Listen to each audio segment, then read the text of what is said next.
Testing, testing. Just checking to see if people can hear me. If people can hear me. What am I trying to do here? God, I got completely ADHD'd again. Ah! Alright, cool, cool, cool. What am I trying to do? This is what I'm trying to do, okay? That.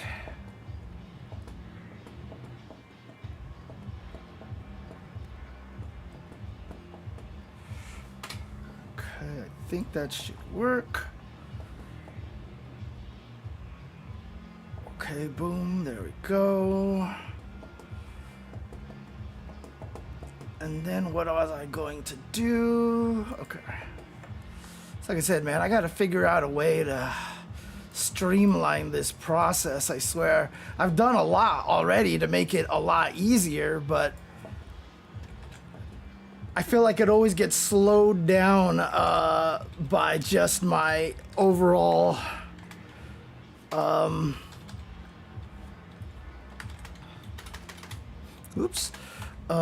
brain.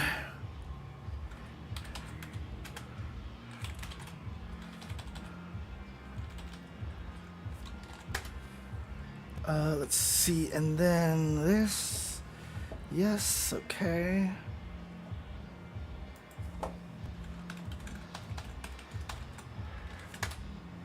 There we go.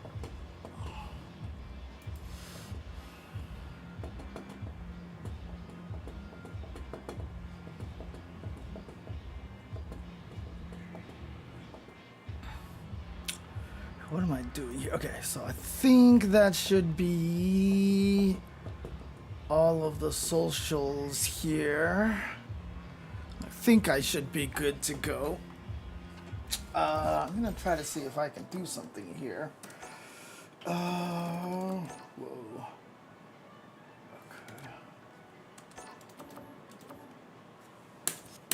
Okay, what am I trying to do here? Let's do this. Let's see if this works.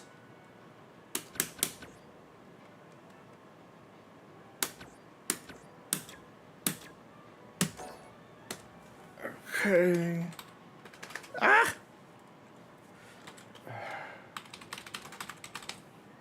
Whoops. Hello.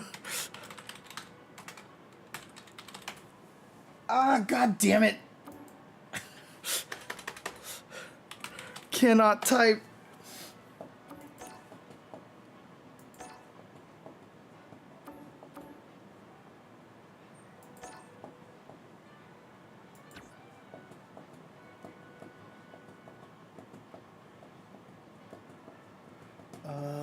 Let's see. How does this work here? Whoops.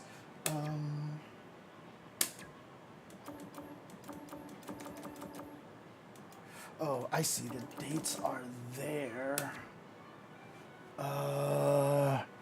Goodness gracious. What day am I thinking of over here? When was that? That was the 10th. Right? The 10th. God. Days go by. No, was it the 10th? No, wait. Shoot. It was the 10th, wasn't it? God, the days go by so fast these days. I swear to God, it's so hard to keep track of everything anymore. Oh, I see what it is. Okay.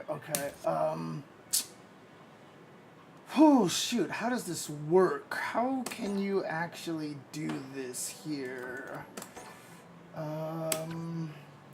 If you want to search a player's history of matches that they've played online, is there a good way to do that, or is there not a good way to do that?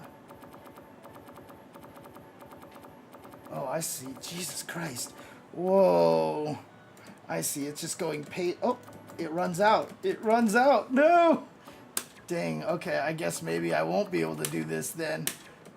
Let's see here.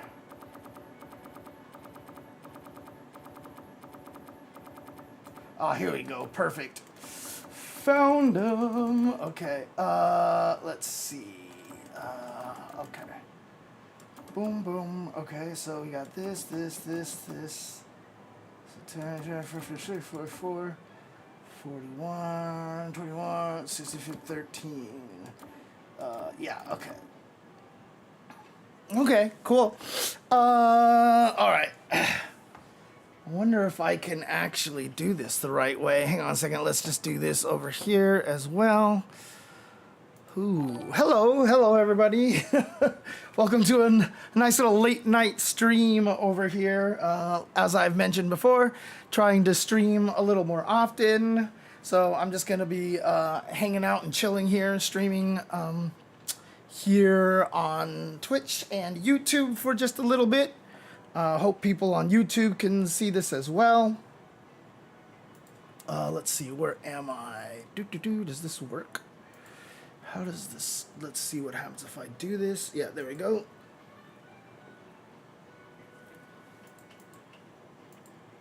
And then I come over here and I see this. Yes, okay. I'm just trying to make sure that the stream is going. Ah, there we go. Cool. Perfect. All right.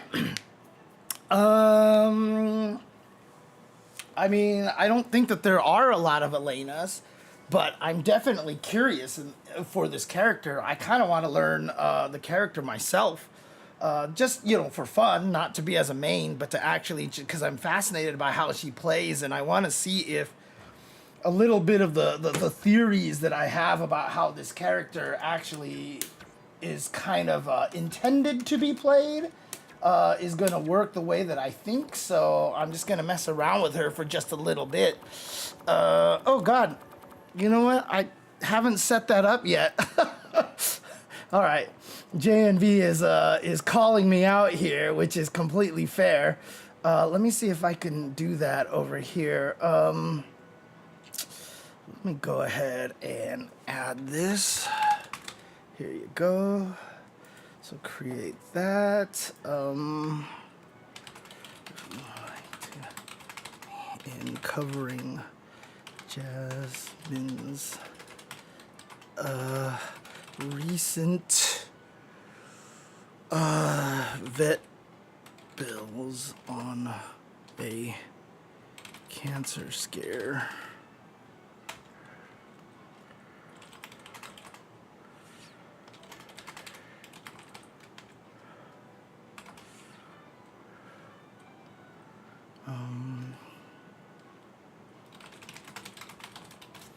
And then come over here, get the link. Let's see here. There you go. Share fundraiser, copy link. I am really bad at the self-promotion, JNV. Oh, man. Let's do that. Okay, so that's created there. And then what I want to do here is show advanced options. Where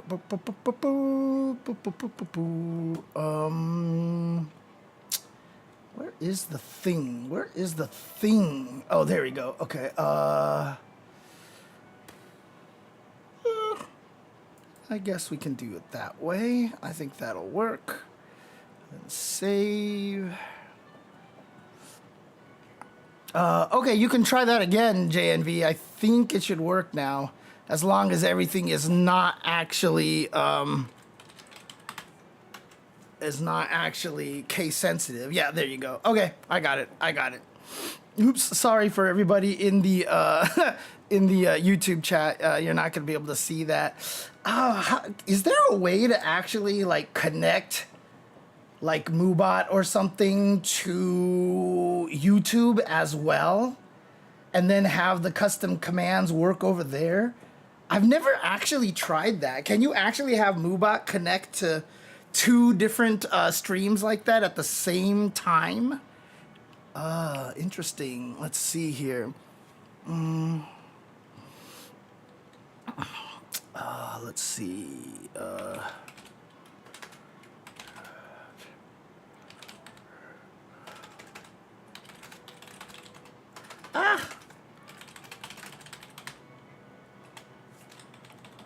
Same time, same time.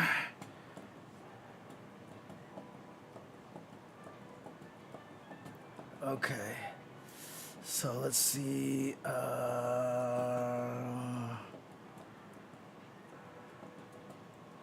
Okay. I'll have to figure something out. Restream might even just be able to do it themselves. So we'll see if I can make that work over there.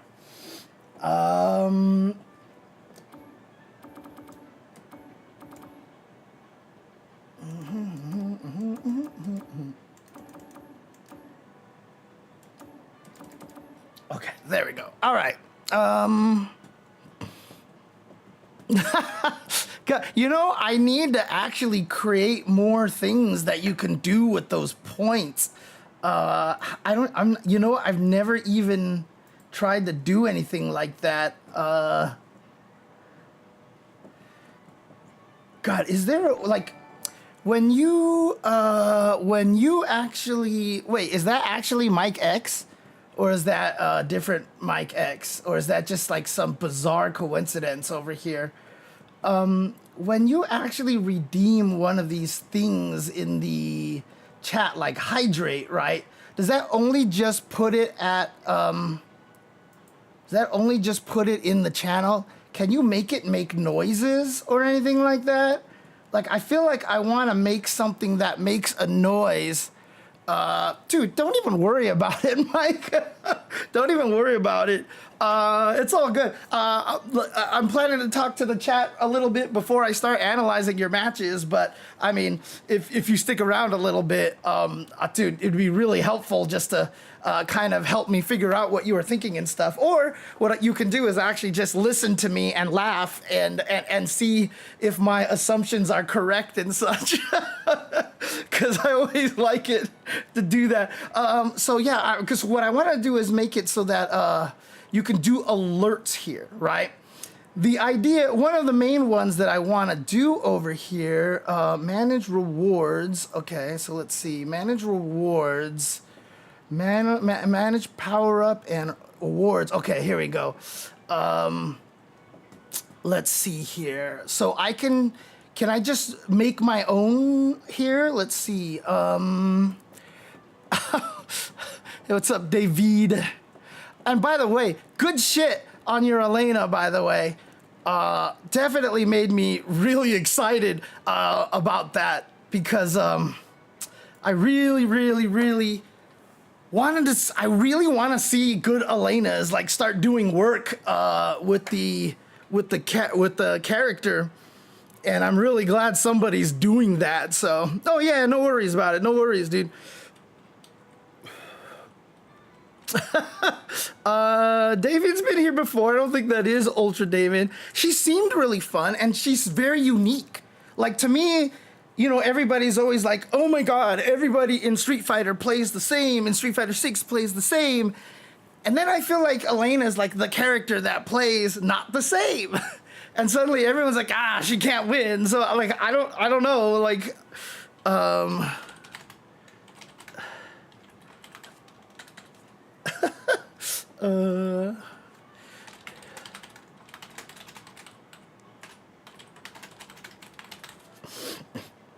let's see. What are good price points? Oh God, I actually have to put an icon in here. Jesus. Okay. Actually, I guess there's just a default icon I can use here. I want to make this basically cost nothing. I guess I'll just make it cost like 10. Well, see, the thing is, I don't want people to potentially spam this on. Well, I kind of do want people to spam this on me, so I'll just do that. Let's see. Background color. Skip reward requests queue. I see. Cooldown and limits. No, how do I then do I have a way to make it make a sound? That's what I want it to do. I want it to make a sound. Let's see. So, yeah. See, I think that too, right? Like, I have a funny feel. Like, it's weird because everybody's just like, oh well, I guess we're stuck with throw loops, and I'm like, wait, why Why are you guys automatically assuming that like Capcom can't change the game in the middle of the season, right? Like, I've even been doing crazy things like this, actually, if you want to see this. I mean, check this out here. Let's do this really quick. Over here. Nope, that's the wrong one. This is the one that I want to go to. And I want to do this. Hey, there we go. And then I'll turn this on here like so. I have this spreadsheet basically where I just started looking at everybody's throw loops and seeing how, like, what kind of throw loops all the characters have. I ended up sorting it through my own like way of just like, hey, these are the best throw loops, and these are the characters with the best throw loops. And there's a lot of interesting variety amongst here, and I'm curious to see if like any of these end up becoming like they're just testing a bunch of different things and seeing how they work. You know, like for example, Mai and Juri are the only ones who can't walk but can dash, and one can shimmy you and the other one can't shimmy you, right? So Mai can shimmy you, but Juri needs a back dash. So, you know, like I'm just like, I was like mapping all of these out just to see what kind of throw loops every character has and seeing if maybe they're trying to figure out a way to make it so that they're just experimenting to see which ones are the strongest, etc., etc. Hey, don't know if you saw the World Warrior recap this past weekend, but I didn't mention you by name, John, but I referred to you because I was like, hey, one of my viewers, you know, said he got to master through largely a lot of my help. We were talking about the Sajam Slam, and I was talking like before I wanted to be like thinking maybe I could be a coach because I could coach beginners really well, but then the coaches are all like Punk and like, you know, Shine and all these guys, and I was like, no, I can't. I can't.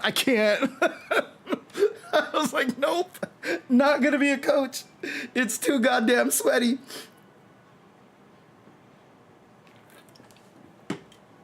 It's weird to me that Honda doesn't have one.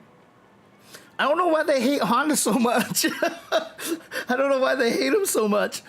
Okay, what am I trying to do here? Oh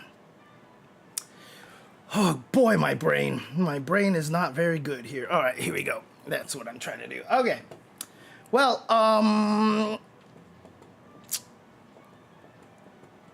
so before I get started analyzing these matches, I wanted to try something different. I wanted to try something different with a lot of these streams. You know, kind of implementing a more, I guess you can, like Sajam kind of approach. That when I stream, I just kind of want to talk about random things rather than always saving them for the Tuesday show. Because what happens is then I talk about one topic on the Tuesday show, and then I don't have time to talk about anything else because it always takes me forever, etc., etc. So I'm trying to spread things out a little bit more, and even on non-Tuesday show kind of things, I just want to talk about a few things here and there. And I thought something really kind of interesting. I was having a conversation. So I guess let me just kind of do an official start here. Hey everybody, my name is James Chen, aka Jay Chenzor. Just kind of wanted to talk about a little interesting of a topic over here. I was having a conversation with a buddy of mine, actually my producer essentially on my stream these days, who's trying to help me with a lot of the content and stuff. And we were just talking about because Capcom basically put out a tweet. Let me put this over here. Capcom put out a tweet, and they were talking about the Switch version of Street Fighter 2, right? So saying here, Street Fighter 6 out is now on Nintendo Switch 2. By the way, those amiibos are really sick. I mean, I like the Kimberly one. It's just a shame that the Kimberly one is of one of just like a move that just like doesn't work, and it makes me very sad. You know, they're saying new gyro battle and calorie contest modes, local wireless matches, and the ability to use amiibos, etc., etc. Have you taken the fights to the streets with your Switch 2? Now, the interesting thing about this is obviously playing fighting games on the go has been kind of a problem for quite some time, actually.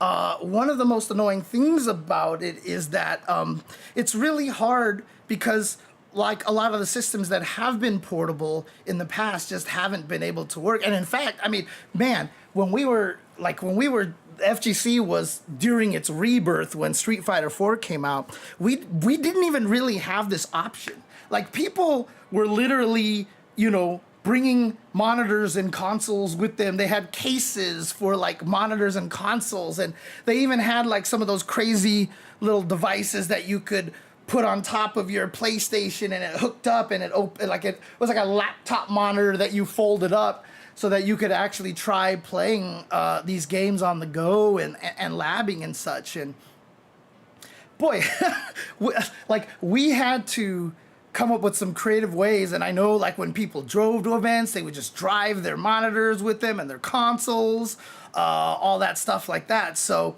it was really tough to practice a lot. But nowadays it's getting significantly easier, especially because, we're playing on the PC now. So the PC is the preferred version of play.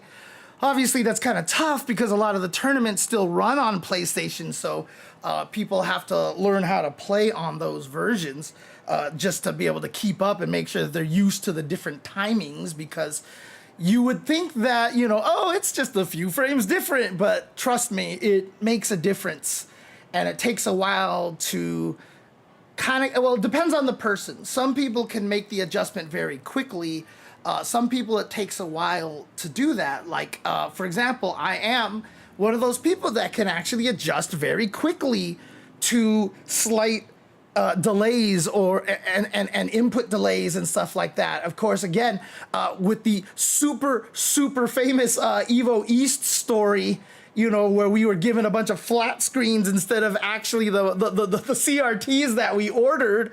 They asked me to test the input lag because I was a combo guy. And so I did Chun-Li's combo in CVS2 over level 2 lightning legs, into standing heavy punch, into legs again. And that standing heavy punch after the lightning kick is like, I think a 1-frame link or a 2-frame link or something. It's really tight. And I did it like first try. And I was like, it's fine. It's fine. And so basically I almost ruined that Evo East because everybody showed up and was like, oh my God, this thing has a lot of lag. This sucks, kind of thing. So, people have to get used to all the different versions out there to be able to play in the tournaments properly. And since most of us are playing on PC, but most tournaments are running on PlayStation 5, it can be kind of annoying. But, there's really two aspects of this, right? And this is the important thing and kind of what I want to talk about, because there's a difference between wanting to play matches and labbing.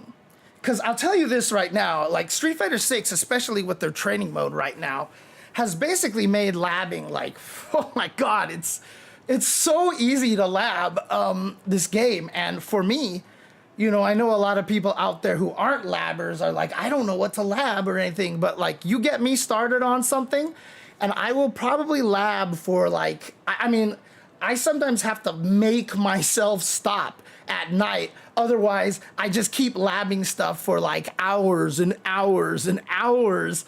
So like I'll be just testing out one Kimberly thing and I'm like, this is kind of sick. And then I just get this wild hair up my ass like, wait, maybe she can do, and then I just try all these crazy things, and basically I end up labbing like I'll be labbing and it's like 4 a.m. and I'm like, crap, I was gonna try to go to bed early today. This definitely happened a couple of nights ago. You're right. Yeah, no, for sure, Aaron, for sure. And what's up, Jake? How you doing? How Pacific Northwest treating you, man? But yeah, Aaron, no, absolutely. A lot of people don't like to lab. They just like to run ranked, right? I'm kind of the opposite. I like to lab, and I never play ranked because I just like labbing and it's less stressful. You know what I mean? So I lab a bunch of stuff and I never really get a chance to use them. But that's why I post them up and hope other people will use them and actually do some damage. But the labbing part is so important. And for a lot of people who are traveling, I mean, I can speak from experience on this one because you guys remember the absolute insane, like, Psylocke combo that I just posted up on the internet last year, right? So in 2024, I think it was that I posted it. God, was it that long ago already? Jesus, I think it was. Anyways, I posted up that Psylocke combo, crazy combo. It was like 2.5 minutes long or something, and it just like I don't even know how many hits. It was just kind of ridiculous. And true story, the majority of that combo I discovered on the Switch version of X-Men of the MVC collection. I was just testing stuff on the Switch version, and I was doing it with the 8-bit Do wireless pad, the Saturn pad, which was awesome, but it turns out that there is enough of an input lag that I'm not sure if it's the 8-bit Do controller, the Bluetooth, the Switch, I'm not sure. But there is enough of an input lag that every time I jump to the console, it's just like, oh my God, everything is so much easier. And Zilcho, you could do it eventually. You could do it eventually, but you would have to actually dedicate a crap ton of time to it. But I guarantee you'd be able to do it in the eventually. You would eventually be able to do it. So I guess it is the 8-bit Do controller, DO, but I mean, I just see that and it just makes me think Do. I don't know why. But yeah, I'll call it the 8-bit Do controller. So, but even though it had the input lag, it really like didn't matter as much because it was just me figuring out concepts and figuring out if something worked, right? And so I would just be testing stuff and I'd do something and then maybe I can't replicate it anymore because the input lag is so grotesque. But then I can jump to the console and I can test it out and feel how it feels without the lag and figure out these things. And I'm like, oh, this does work. And then, oh, okay, I can find a consistent timing here. I've been working on a Colossus combo on the Switch as well. The input lag is making that combo almost impossible. But I still, being able to do proof of concept. And that's what's getting really important here now is that, I feel like the ability to play Street Fighter portably, even more portably than a PC, than a laptop, is becoming really important because, even if you have a laptop, like obviously with a laptop, if you're on an airplane, so let's just say you're a person who travels, right? If you're on an airplane, you can play on a laptop, and especially if you can use leverless, it's very convenient, right? Because you can just play leverless like this. The problem is that if you're a stick user, that doesn't work quite as well, and might be kind of noisy on airplanes and stuff, and I think people would be kind of annoyed, 8-bit Do like Nintendo. Oh, okay, that's fair. So, well, 8-bit Do, I mean, anyways, ADHD brain, stop distracting me. So, obviously for joystick players, it's getting really hard. But again, if you're sitting there playing on an airplane, obviously you're not playing any matches. You're not going to be playing online and all that stuff. So it doesn't really matter. All you are doing is going to be labbing the game. And I think it's getting more and more important for that. I don't own a Steam Deck. I know people who do own a Steam Deck. And, hang on a second. Let me mute that music back there. I don't own a Steam Deck. I know people who do. And the funny thing is, a lot of the people who actually own the Steam Deck don't really use it that much in that way. every time I see people, fighting game people talk about using the Steam Deck on the airplane, they're always just playing other games, right? Like, they just don't want to worry about it.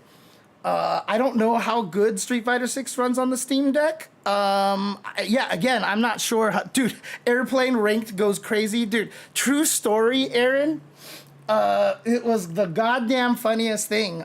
When Smash Brothers for the Wii U and the DS, right? It was Smash Wii U and Smash Brothers DS came out. Me and David had Smash Brothers on our Nintendo 3DSs. And so we were like, hey, let's play some matches online. And so we were on the airplane, and so we were just playing 1v1 matches online, just having fun. And like randomly out of nowhere, like our room, a third person joined our room. we were on the airplane playing via Bluetooth, and like a third person jumped into our room, and we were like, what the hell? What the hell? And I can't remember how we did this, but like me and David like kind of we weren't sitting directly next to each other. We were across the aisle, and like we looked up and was like, did somebody connect to our game? And we saw like in the front a hand pop out from like behind the chair, like and then it just went away, and we were like, fuck it. And just like the three of us were all playing Smash Brothers, dude. It was actually really cool. It was just like one of those, it's exactly what the Nintendo 3DS was designed to do, you know, just have this kind of like, well, hey, random person, let's play. It was actually really funny, really, really cool. And I'm sure, you know, people, obviously we can do that on Street Fighter on the Switch too. And I'm really curious to see how the Switch 2 is going to change things. Like, are people going to buy the Switch 2 to practice Street Fighter 6 on the console? You know, because the interesting thing about it is, even if you're playing on the Joy-Cons, which, you know, might not be the best thing for control, or if you have a pad or whatever like that, or even if there is input lag, one of the most important things about Street Fighter 6 is that it has the frame meter. The problem with input lag is you're never sure, really, if you're doing everything with the proper timing. But the beautiful thing about Street Fighter 6 is with the frame meter in there, you'll basically have all the information you need. Like, you'll be testing something out, you're like, I don't know if I did everything at the fastest speed. And if you just look at the frame meter, it'll actually tell you, right? And so the button scheme, if I'm not mistaken, for us is exactly the same as it is on the Switch 1. So it's just, you know, analog, four buttons, analog, and then the buttons on the top. I don't remember if it has any extra buttons. Hey, thank you for the raid from Tiger Nato. Tiger Nato, let's go. Appreciate it. So yeah, like, I wonder if this is actually gonna be something that's really, really useful for the Switch 2 is going to be really, really useful. Now, obviously, as I mentioned, the Steam Deck exists, and again, I don't know a lot of people who actually use it. Is there anybody here with a Steam Deck who can actually vouch for, you know, how well Street Fighter 6 and such runs on it? But, you know, I would imagine it would be a great way to practice on the go for that as well. But the one thing I will tell you is, when I have messed with the Stream Deck, is that it's kind of heavy. It's kind of heavy, to be honest with you. Like, I feel like my arms would get tired really fast using that thing. Now, obviously, you know, most people would probably just put it up on a kickstand or whatever like that. And, you know, if you're on an airplane or whatever, and like, and play it, you know, via a controller plugged into it or something like that. Yeah, bulk factor is a thing. So I don't know if you have a Steam Deck, original gamer, and if you've messed with it. The original PSP was not super heavy. It wasn't super heavy. I don't remember it being like that bad. But maybe I just don't remember. Well, because we were also used to Game Boys and stuff at the time.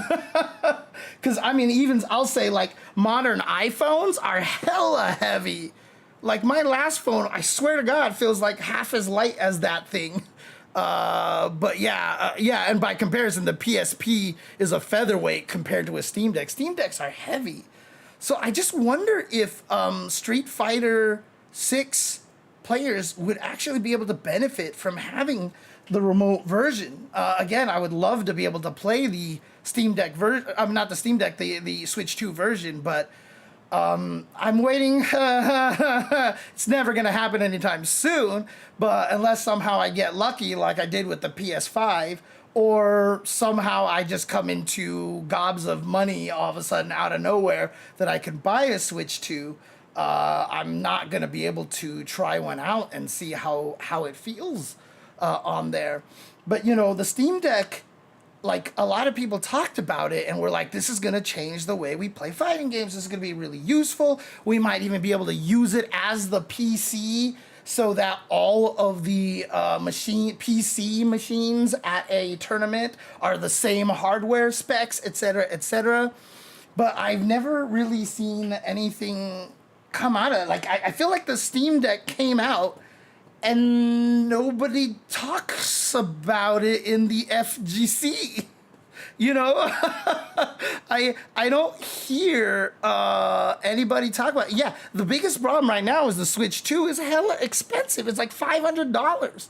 And honestly, that's like one of the main reasons why I didn't get a Steam Deck, because those things were expensive too. I think the Steam Decks were like, what, $600 to $800, depending on the specs and stuff like that. But like I said, it's heavy, it's expensive, but the Switch 2 is not that much cheaper, which is kind of sad.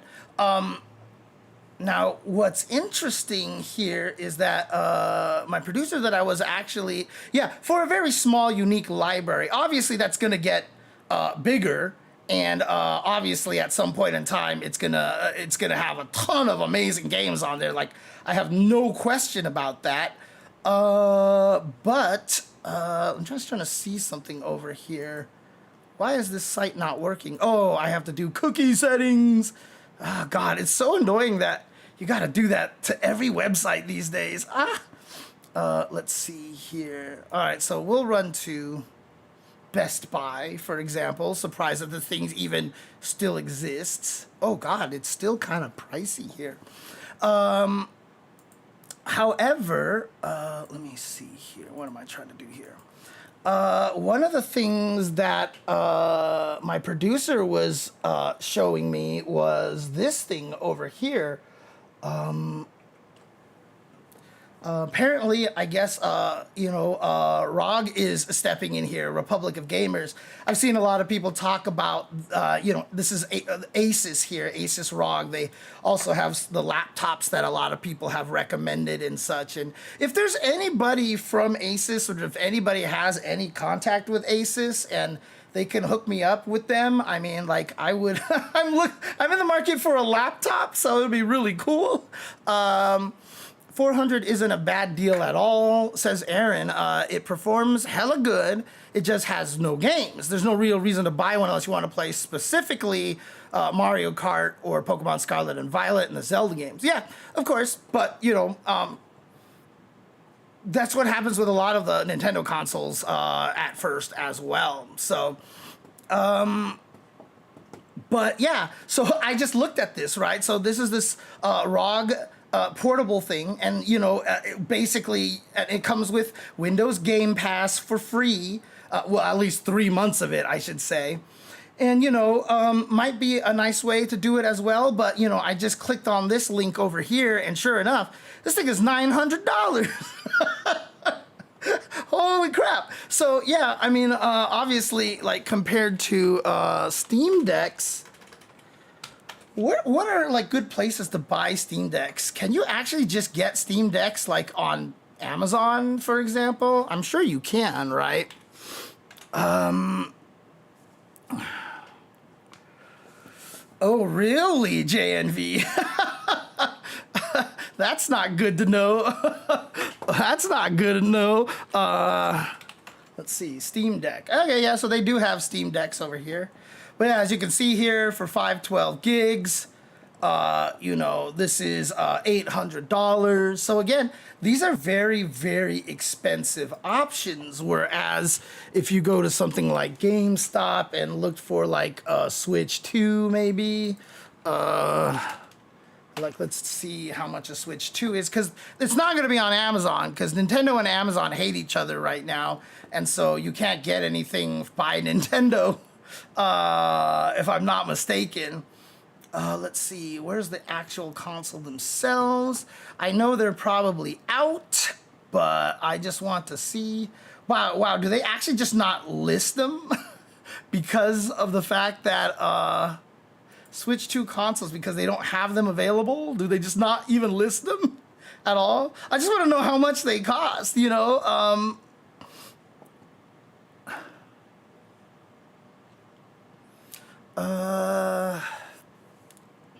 Okay, that's good to know, Aaron. So I will keep that in mind. Nintendo and Amazon just they had a fallout with the way certain things were priced or something like that. I don't know. I don't remember. But basically, Nintendo didn't comply. So it was just basically two Goliaths butting heads. So like basically,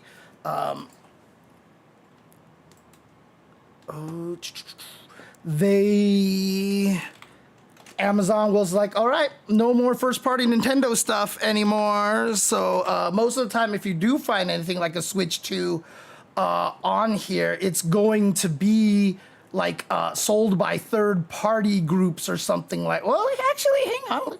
Is this actually by Nintendo? Did they actually get back on here? Did Amazon feel like, shoot, we were losing money by not selling here? Or is this not? Yo, I guess they're back. I guess they're actually back right now. That's wild. I actually didn't know that they made up. I didn't know that they made up for some reason, somehow. Interesting. Okay, so if I did something like Nintendo Switch 2 Mario Kart World, yeah, they have the game here. So before, it was never like this. Oh, was it seriously sometime last month? Interesting. Okay, well, there you go.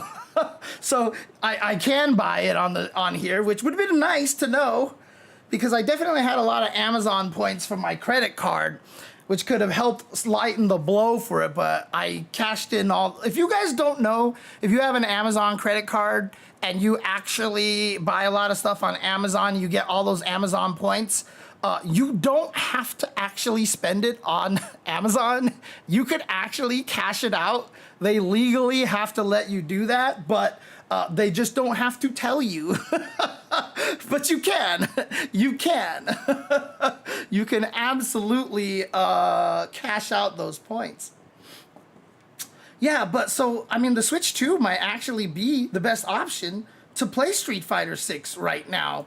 Let me see here. Like, do they even have it over here? Let's see. Street Fighter 6. Oh, so they got the digital code. It's not, I mean, honestly, it's not bad that it's only $60. Well, it looked like it was 60. Why are you, who's mad at this? Who's mad at this? Oh, okay. Whoa, really? Oh, it's not the actual physical thing? Oh, come on, guys. Dude.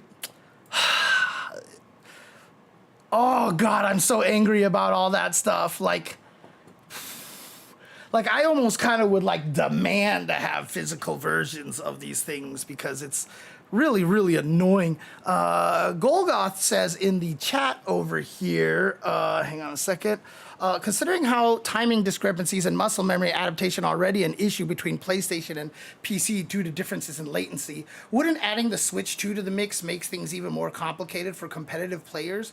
Depending on whether or not the tournament is on PC or PlayStation, we're already forced to adjust this. So this is what I'm talking about. This is what I was trying to get at, is that I don't think it's an issue.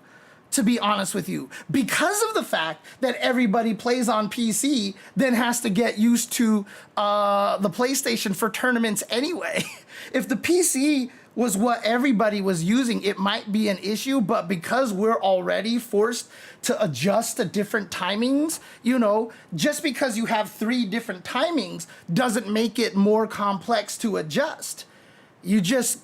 Your brain does so much of the work for you naturally that as soon as you start playing on the PC and remembering the timing on the PC, your brain just clicks and all of a sudden you're doing all PC timing. It's not like every single one every single link, you're gonna have to relearn the timing.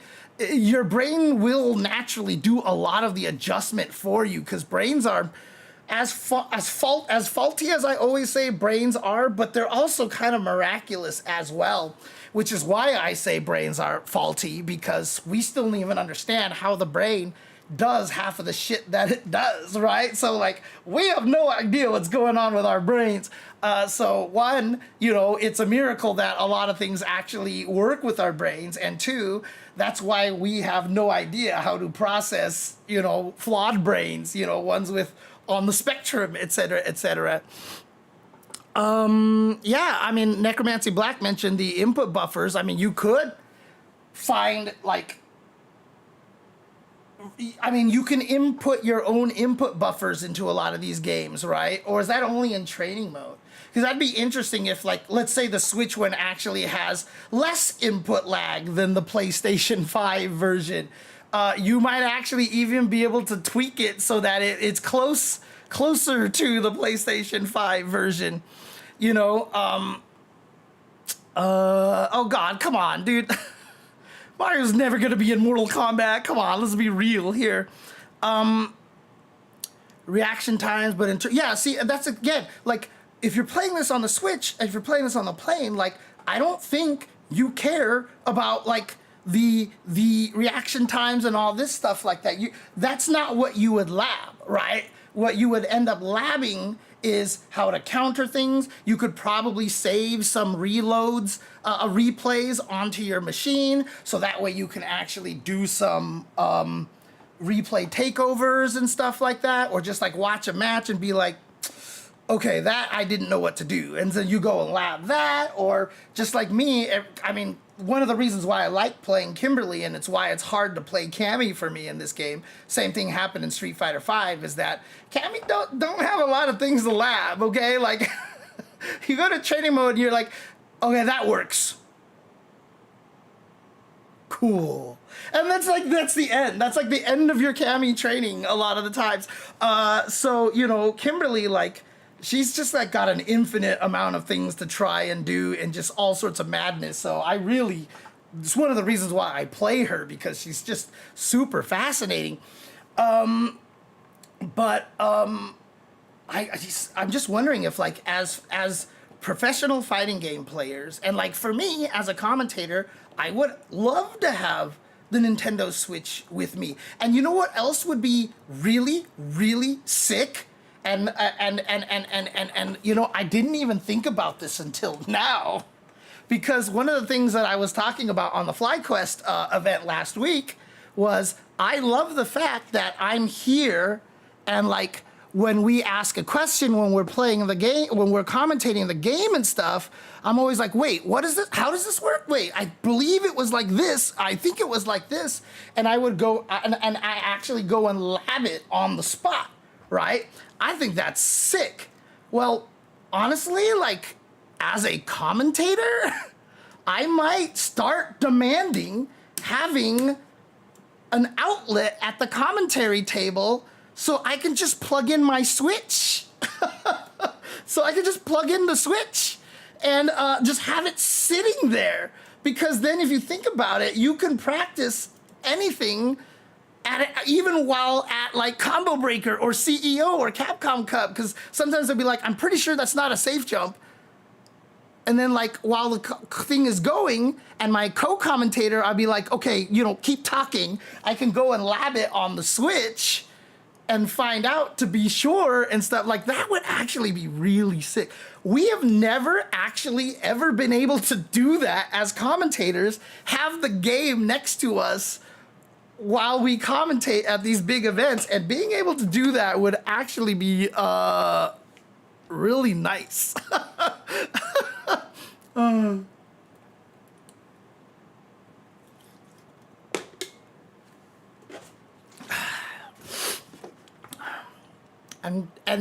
I will not take any Nintendo slander here on the stream here.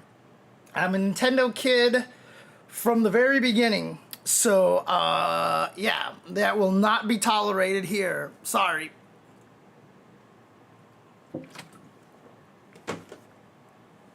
All right. I was wondering, since we often hear pro players complaining about setup-induced latency, like screen delay, hardware performance, etc., how much of an impact does that really have in competitive play? It has a lot. It has a lot. A lot of it, though, can be mental and just kind of like fooling yourself. But when it actually is there, it's a problem. So input delay or display lag, basically the same thing, right? It's what you see on the screen is happening later than when you press the button, right? That can be caused by display lag or input lag, or both potentially. As I mentioned, when I practice the Children of the Atom combos on the Switch with the lag, I eventually kind of get used to it to a point where I can play it. But when I switch to the arcade, you know, my PC machine over here, and start trying to do the same combos, it all of a sudden just feels buttery smooth. And I'm just like, holy shit, this thing that was so hard for me to do is like so easy now, you know? Like, it makes a big difference. It really makes a big difference. However, like I said, sometimes people can trick themselves.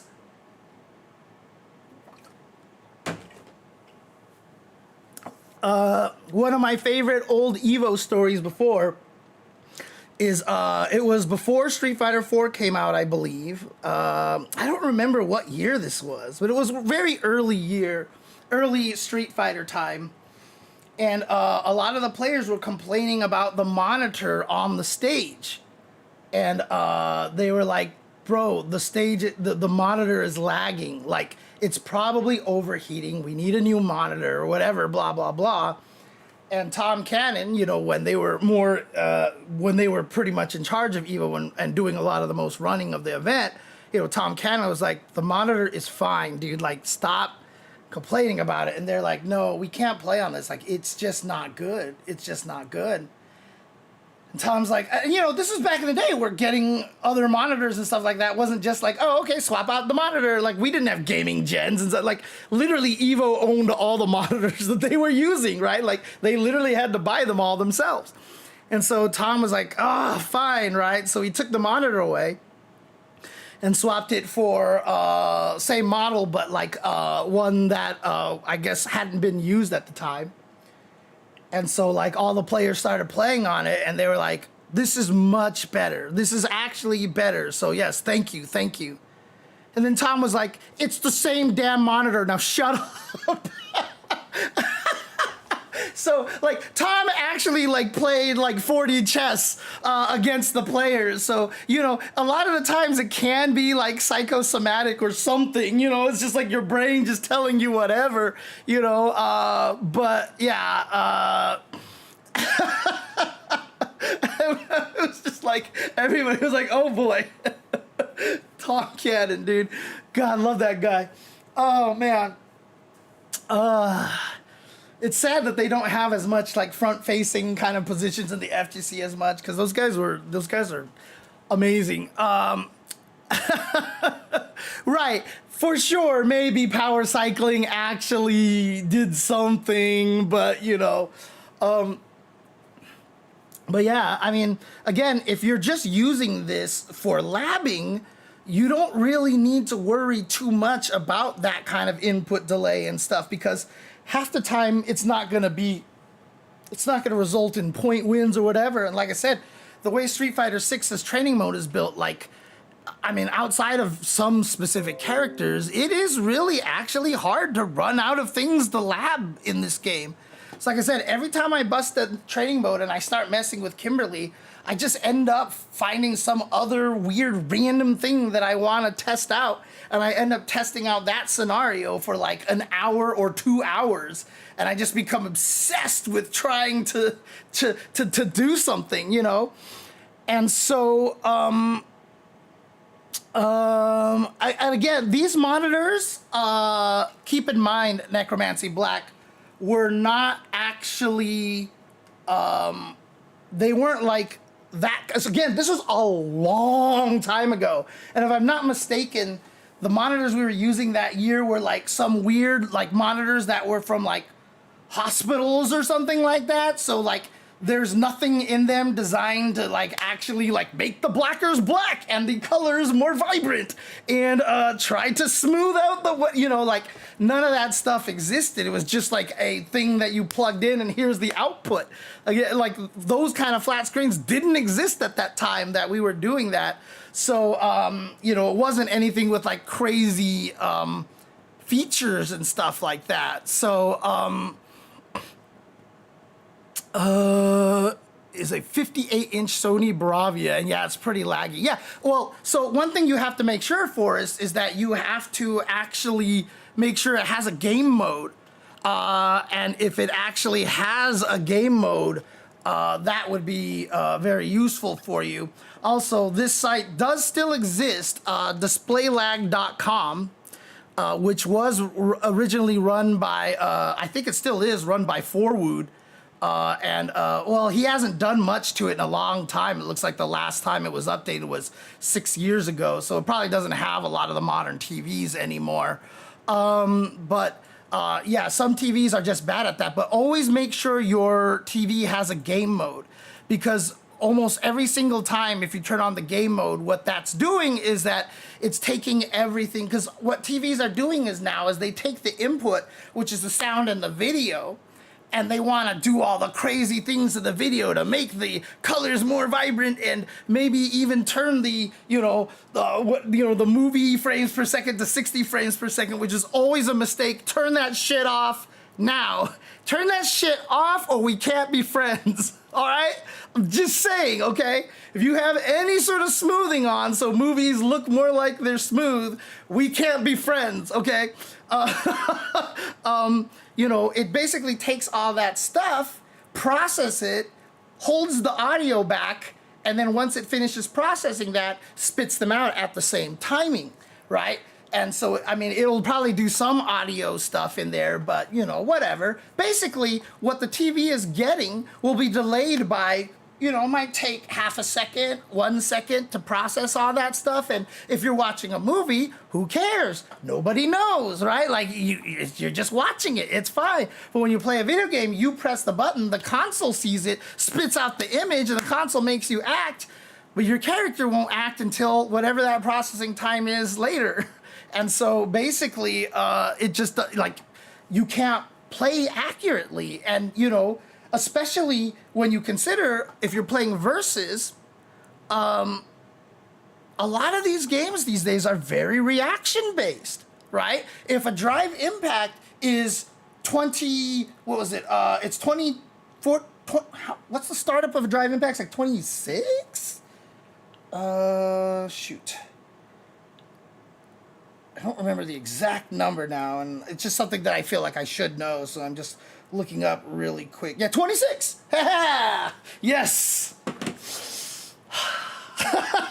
So, if it's a 26 frame startup, which is less than half a second, if your TV has half a second of delay, you can't stop it. Right? Like, you literally can't stop it. Because when you see it, by the time you see it in the console, it's already hit you. You might get used to the half a second delay just playing normally, and eventually, like when I played Injustice, and I only played it on ranked, I was like, the netcode's not that bad. It's actually really good. And a lot of people are like, this netcode is awful. Or like Tekken, like I was doing the same thing. And they're like, what are you talking about? His netcode's awful. I'm like, it's fine. And then I finally played it for the first time offline, and I was like, holy shit, I can react to things. And I didn't realize at the time, you know, how much input or display lag that there was, you know, or processing lag or whatever, just because I had not played a lot of it without it. And so, you know, it's, you have to be careful with your TV. And honestly, if a lot of people out there are like, I can't react to this, I can't react to this, I have to remember this as a teacher as well. I have to make sure that the first question I ask everybody is, what TV are you using? What system are you using? And have you switched it to game mode? Because I could be trying to help someone the whole entire time when their problem has actually just been that their console, that their setup is bad. And a lot of people don't know their setup is bad because unless somebody tells them that that's even a thing, right? Like, how do you even know? How do you even know, right? So,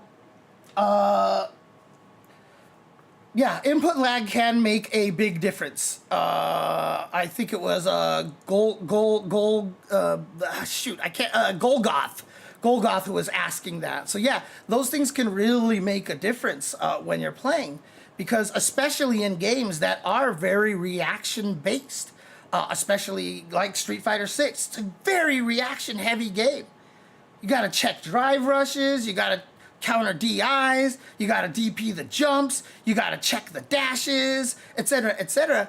And if you have any amount of input lag or display lag or whatever, like that, it makes it that much harder to defeat things, right? Or to hit confirm, right? So that's another one. So people have gotten good, and in fact, this is gonna be very important in the Elena discussion over here. Let me just head to training mode really quick over here. This is going to be really important for a character like Elena, actually, because Elena is a character that requires, let's see here, Elena is a character that requires a lot of single hit confirms, right? So, what is her, like, I think, is it this one or is it this one? Ah! What are you doing, jury? Stop! I always love that they save all of them as on. It's so confusing. Is it medium? Medium. There it is. Yeah. Okay, let's get her standing. If I'm not mistaken, yeah, that one is a hit confirmable target combo. And so a lot of these things that you're going to have to do in this game are going to require you to be able to hit confirm by looking at the life meter and stuff. Oh, I'm actually doing it too slow. Okay. Oh, God, I'm too slow. Dang. Oh, that wasn't fast enough either? Jesus. God, okay. Okay, there it was. All right. Just because the window is long, apparently, doesn't mean that I can take that whole time. Oh, that was too slow. That's good. That's good. And so again, like, Elena's a character that kind of requires you to have these single hit confirms to make her target combos, you know, more useful and practical, because as you saw, one of the biggest problems with Elena is, you know, she can't even hit you when you're crouching, right? So no block like this. So, you know, if you do this and you don't hit confirm properly or something like that, or if they even block it and you whiff and the second one just goes over their head, they could murder you. So you can't just sit there and just willy-nilly start hitting these buttons. Any amount of input delay or display lag, you know, makes it so that this confirm window, which is about around 16 frames, because 17 or 18 frames, so 16 to 18 frames is like the realm of human reactability. Like, average person should be able to react within a 17 frame window. Especially good players should be able to do 16 frames. Completely just gassed players can do 15 frames maybe, right? But 18 frames is more like most people can do it, and by the time you get to 19, 20, around those frames, everyone should be able to do it, which is why, not a shock, drive impacts are 22 or 26 frames, right? They have that window that's a little bit longer than the natural, like, human reaction, just to be able to give you time to actually do that. So, if you have any amount of display lag or input lag, by the time you see that and press the button, you're too late to actually confirm it, right? You're not gonna confirm it. Obviously, it's not hitting right now because, you know, she's not standing. And so, yeah, if you're somebody like Punk, especially, and everybody who's learned how to play like Punk, you know, with the single hit confirms from Street Fighter V, any sort of delay will absolutely destroy you. Oops, bad confirm. And again, I'm really terrible at confirming. I forget how many. Doesn't she have another follow-up to this, or is it just the 2? Because the most important thing is obviously you can cancel out of it, right? So if you can confirm it, you can get like, oops, and that's -10. Yeah, you got to be careful. So you can't just swing like this because you're -10, so you're dead. So you have to learn how to hit confirm this in order to use it as a poke. Because unfortunately, this button, while reaching really far and stuff like that, can't be canceled, right? So you have to get the second one to be able to get any sort of potential damage out of it,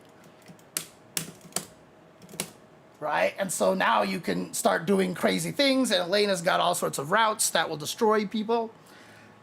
So yeah, it makes a big difference, that kind of display lag, especially for actual tournaments. But again, I'm just talking about, you know,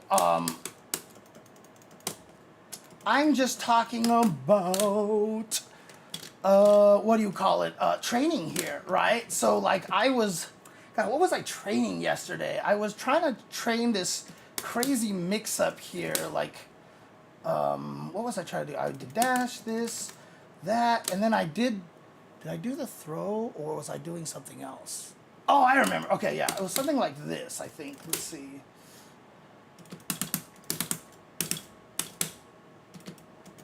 Whoops. Oh, I didn't throw 2 cans. I thought I did. I missed it.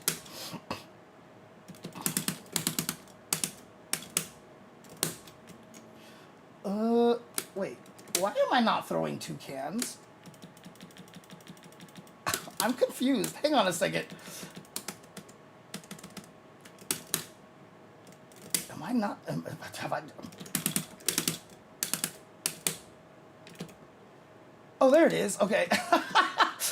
Wait. I'm so confused. I don't know what was happening there. Okay.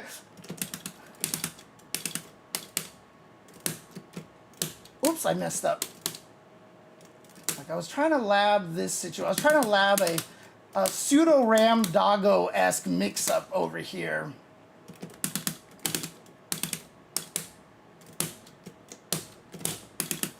Like something like that, right? Like you're just like, oops, oh God, it's the wrong screens. Ah! See, this is why I need to get that stupid thing working. I need to get that thing to be able to make some sound. At least you could see it up there. At least you could see it up there. But just so you can see how kind of grotesque it looks in full vision here.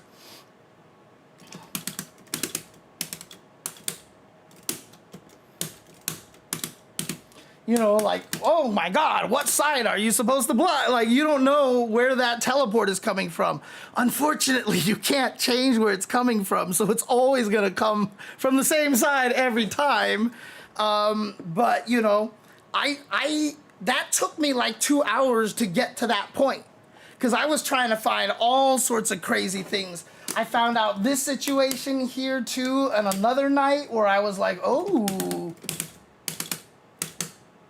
like that is big. Like, you guys know, like, you guys probably are watching that and you're like, I don't get it, James. What makes that so special here, right? So, being able to do this, what makes this so special is that she gets hit by the bomb at the very, very end of her hit stun, right? Normally, if I do something like this, even use the heavy one, pow, like that, right? I'm plus 74 in that situation. But if I do the thing that I was testing out here, I'm plus 83. I have like 9 extra frames in this situation, you know? So I'm just like, oh, 6, so I can actually do stuff like, whoops, I missed it. So I can actually do stuff like this now, which normally isn't possible in these kind of situations, right? Like what the hell is happening with Kimberly, right? Like, you know, you can do like crazy ass shit like that. Whereas before, the only way to do that was to get very specific setups off of like certain mix-ups. Oh no, it's like here, like stuff like that. Like, you need very specific mix-ups to be able to get that kind of thing going, but I found one that just works off of a stray hit like that. So it's actually really kind of cool. And again, you know, if you have a console and it has lag, a little bit of lag, it's fine, because you have the frame meter to tell you all the time if you're late, if your button presses are late, so that you know, you can definitively see whether or not your execution is frame perfect or not. God, like, I feel like the Switch 2 is kind of really important for a lot of people to have and to be able to play. Oh, yeah, so Forrest, yeah, that OD air throw is a hard knockdown. This is why this is so powerful, and this was only given to her recently. This was not, she never had this in the first place, because before,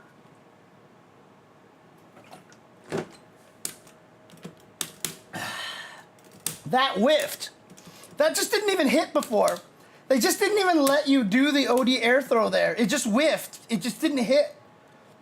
But they actually gave her OD air throw more juggle, so you can finally do this in the middle of the screen here. But when the game first came out, like, if you just did this, it would be whee! And then Kimberly would just go right through them. The only thing you could do was the regular one, but that's because the regular one gave you nothing. It gives you nothing. Good day, sir. But they finally made it so that you could juggle into it, so you can get all of the corner mix-ups mid-screen, right? So I can do that, you know, I can do... whoops, wrong one. So now I don't have to be in the corner to get these bomb setups. I can do stuff like this, and I get the hit, etc., etc.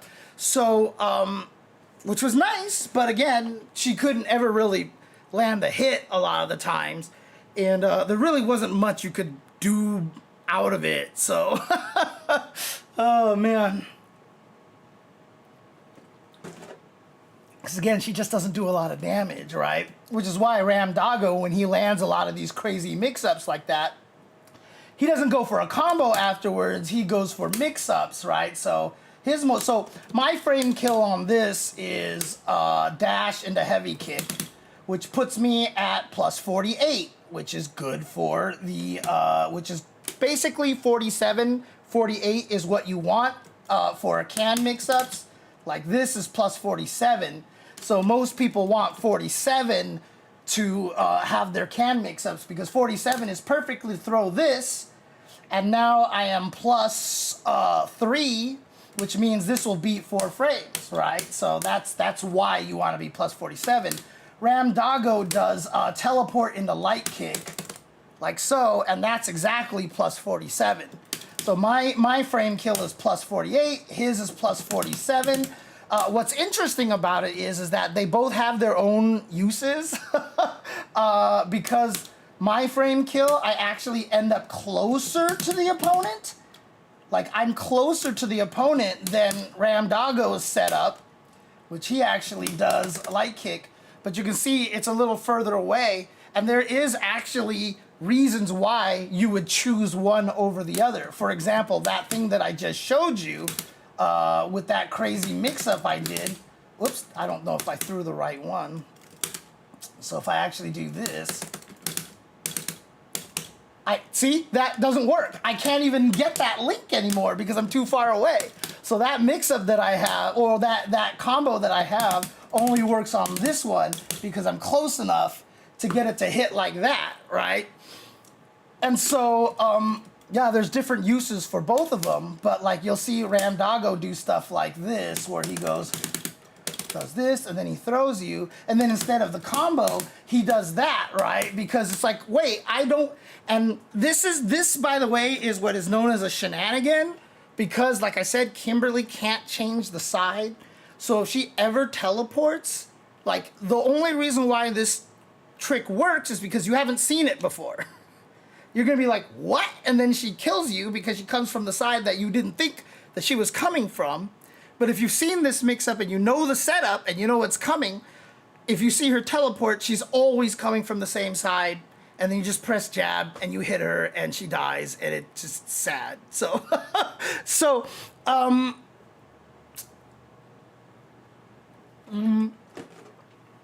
and that's the definition of what we call shenanigans, right?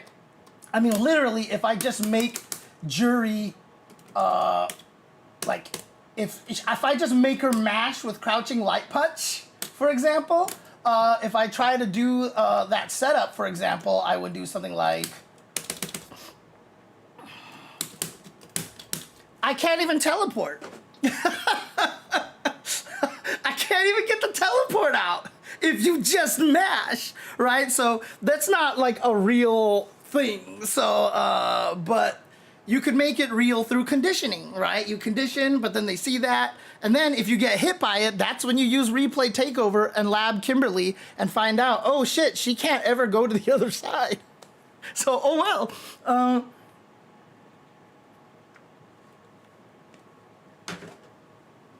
But it can be useful. It can be useful. It can definitely win you matches, because it's nice to have crazy things like that to throw out on people, right? Because I've won a lot of matches online with this stupid trick, right? Oops. Oh, she's still on jab. Crap. I've won a lot of stupid mix-ups with this one. Right? Like, I have won plenty of matches when people have burned themselves out, you know, and I'm like, all right, here we go. I need to do extra damage, you know, so that's kind of, you know, it works, and it will win you matches. It will win you matches, but the thing is, when you get to the highest levels, you can't assume that these people have never seen that before, unless if you have something super, super secret that you've never shown, that you literally only were planning to ever use it at Evo. But again, all this stuff that I'm doing right here, you know, I could be doing this on the Switch on an airplane, right? So before, Kimberly had, for example, something like this. She had a safe jump set up. Well, they changed Kimberly, so it's no longer a safe jump, and I lost one of my favorite mix-ups, and I was really sad. Hey, but you know what? I spent a whole day labbing this, and then I found out I can still make it a safe jump. Oh, you're gonna be happy, VisetNet. Because I just showed you a secret then. I just showed you a secret that you don't know. This setup still exists. Oh yeah, you have to delay by 1 frame, right? But that's impossible, right? That's just not something you can rely on. Well, let me show you something over here, okay? So the reason why is because this used to be now plus 87, so it doesn't work. So if you want it to be plus 86, just like Left for TV says, you delay the arc step just by a little bit by holding forward on the controller. Because as long as you hold forward on the controller, Kimberly never goes into the arc step. What changed is that she goes into the arc step much faster, so the opponent doesn't fall as far. So if I just hold forward for just a tiny bit, and then come to the follow-up here, you're back to 86 again. So now this setup works again, and that's a fuzzy setup. So if they crouch block in between that, I hit them with an overhead, and then the bomb combos, and that works. Yeah, so basically you just hold forward just a tiny bit, and you don't even have to do it for too long, but you still have to make sure you do it a little bit. So it is a little bit tricky, but very easy to do right. It is not like a 3-frame window or whatever like that. You've got a pretty decent leeway, right? So like if you do it normally here like this, it's 18 frames, right? You see right on the screen right there, it says 18 frames before the arc step actually kicks off. Well, I can hold 22, make it 22 frames. It works at 20 frames, I think it'll work. So, you know what? I should finish this whole thing off so I can guarantee that. So here's 21 frames, and she gets up at, oops, I wasn't supposed to throw the bomb, sorry. So that was 19 frames right there, and it's 86, right? If you hold it even 1 frame longer, it creates the right timing for you. And then, so that's 19, and that's 86. Even if I hold it as long as 22 frames, that's gonna be 86. So there you go, 86. So I have a window from 19 to 22, I guess it is a 3-frame window, but I don't know, weird. It's never felt that hard because obviously 23 is too long. So yeah, you have a 4-frame window. So 19, 20, 21, 22. You have a 4-frame window. It's not that hard. It really isn't that hard, to be honest with you. I still do this online a lot because a lot of people don't think that this works anymore.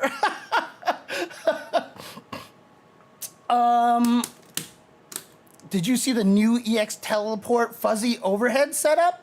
I have one. This is one that I've been doing. I don't know if this is the one that you're talking about. Like that works, right? Is that the one that you're talking about there?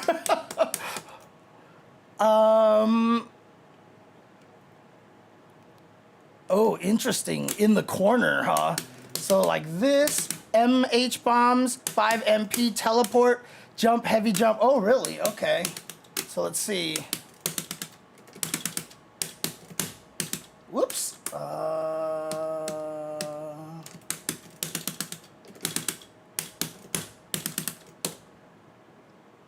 Was that what you wanted to do right there? It didn't feel right to me. Oh, yeah, I see. The second bomb picks up. Gotcha. Okay, that's why this is new here, is the second bomb picks up right there. Okay, okay. This one worked last version. I just never actually posted it to Twitter, unfortunately.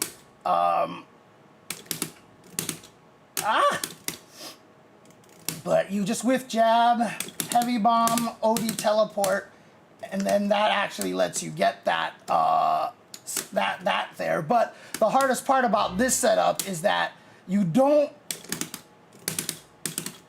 really get a lot of damage unless you do the OD right there.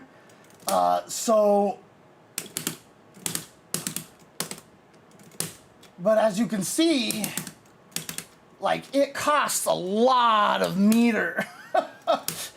It costs a lot of meter to do this. So you had better be hoping that this kills. Otherwise, you are gonna be in trouble here. Oh God, I missed the freaking fireball. What the hell?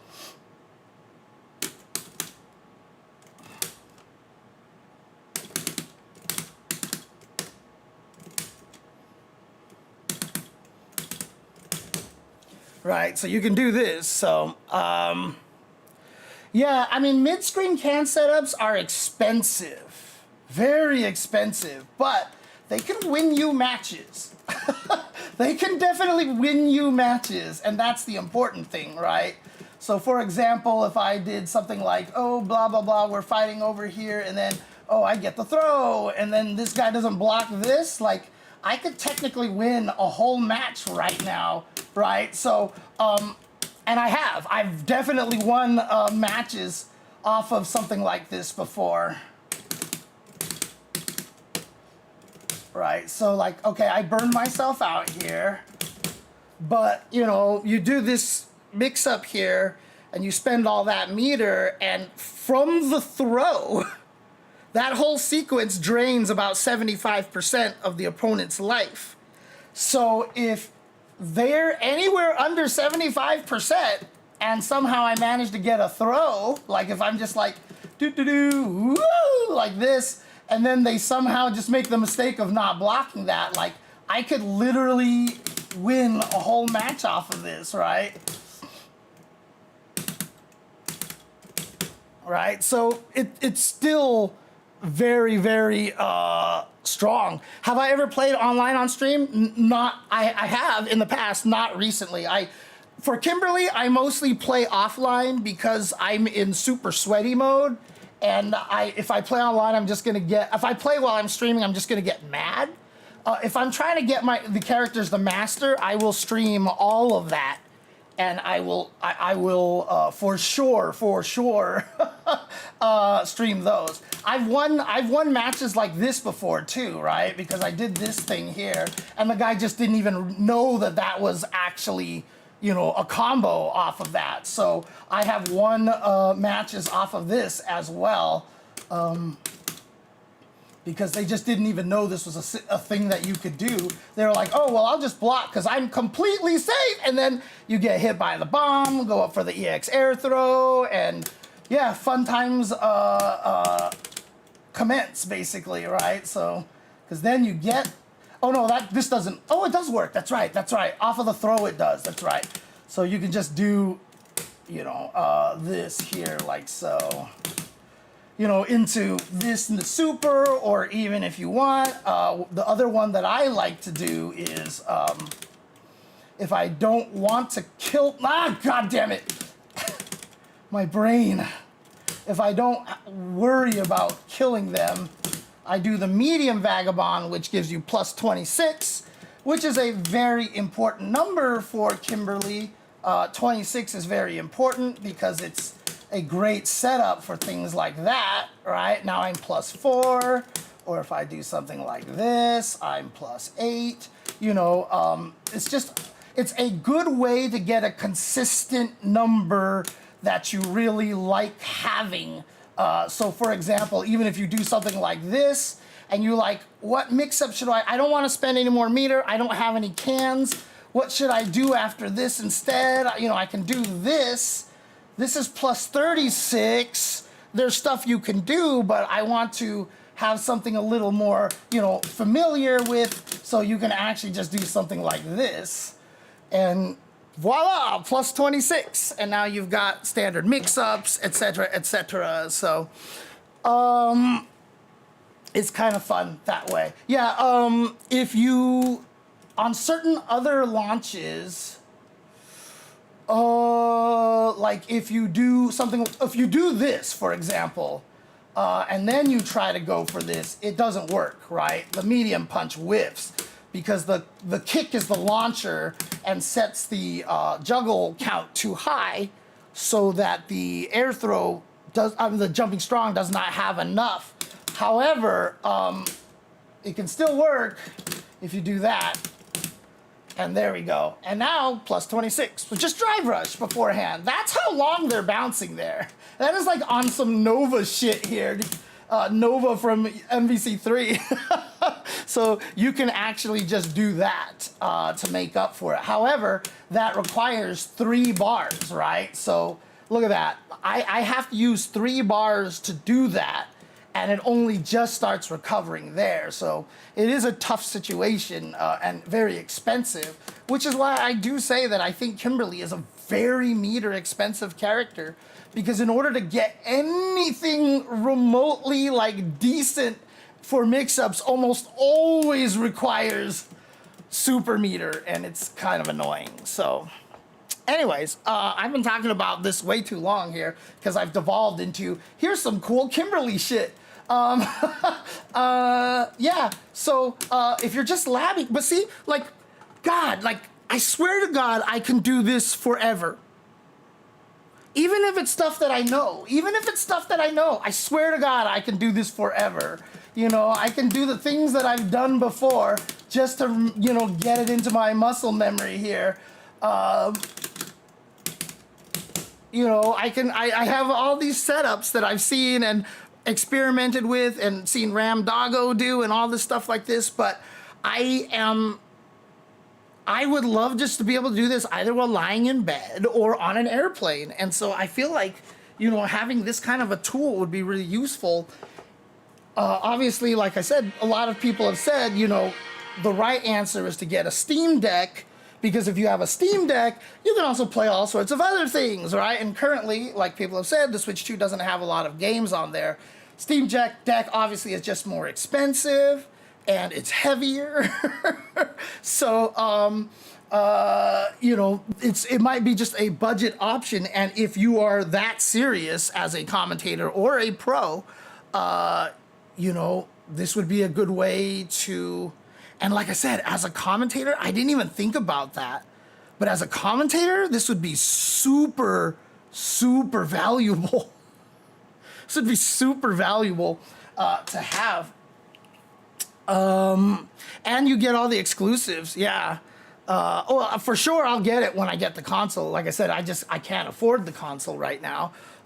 So, you know, I couldn't afford the PS5, and I won that in a drawing, which everybody called rigged because, you know, it was an FGC person doing the giveaway, and I won it. And he's like, it was honest pick that way. And it was like, you're rigged. You did this for, you know, like, you gave it to James for, like, exposures. Look, I'll tell you 100% right now. For all I know, it was not rigged. I didn't get any information. Nobody said anything to me. If it was rigged, oh well. But I really don't think it was. So, but yeah, I mean, if I can actually get my hands on a Nintendo Switch 2, would definitely be very powerful. Also, VissetNet. Also, keep in mind too, one of the most important things about this is that, you know, if you get stuck in the corner, you know, life sucks, right? Like, life just sucks fighting, you know, people in the corner because Kimberly's buttons have no range and stuff. But remember that,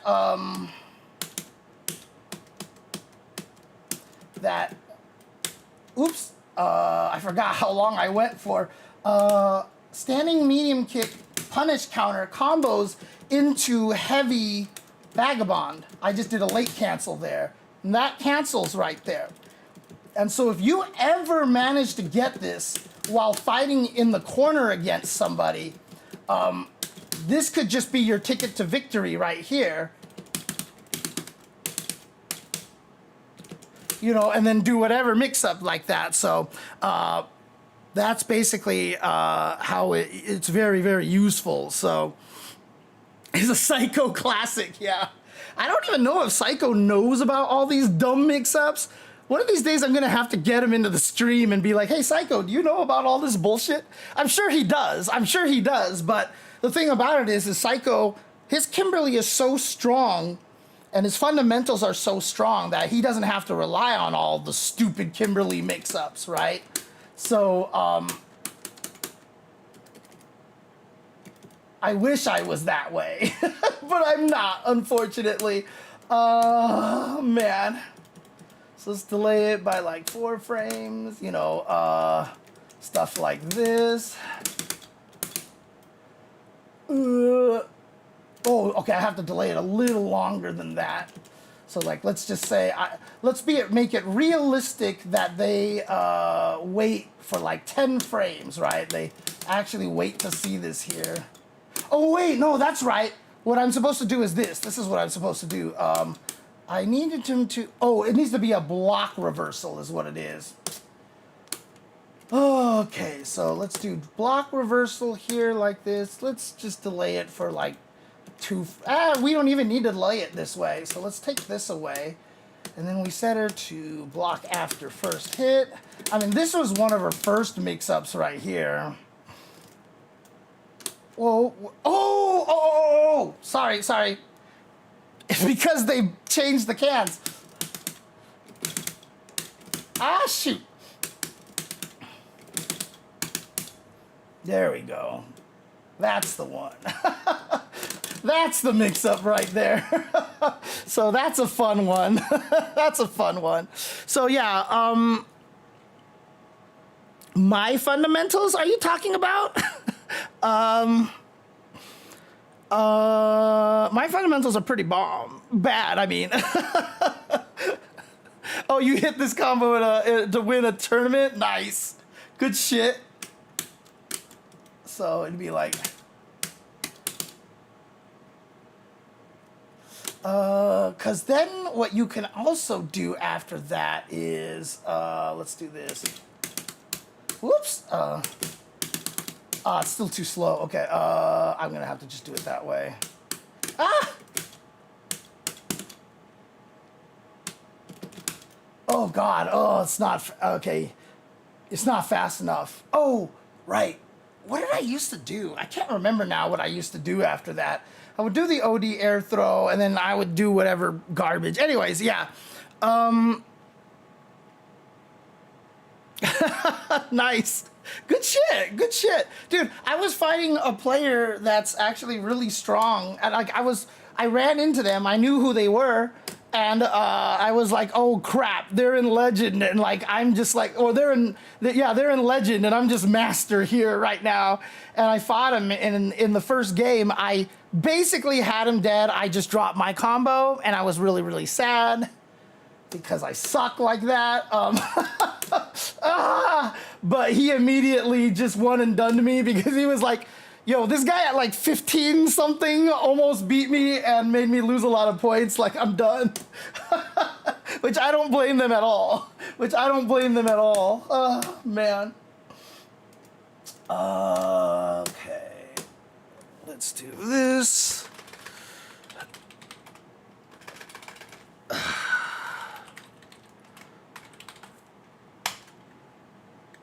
Okay.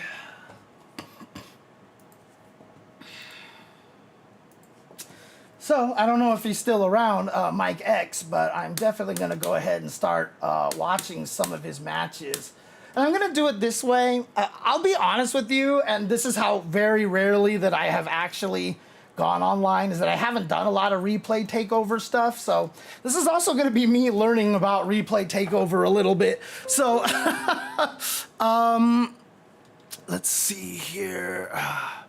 Oh, you can never fall out of Master. No, you can't fall out of Master. So, but it just sucks, right? To have that kind of happen to you here. So I have to add to the replay list.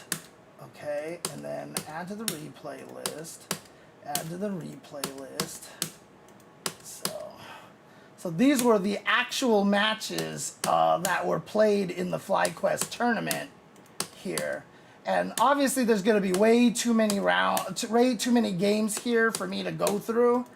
But mostly what I'm trying to do, I'm not going to super analyze these. I just want to see some of the sequences that he's doing. And so that way I can just like see what kind of Oki that he's using, etc., etc. That's what I really want to see, is the kind of Oki stuff that he's doing stuff. So, yeah, right? See, that's what I mean. The window for delaying that arc step is really easy, right? Like, it sounds crazy when I'm like, it's 4 frames, and you're like, my God, 4 frames. Like, I have to be a master. But, like, something weird about it is, again, like 1 frame links compared to 4 frame links are like night and day, right? Like, it's crazy. It's weird. Oh God! Ah, Jesus Christ! Fuck!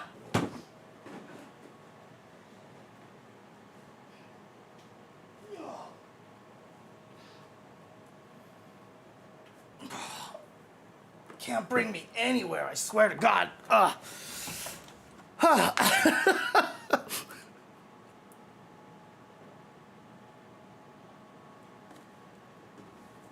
Yeah, but see, what I'm going to do here, too, what's also going to be very interesting about this, so this is the hard thing, like, I want to watch them through this means over here.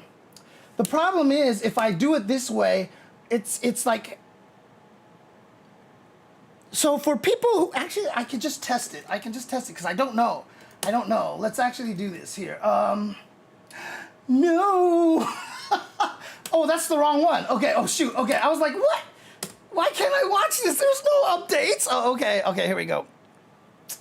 All right, so this is, for example, is the first match that they actually played in the tournament over here.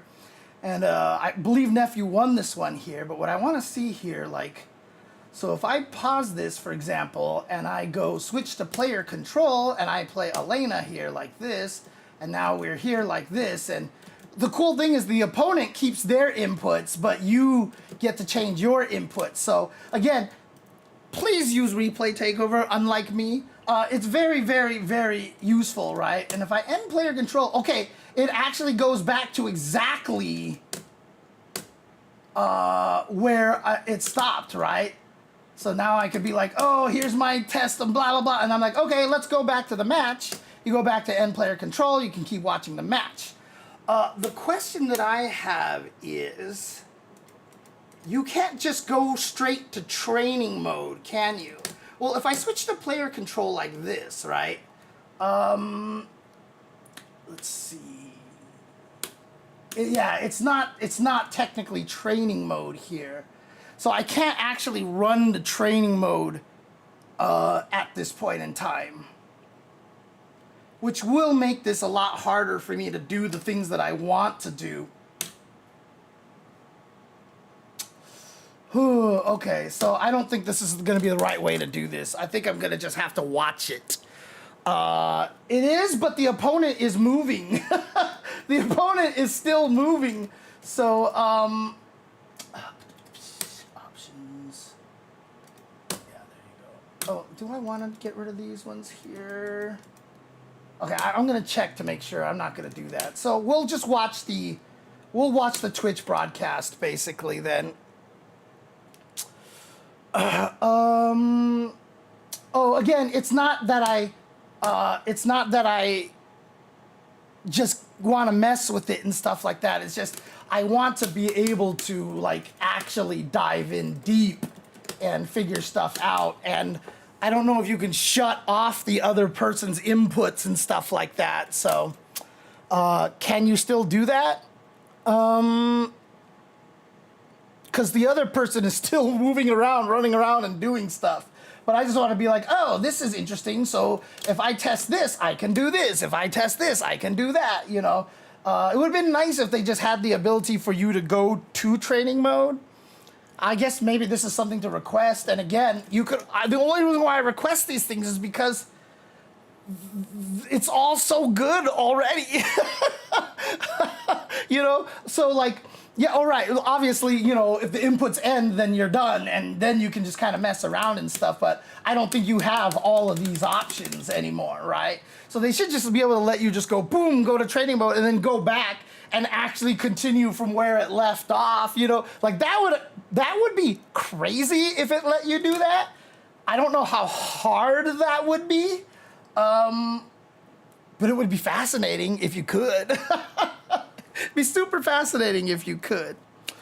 So what I'm gonna do here, let's try this really quick. Here we go. Let me try doing something really quick, guys. Give me a moment here. Okay,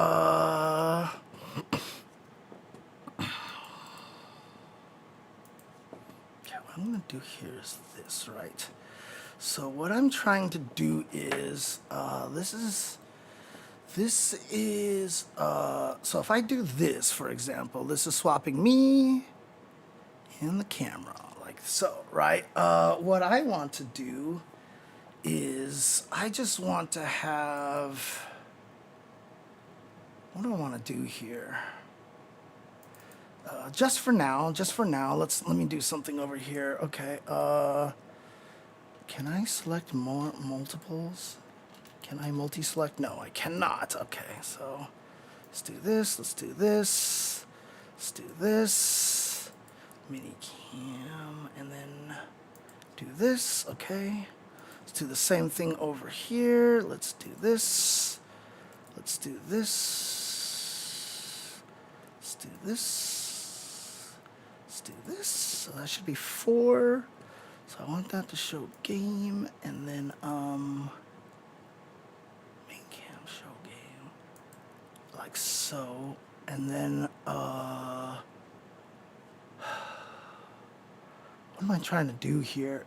Okay, this one, hide, and what I want to do is desktop 1 here, and we do show like so. Okay, so this is camera, this is game camera, so I want to switch this one to, what did I call it? Oh, here we go. This is the one that I want. Okay. So let's see if this works here. Give me a second, guys. All right. Does this work here? Let's do this. So desktop, game, desktop. Whoops. So that's game. That's desktop. That's game. It's desktop, game. Perfect. All right. That's what I wanted to do. I'm programming my Stream Deck, by the way. Shout outs to Elgato again for gifting me the Stream Deck. When I first got it, I definitely was not using it as much as I should have been, but oh, let me see. You have all the overlay still, so as far as because you only have reset. Yeah.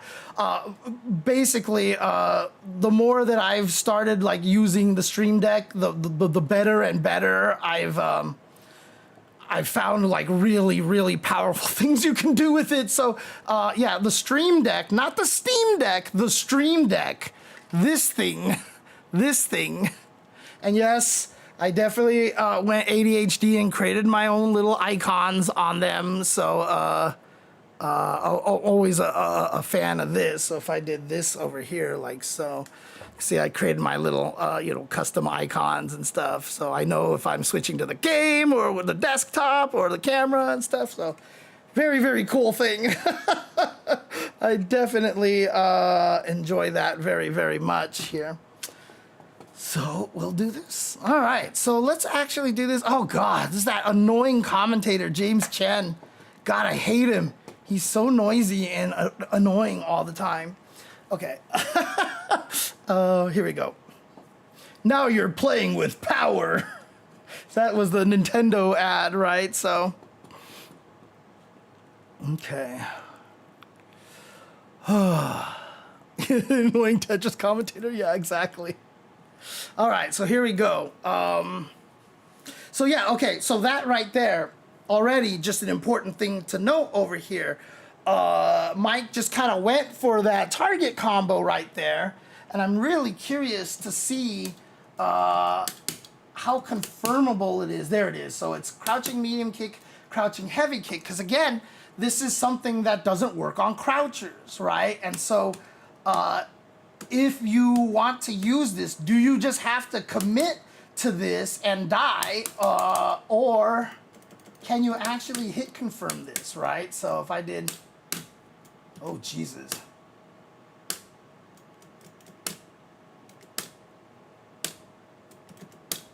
Oh God, I tried to predict. Oh my God, hang on a second. I don't even think I have to test it this way. Holy crap. Whoa, you have no time at all. So because crouching medium kicks generally are such strong buttons, yeah, they're not letting you, dude. Yeah, there's no hit confirmability on this combo at all. This is a, you know it's hitting or that's it, basically. But obviously it's very strong because is that a heavy kick one here? So can I combo into heavy spin scythe? No, I can't. Okay. medium one works. So medium spin scythe works here. Wait a minute. Whoa. Oops, actually I forgot to do something. Hey, thank you for the sub, Nino Diablo. Whoa. God, it's so funny.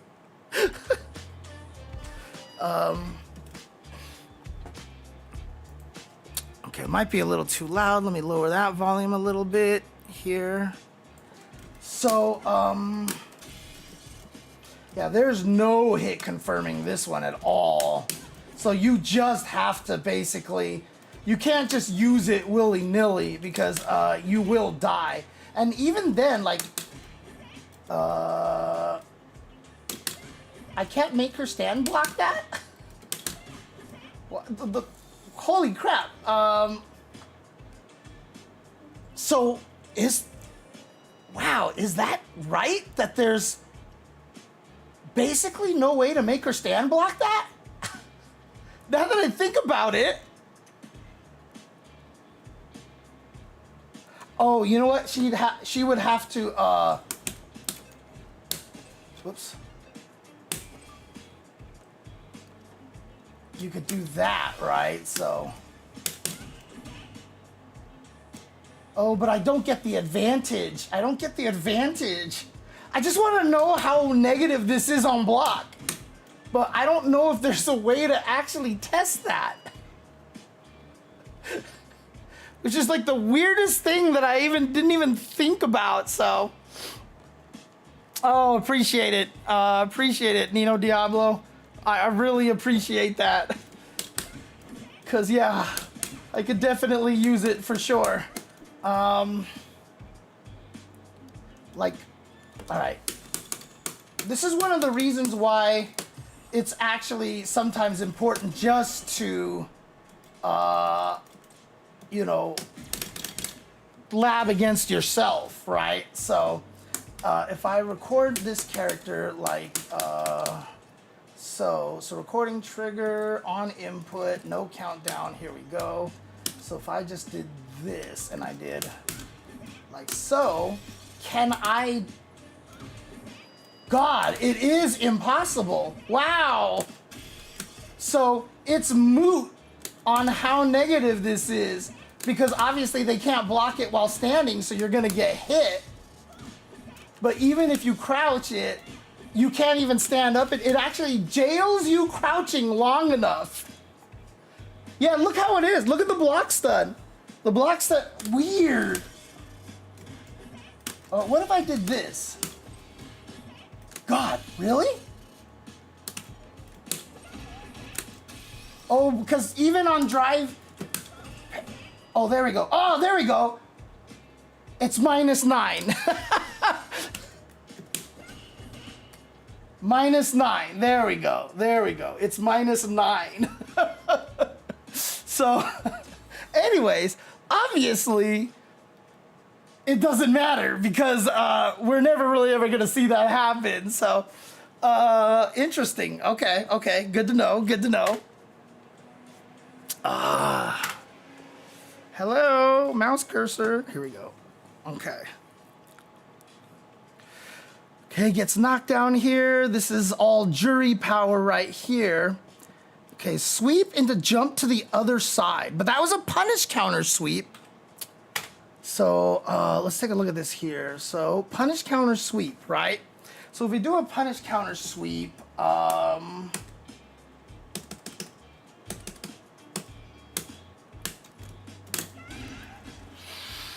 46, okay. So if I jump, I'm +3. And this is 6 frames here. So this will beat all 4-frame buttons. I'm gonna also make her stop doing this.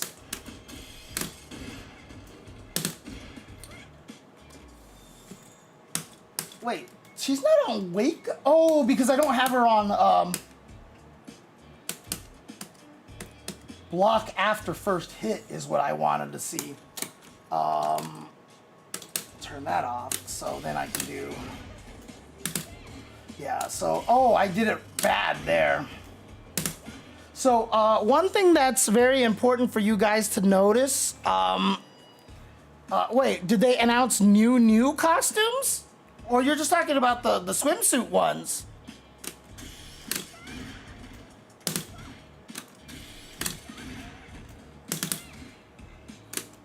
Because there are the new swimsuit ones, which are outfit 4, but they've only shown for some of the characters right now. Yeah, the swimsuit ones, okay. So I want to warn you guys about something, okay? If you ever want to do this, like so, and land, so like I said, like I can do this, and as you can see, if I do it with the right timing, she has a 2-frame gap right here for the opponent to press a button and actually get hit, right? This is always dangerous here because what a lot of people don't realize a lot of times that happens, and I'll show you this. I'll make her do crouching light punch on wake up here, like so. So I beat her crouching light punch, right? And sometimes I can do this and then, and I lost. And if you look at my window over here, I don't have any, like on the frame meter, you can't see any gaps. What the hell just happened? What the hell just happened?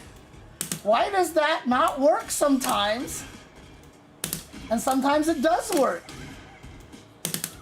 Huh, bizarre, right? Like, sometimes it works and sometimes it doesn't. Well, keep in mind that if you ever jump and do nothing, you know, you can block low while landing, etc., etc. But if you ever whiff a button in the air and you land, you have an extra few frames of recovery when you land, right?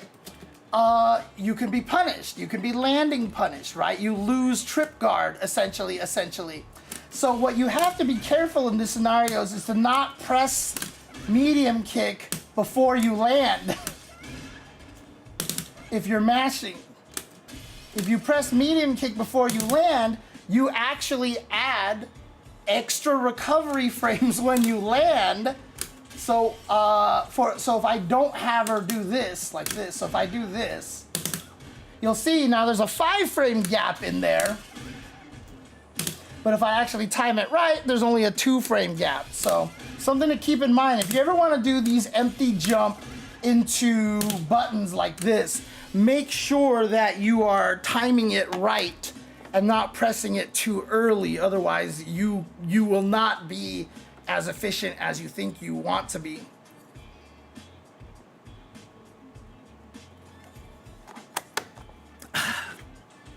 Well, display stuff, you know, input delay and all that stuff, yeah, for sure, it comes into play. So that's something to keep in mind, right? So, anyways, let's go back over here. So, okay, so punish counter, he jumps to the other side. It's a hard knockdown, so you can't roll backwards. So that's a side switch and gets the hit. So, oh yeah, that's a good call. What is it on hit then, right? What is it on hit? It wasn't a counter hit. He just got hit, right? He didn't get a counter hit there. I think he just got hit here. Bam. Yeah, okay, so he did just get hit. So let's actually see, whoops.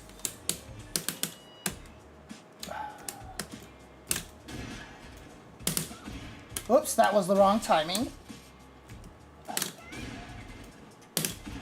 There, oh no, she's got, oh God, I gotta do that. See, this is another thing that I really would like them to add is the ability to make it so it's like only one time punish counter.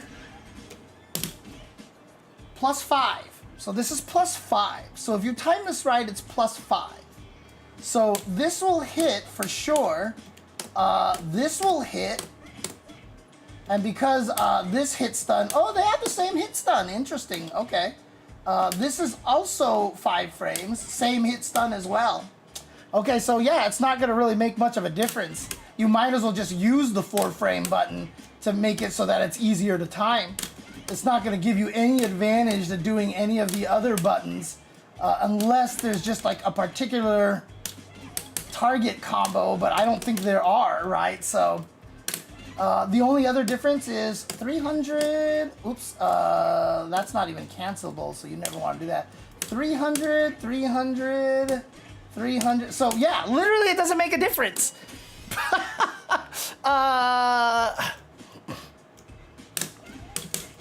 Oops, and then, so that's a combo right there. But I just want to see. So it's just always +5. Okay, right. What am I thinking? It's just going to be +5 because it's not even hitting meaty at all. So it's just going to be normal. Okay, yeah, okay. Whoops. I always think spin scythe is spin kick plus punch. That's what it was in third strike, wasn't it? Is that why I keep using punch? Or was it not, and I'm just mistaken here? Okay, the other thing you could probably do, yeah, you can do heavy DP, but it's more important to do spin scythe. Kick buttons, please. And because obviously you can also you know, start rolling here. 4 plus punch. Okay. Oops. God damn it. And so yeah, you can start doing this. God, I don't know why. Like, my brain just says spin scythe is in punch. And I don't know if that's what it was in third strike or something, and why I'm so confused. I know you explained it before, but what was your solution for throw loops that involved backdashes? I just wanted to make it so that if you backdash and you throw somebody out of backdash, because remember, backdashes are considered airborne partway through, right? So that's why if you backdash, you know, oh, I see. I thought I had it on input. On input, yes, recording trigger. Weird.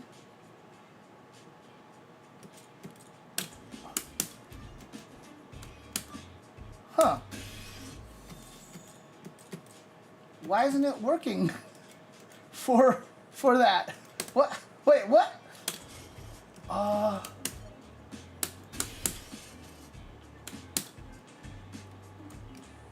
I just mistaken that you, oh, you know what? You can only do it this way. That's why. You can only do it this way.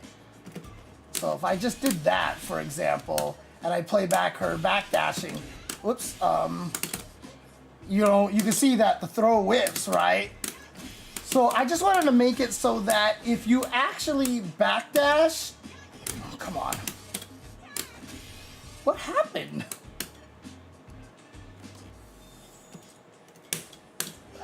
God. There we go. So if you actually backdash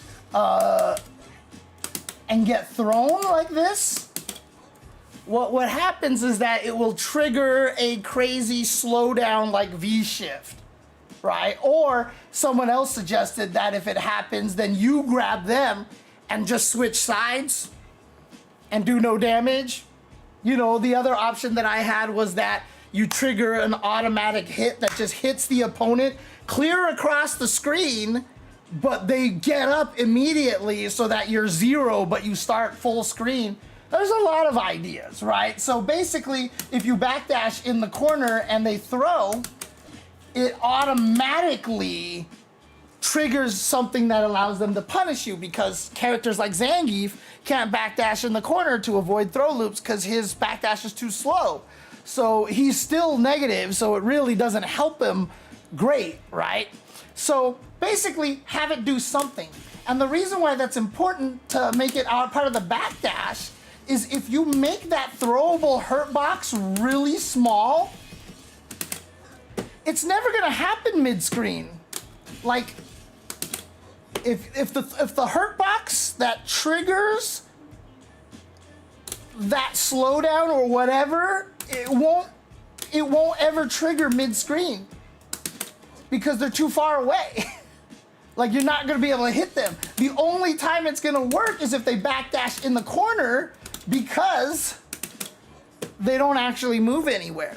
That's kind of why I wanted to tie it to backdash instead of just making it an anti-throw universal mechanic, because you don't want something that works mid-screen. But if you make it so that it has to be out of the backdash, then it doesn't work mid-screen, but it'll work in the corner, so it specifically stops throw loops. That's the idea. That was my idea for that. So, okay, so what combo does he do here? Yeah, even Sim. If he backdashes, it triggers it too. Yeah, because Sim's backdash is also very slow, but yeah, he'll trigger it as well, right? So, so wait, yeah, we got this here. So what'd he do here? Hit. Oh, okay. That's what he did. Interesting. Okay. So you can actually just do, whoops.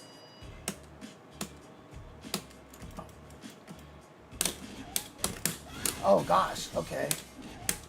Huh, so this is +5. Okay, I see. It's just a link. I was trying to chain it, but it's not. It's a link. So I have to know it's a link timing. Yeah, there you go. Okay. Can anything else combo after this? Like, can you do this? Yeah, you can. So here's the question then. So that's 20 damage with an advantage of 22 frames. Well, okay. A lot of twos here, huh? Maybe she's secretly a friend of Fong as well. Right? If you spend no meter, it's 2160. Barely any better frame data, so yeah, no big deal here.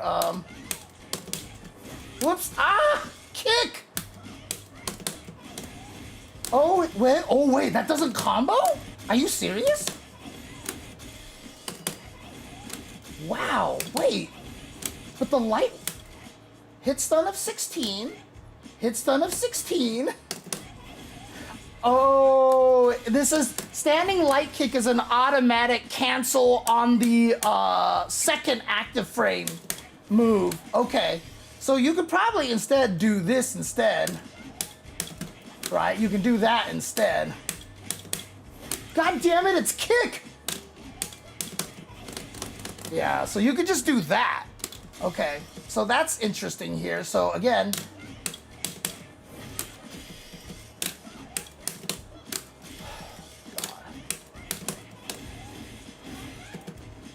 oh, okay, so that's not bad. So I didn't see what damage that was. God damn it, it's kick! Right, so that's 1670. That's really weak. Holy crap. So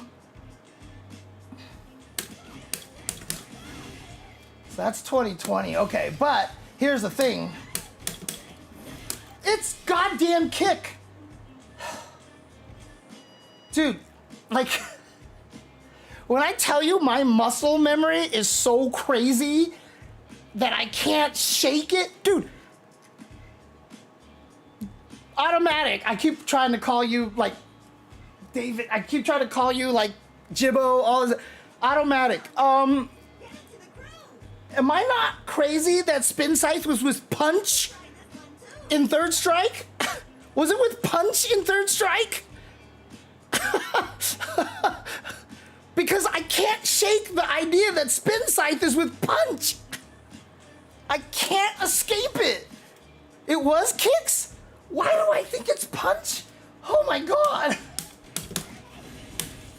See, so the important part about this here, whoops, oh my god.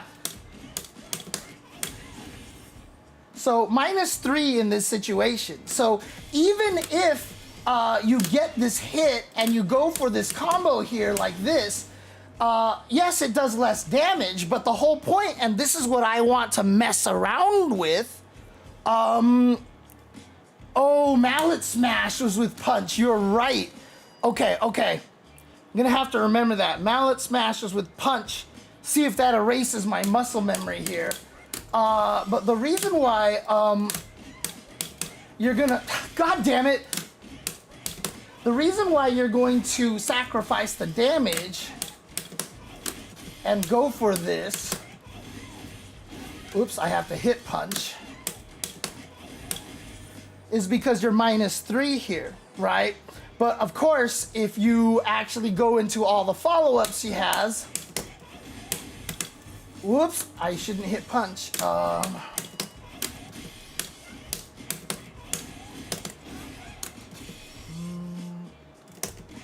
Let me test something really quick. Oh, that's right, I have to do, that's what it is. Yeah, okay. Oh, God. Right, so the idea here is that you can now follow up with all of the different options that she has, right? So this is kind of what Elena is kind of, I feel like, designed for. Like, she can do, oh boy. She's gonna take a lot of muscle memory. So obviously, if I do nothing, right? So if I establish this as my first option on hit, oops, oh God, that's gonna be tough. Right, if I establish this as my first option here, right? So if I start, kick,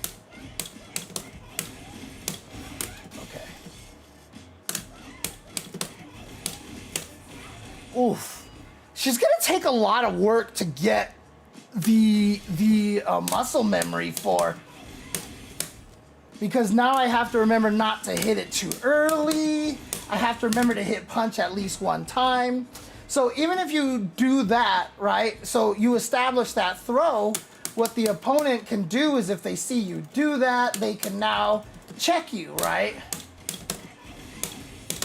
I can't throw in that situation. This is a situation where you can't throw. See, I'm gonna get counter hit every single time there. Well, the thing about it is that when you actually do the roll forward, the forward and light kick option is a true frame trap. So I can counter hit you for doing that. And if I'm not mistaken, I think, whoops. Yep. Also, the medium kick one is a frame trap as well. And so that's really strong, because if you can convince them to keep mashing, now I get this and I get a combo off of that, right? I get a combo off of that. But let me check something really quick. Whoops.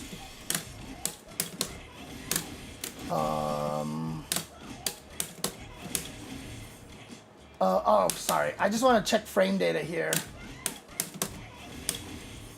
So that's -3. Whoops. Oh, whoa, what the hell?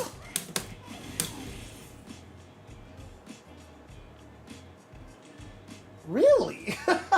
So if you cancel into the light button version, you're -3, because there's 7 frames of recovery. But if you cancel into the medium one, she rolls considerably longer.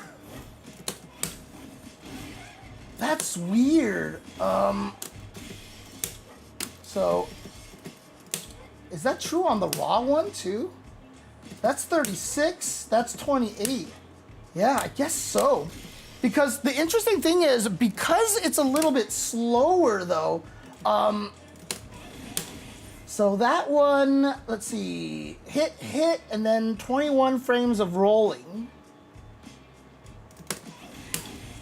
And then 26 frames of rolling. Because if I'm not mistaken, there was something that I was doing with this before. Let's see, whoops.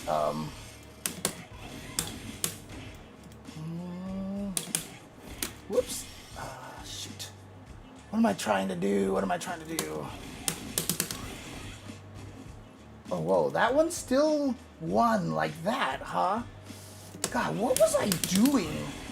There was something that I was doing with this Was it just the medium spin scythe? God damn it. God, what was I doing? Oh, god damn it, it's with kick. Why is this so hard for me? Okay, what if I do the heavy punch roll? What was I doing? I'm just trying to figure out here. Whoops. Oops, I want to do the light one here. Okay, no, that wins too. What was I doing? I had a situation where on hit, if I rolled into the Link song out of one of her spin sites, that I would trade with 4 frame buttons. Oops. Huh. Interesting.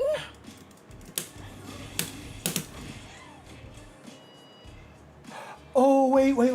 I remember what it was now. I think it was the OD version.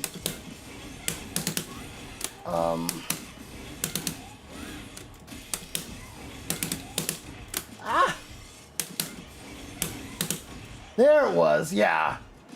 It traded, but I remember it launching. Okay. Oh, I think what I was doing was just that. Okay, so that's not counter hit there. Okay, so let's try this then. Okay.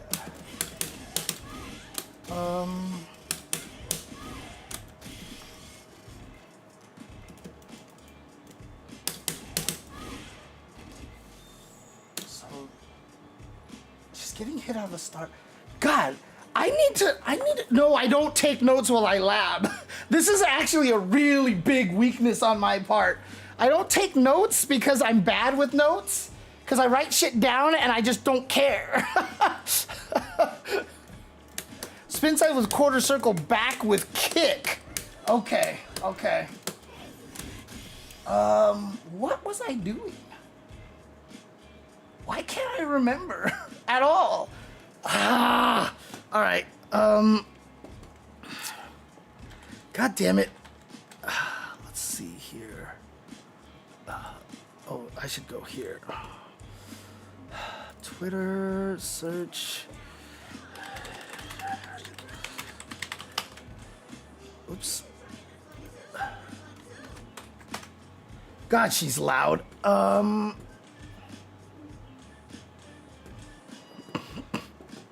Okay, here it is. Yeah, okay. Drive rush, crouch medium punch into Link song into 4 medium.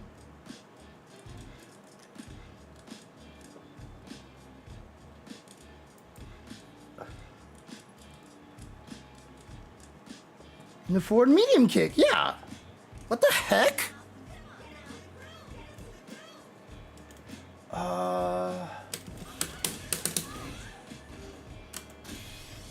What? Oh, on block. On block. That's what it is. That's what I'm doing wrong here. Okay. Oh, maybe not? Wait, why are you not? Oh, delay 4 frames. That's why. Jesus Christ. I was about to have an aneurysm. There it is. Yeah. That's what it is. Okay. It's a block trap. Yeah, okay. And then you can do fun stuff like that. Yeah, there you go. And then you can do all sorts of cool things there. Whoops, kick! It's with fucking kick! Oh my god. I swear I'm gonna kill somebody pretty soon. Whoops. It's with kick! It's with kick! It's with freaking kick! Oh my god! Oh my god, what is wrong with me? Oh my god, my muscle memory sucks so bad. Holy crap.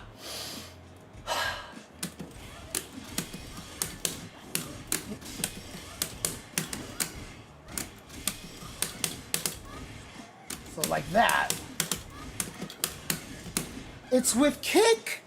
It's with kick. It's with kick. Dude.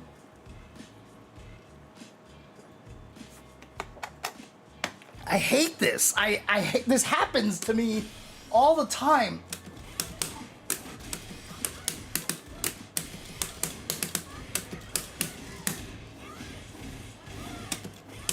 Yeah, and then you could do all sorts of stuff there. You definitely get more, because if you do the light link's tail, you just win straight up like that, right?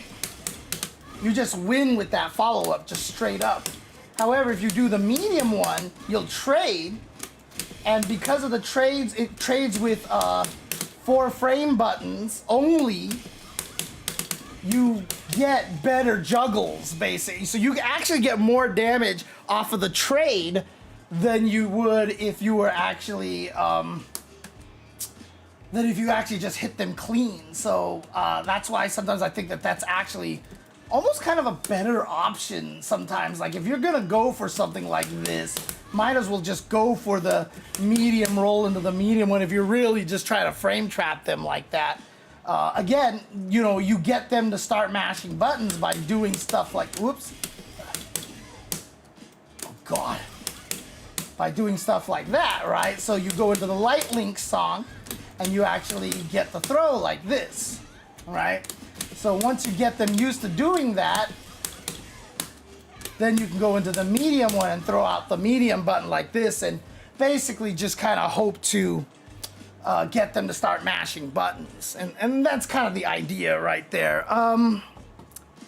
Actually, before I go back over here, let me see if I can find something here.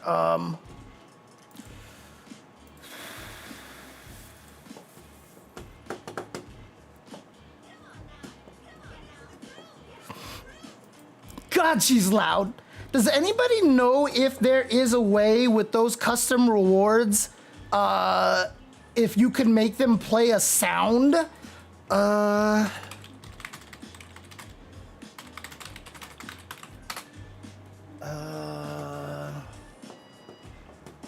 Oh no, it's actually, you need a third-party tool, looks like, so.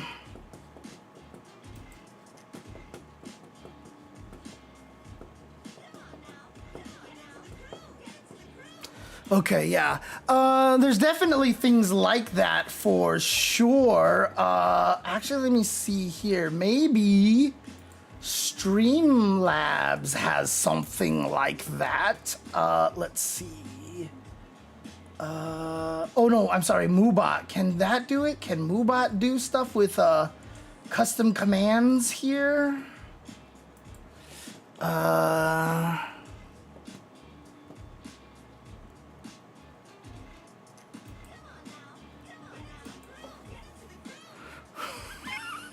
Oh my God.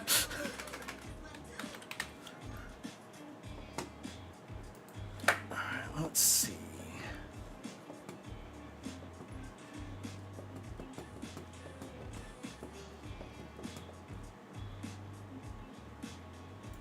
As a Twitch announcement? Whoa, how does that work?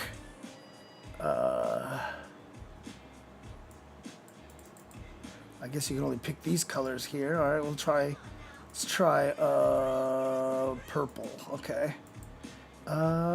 Anybody can do this. Expiration, blah, blah, blah, blah. So wait, Moobot, you can make them play sounds? All right,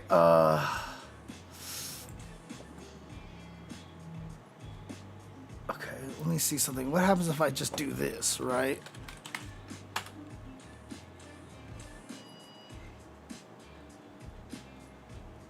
Did that not do anything? Did that not do anything?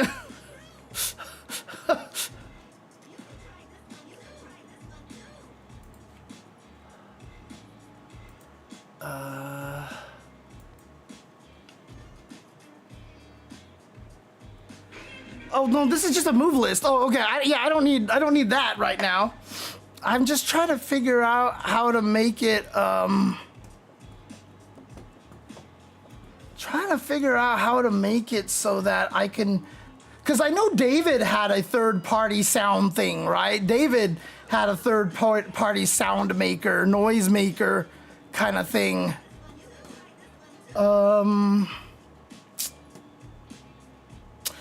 Research it later. I'll research it some other time. Sorry. I just want to make it so that, oh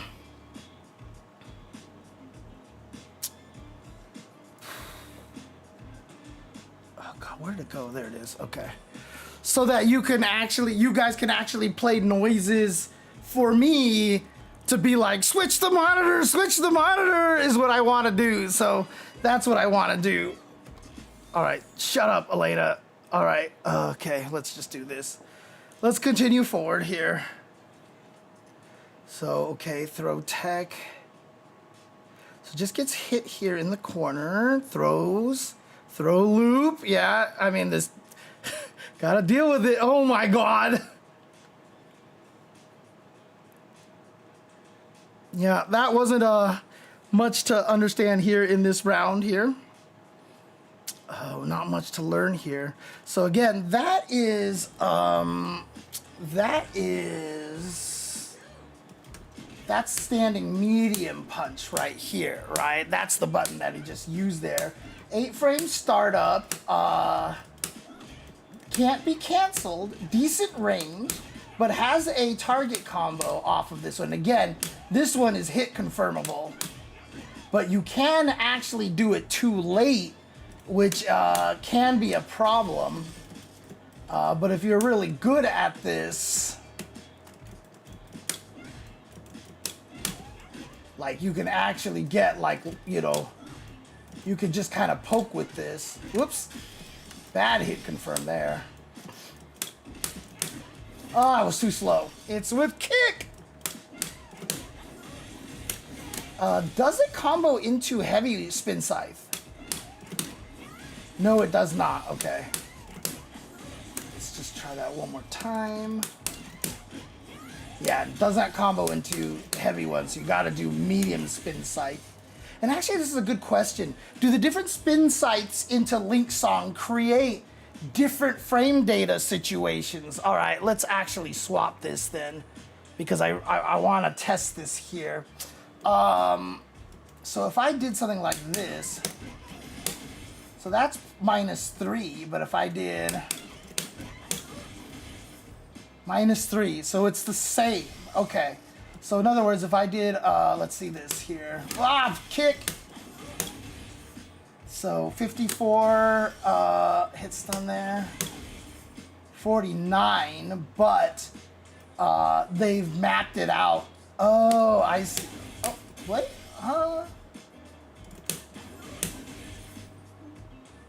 Interesting. Huh. Oh, I see. I see. The, yeah, okay.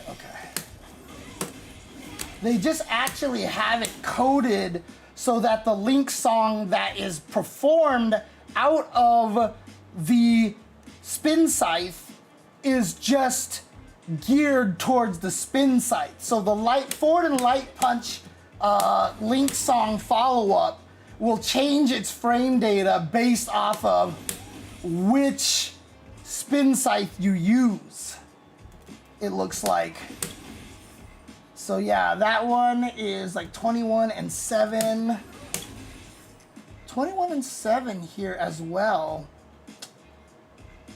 Interesting. Huh. But yeah, see, even the heavy one is the same. Okay, I'm not sure exactly how they calculated it out, but they made it so that every version of spin scythe into the follow-up is going to be the same, which is good, because otherwise that would make her too complicated. So the medium one is always going to be -11 on every version of spin scythe, and the heavy one is always going to be -13 on every spin scythe, if the assumption is correct here. That's good. So that's good. Now the question is, why would you ever do the medium or the heavy ones? for the link song there, I'm not sure. Well, actually, if we did, so that's 25 frames before it hits, right? And, okay, so that's 18 frames before it hits, right? And then if we do the medium one, whoops, if we do the medium one, still 18 frames before it hits. Interesting. Oh, no, there was different. Whoops, no, I did the wrong move. That's why. What am I trying to do?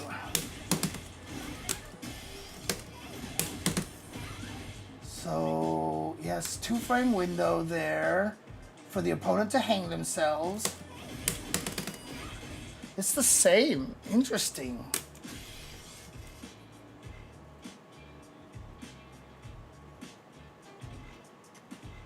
I'm just trying to figure out now, what are the situations that you would ever use the other roles? You know, why would you ever use any of the other Link songs when you're coming out of Spin Scythe? That's all I'm trying to figure out right now. Just trying to figure out if there's a reason for that.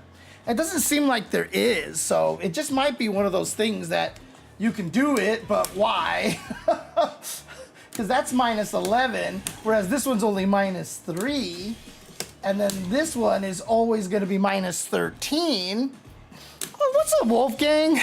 How you doing, man? I haven't had a chance to talk to you in a long time. Hope things are going well with you. Oh, hope things have are continuing to get better and stuff. So interesting. Oh man. Well, I don't think Automatic is still around, so he might know. I think she's really interesting. So the whole point is that I'm watching MikeX's matches against Nephew right now because I just want to see what he's doing with the character because he beat Nephew, right? So he just straight up beat Nephew, which was crazy. Crouching medium kick minus 4. And keep in mind again that even though it doesn't look like it, it's because of her animation. But her crouching medium kick is actually farther than Jury's. But remember, the important thing to remember here is that it's not cancelable, right? So that's the problem.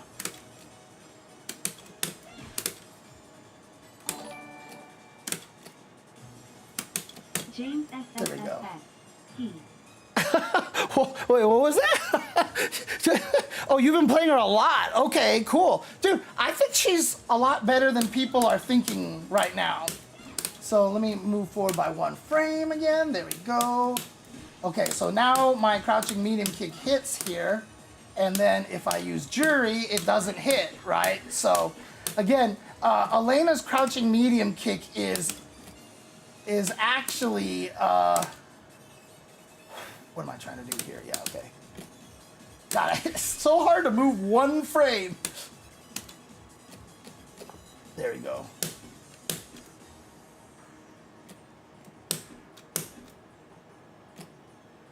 2 frames. Oh, it still missed. Okay. Yeah. Oh my God. Wow. Yeah, Elena's crouching medium kick is significantly farther than Jury's. There we go. So there you go. So yeah, so like I said, Elena's crouching medium kick has kind of ridiculous range here. So that's something you want to keep in mind. So it being minus 4 on block, if you use it right, like no one's hitting you. No one's hitting you with a 4-frame button, right? And even Jury's is minus 6. So again,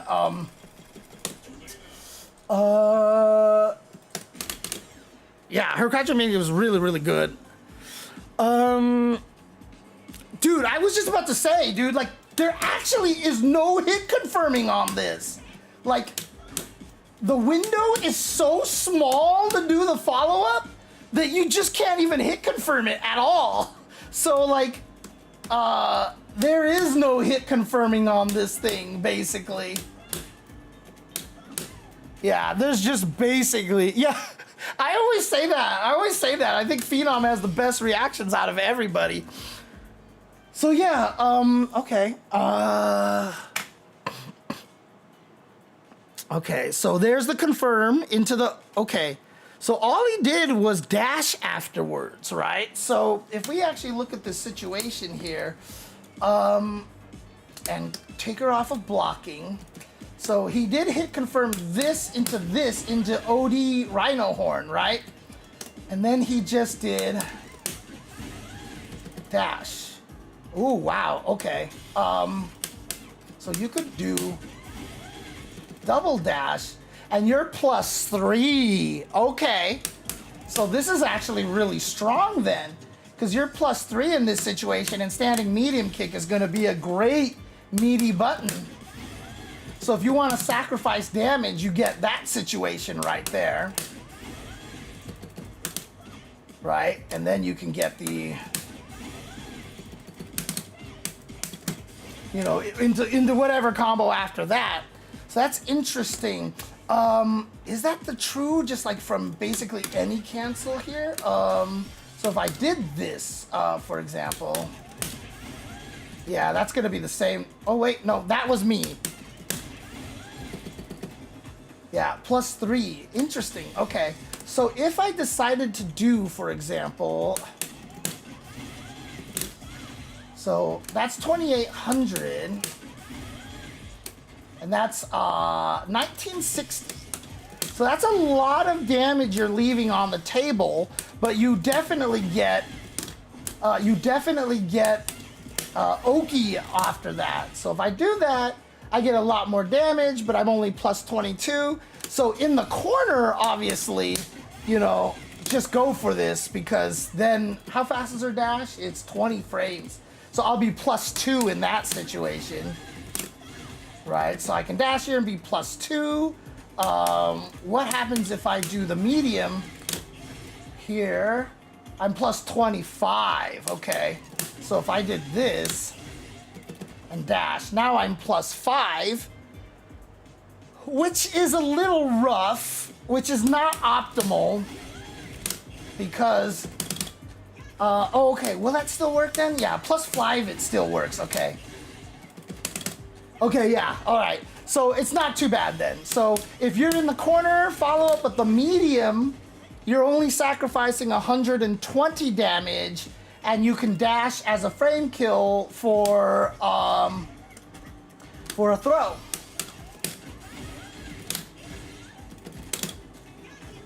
And I want some people who are watching this to understand, I hope you see what I'm doing here. Like, I'm just watching MikeX and seeing the situations that he gets into, and I'm labbing all these options off of it. Again, what I was saying earlier, like, I can lab forever, right?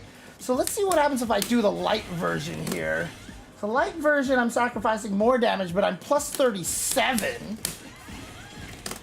which means in this situation, I'm +17, which isn't necessarily like, +17 is egregious, right? Like, that doesn't help me very much. So medium into dash feels like the best option if you're in the corner here, because then I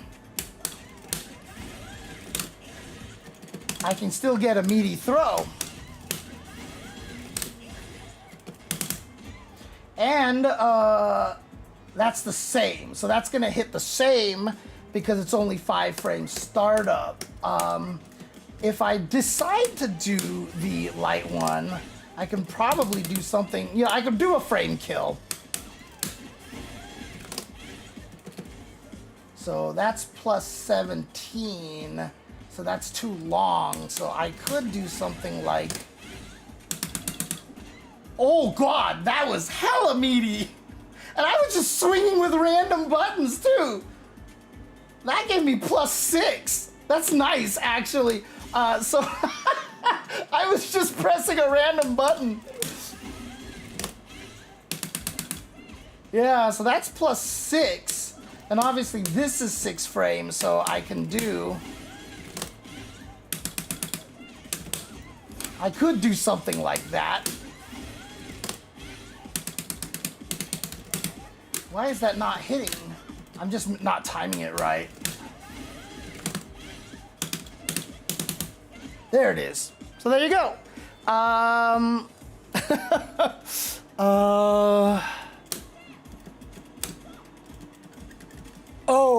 okay. So you're saying, whoops. Whoops, not that button.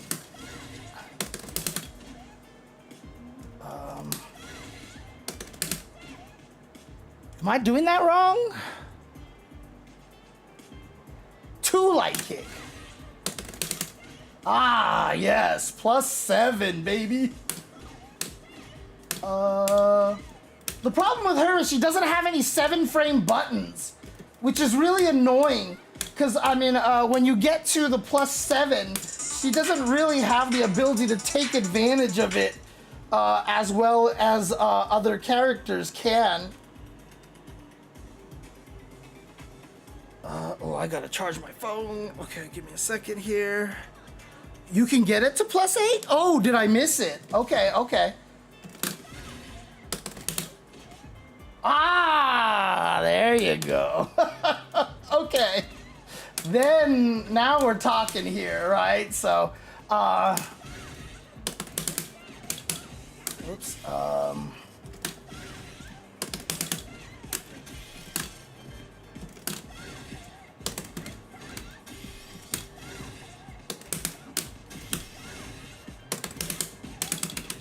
Jesus Christ, it's hard.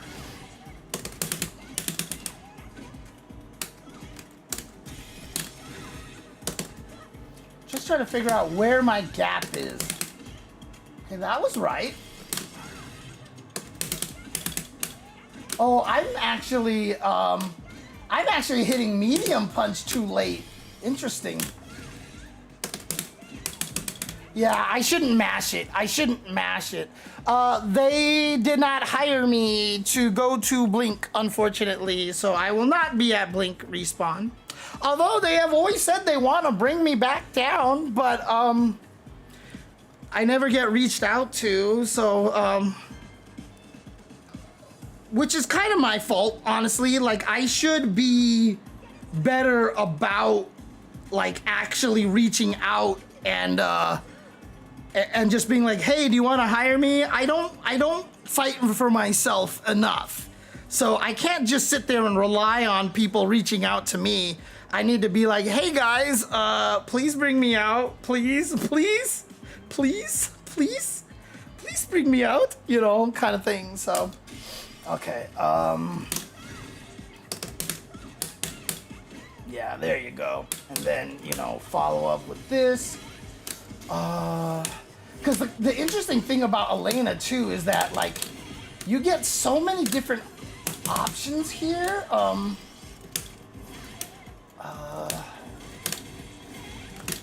Okay, if you do the medium one. Oh, you can't get a juggle off of that, huh?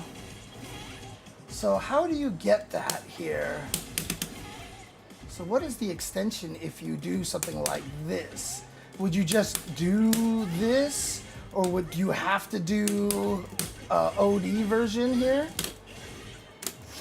Because the heavy one, if I'm not mistaken, bounces them high enough. Yeah, but obviously this does not combo into the heavy one. So if you're just doing this, and you just go into the medium here, because that doesn't combo. So again, if you do land this, you could, you know, go for mix-ups and shenanigans and stuff like that by sacrificing damage. But if you actually ever want to get like a longer combo after that, you're either gonna have to do OD version here, like, you know, something like that, or actually, would this work? Let me see. What am I trying to do?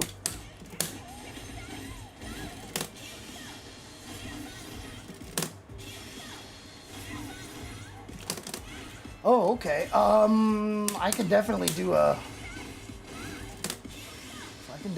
this. The medium one still connects.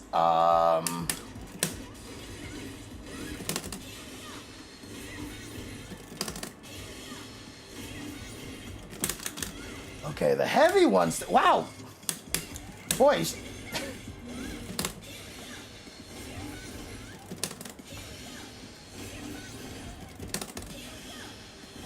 Okay. I was just checking.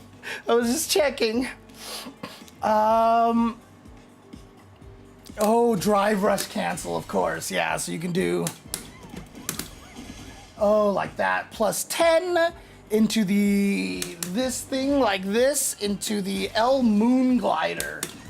The hell is Moon Glider? Is that one right there? Is that the Moon Glider? I don't remember which was the Moon Glider. What's up, Musaketa? How you doing? Ah, yeah, okay. So you can do that thing. Okay. Forgot about the follow-up there. I forgot about the follow-up. Okay, I mean, I would love to go, Lunatic. I would love to go. But like I said, I have to fight for myself a little more, okay, so, whoops, it's forward plus punch, that's right. So in other words, I could do like, oops.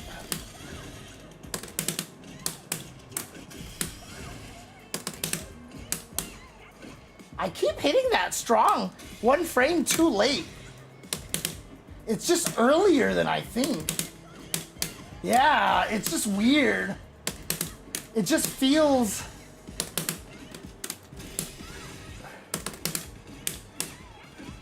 Okay, what did I hit too late that time? Whoops. Okay, what am I trying to do here?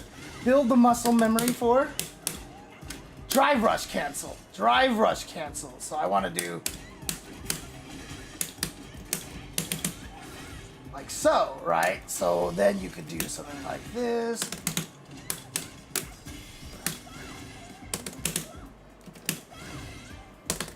It's already really hard to do the crouching light kick at the right timing. You see that? I'm always doing crouching light kick 1 frame too late. That's how it is. There we go.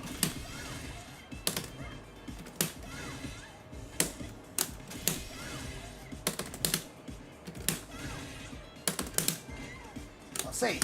Okay. +8.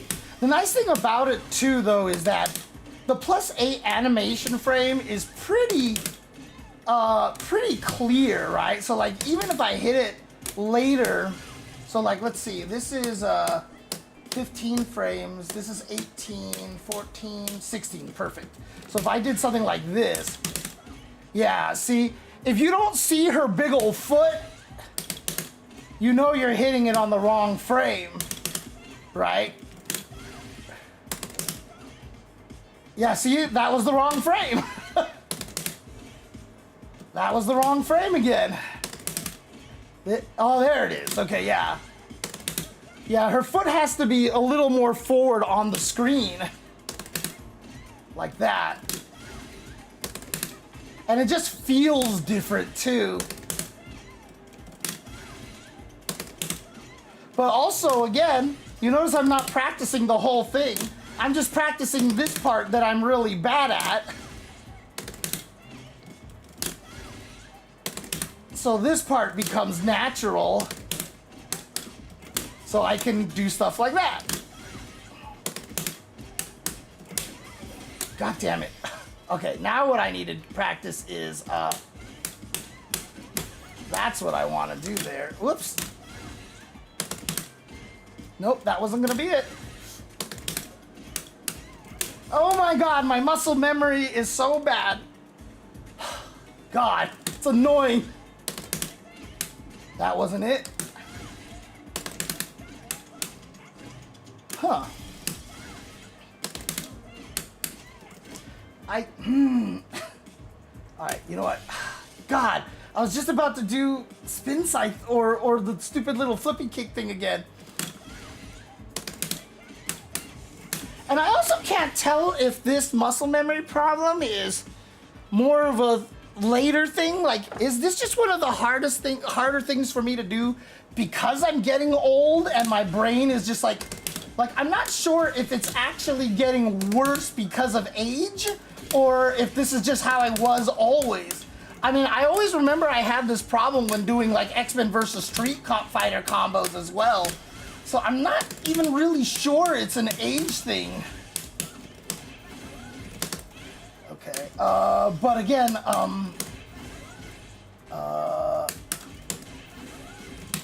okay, so the heavy one doesn't hit. Medium one hits, that's 2290. That's less damage there. But it is super cancelable, whereas, that is not. However, how much damage is this? That's 1690. Okay, that's more damage right there. Okay, there you go. So, and this, is this? Okay, yeah. Her DPs can't be canceled into level 3s at all. Interesting. Okay. Stand me and punch with EX Hadoken. That timing is also weird. Interesting. Okay. All right, Lunatic. I'll hold you to that. Okay. If you win, and you get to say anything on stream, be like, bring James Chen to Blink Respawn. You know, just do that. Look, Wolfgang. It's the same reason why I play Kimberly. Like, Kimberly is way more complicated than she needs to be, which is what makes her not nearly as strong as some other characters, but I just like the technical play. The technical play is just that much more enjoyable, right? So, okay,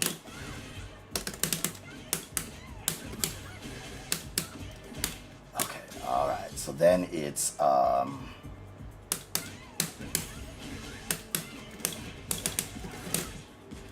then what is our level 3? That's this. That's just level 2. Level 2 is with, level 3 is with kick. All right, so.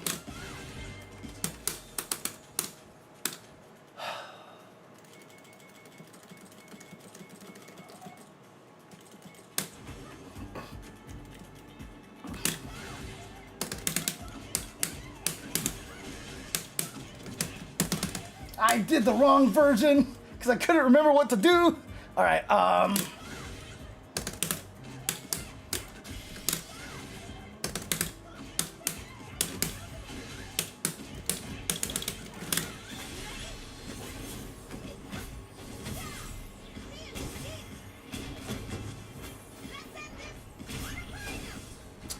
$4,788, not bad. And especially because that combo basically only required the drive rush at the beginning. And what's cool about that, so like if we do this here, whoops.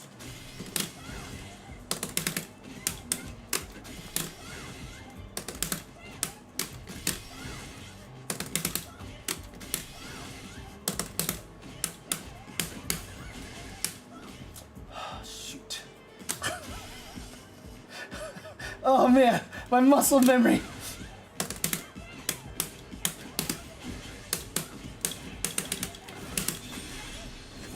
And what's cool about this is if you do this whole combo here, like this, for example,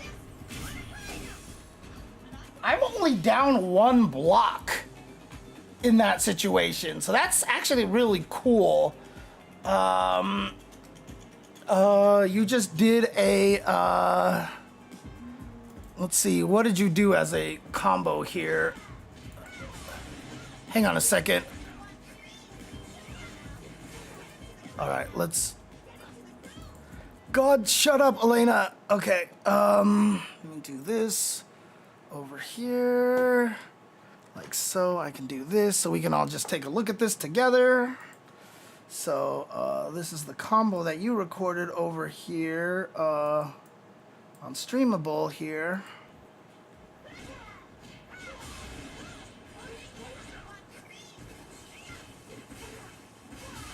Oh, you did double bombs. I see. Okay, okay. You did double bombs. That's not going to be max damage, unfortunately. That's not going to be max damage. So what did you get on there? I didn't see what the damage was. I missed it. Where's my goddamn mouse cursor? Hello?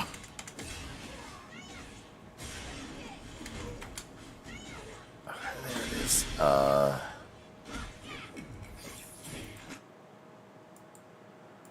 You got 5657. 5657. Okay. Interesting. No, that's not what I'm trying to look for. That's what I'm looking for. Okay, 5657. I'm curious. I'll check that out. And actually, you know what? I'm just gonna see if I can figure this out here.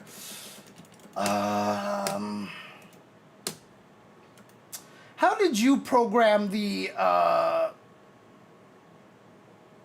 fuzzy guard to work? Because I just have to manually record the dummy to do it, and I hate that. But I'm wondering if you have a much more clever way to do it. Oh, you manually record the dummy. Okay, yeah, that's what I thought. Okay, same as me. Basically, like so, and then wake up reversal, set them to this, like that, and then if I knock you down, I can do like bump, bap, like that. Okay, all right. So basically, you did. Oh, sorry. Okay. Oh, that's right. You did double bombs just so you could get the extension there. Shoot, what am I doing? Okay.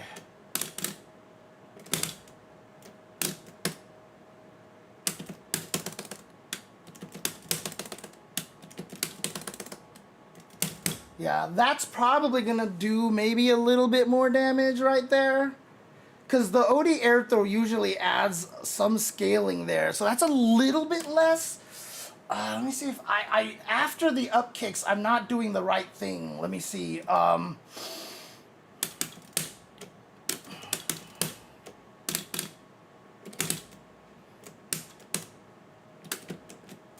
Actually, let me try something really quick.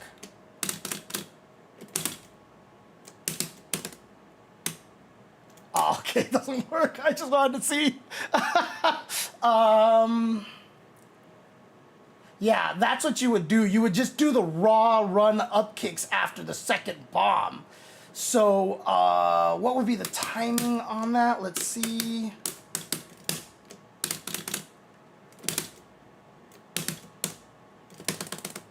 Ooh, that's too early. I actually have to delay that a little bit.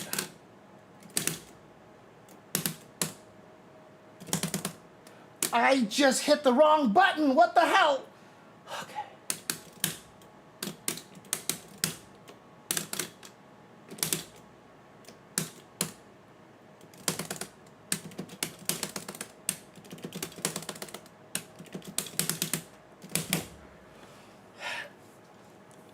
Oh, that's gonna do it right there. That's gonna be the most damage right there. 5725. There you go. So I'm timing the run start on the second bomb explosion. Dang it, I'm actually holding it too long.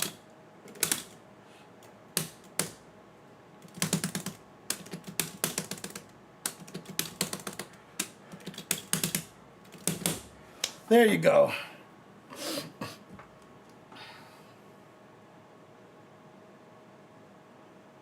Blam. There you go. Yeah, all of our most damaging combos are going to involve some combination of doing the light follow-up, the torso cleaver, and then also crouching heavy punch and stuff like that, because torso cleaver, crouching heavy punch do like some of the, like her torso cleaver right here is basically one of her most damaging moves. Like you saw 900 damage, right? Like it's one of her highest damage moves. Like this is just 800. This flattens them. This like doesn't combo and it only does 540 damage. Slide is only 720. Tatsu doesn't let you do anything. Why did he block? Oh, because he's still on doing that wake up thing. Oh my god. I was like, ooh, you know, kind of like, so yeah. And EX air throw adds a lot of scaling, unfortunately. So, unfortunately, the only thing that she has that lets you combo after it is if you hit someone out of the air with that right there. And that's always going to be her most damaging situation. So, again, Visetnet, I hope you know about this one because this one is super fun. But if they try to backwards jump in situations like this, in situations like this, like that is like your favorite thing to have happen, right? Because, you know, like that's where shit gets fun, right? So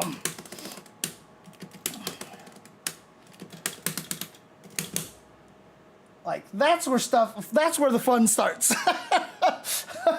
So that doesn't even burn you out, right? And there we go. So like I'm at 500 and I wonder if I could do something like this because since it doesn't burn you out, can I actually do something like this?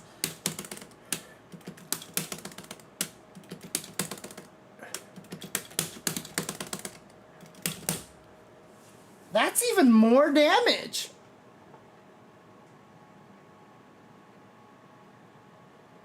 That's almost 6,000 damage. I never knew about that. I didn't know that worked. Interesting. Okay, so if you really want to maximize damage,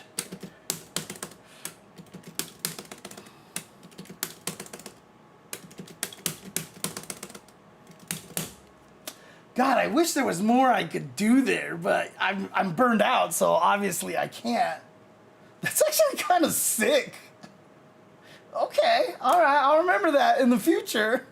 Because, you know, any little bit helps right there.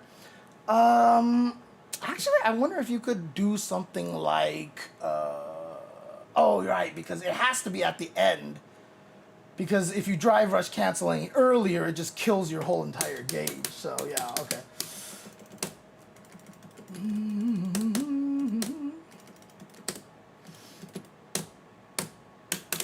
All right, okay. I have been distracted long enough. Let's go back to this match over here and continue labbing, seeing what MikeX is doing here. Okay, so forward heavy kick, if I'm not mistaken. Yeah, forward. Well, it's just standing heavy kick. Standing heavy kick on counter hit. It's +4. Wow. Okay. But you have to be close. So you're only getting that hit if you're decently close. But that's not bad, honestly. Like, that's kind of nice here, so. And the nice thing about it is no matter what, oh, never mind, I lied. I thought standing light kick would be able to connect even from, like, farther ranges there, but it doesn't. Oh, light kick does. That's why Mike does light kick. Okay. But the problem is light kick doesn't combo into spin scythe. Oh, wait, oh, she's on counter hit. Oh my god. Yeah, okay. I was like, wait. I know that I would. Yeah, so light kick doesn't combo into spin scythe. Only the punches combo into spin scythe. God, it's with kick. Yeah. So light kick doesn't do that. So even at this range over here, oh, wow. Okay, in the corner. Does that work mid-screen too? Let's see. But you get no follow-ups. But here in the corner, you can get the medium DP follow-up here. So if I did get the counter hit, like so, with this, like so, right? So I could do, so that gives me that, and then I'm plus 25, which is what I liked before, because then I can do, and be plus 5. There you go. Again, just routing. See, this is what a lot of people don't do, right? Like, I routed that medium DP juggle in another situation, and I was like, okay, what do I get? And now, in a completely different other combo, what I'm doing is normalizing it. I'm routing everything into the same ending. And this might not be optimal, but for learning a character, it is hella optimal, because now I don't have to remember 800 different setups, right? Can I even get the heavy DP here? No, okay. Yeah, so that's the nice thing, right? So this is why you lab all this stuff. So in the scenario that I was testing, I think, which was this, right? Like, I could get the heavy DP. I need to fix this.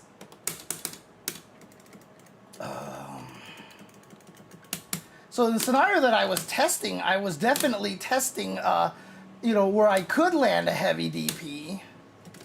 And that gave me a plus 22. But even still then, like, the medium DP here was still plus 25, right?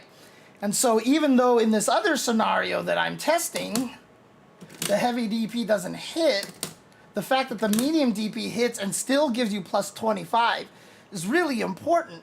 And again, so now I know every time I can end any combo in the quarter into a medium DP, I can dash and be plus 5. And frankly, probably also mid-screen as well, though I don't know what I could... Oh, I can probably do, this, right?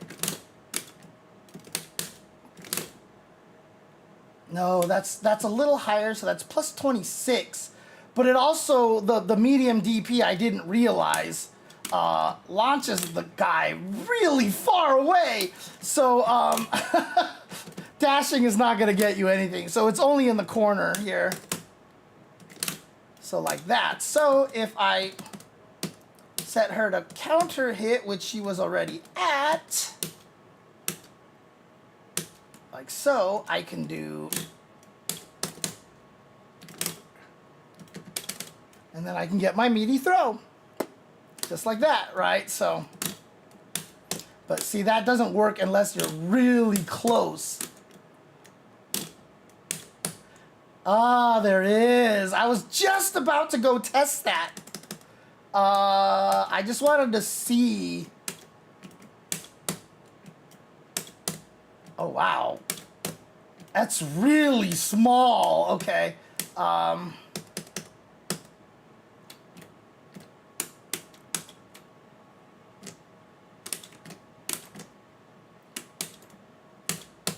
Oops.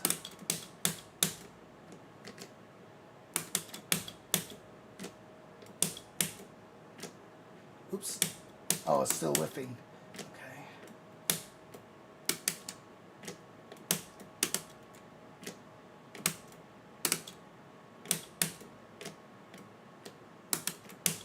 So that's max range right there. That is max range. Wow. Wait, why is that hitting there if that's max range?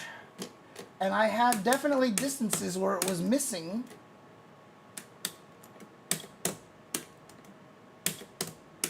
Is her hurt box actually... Holy crap, Elena's hurt box changes when she dances. Oh God, they made her third strike. They made her third strike. You bastards made her third strike. Oh God, that's annoying. Okay, okay. Stupid people.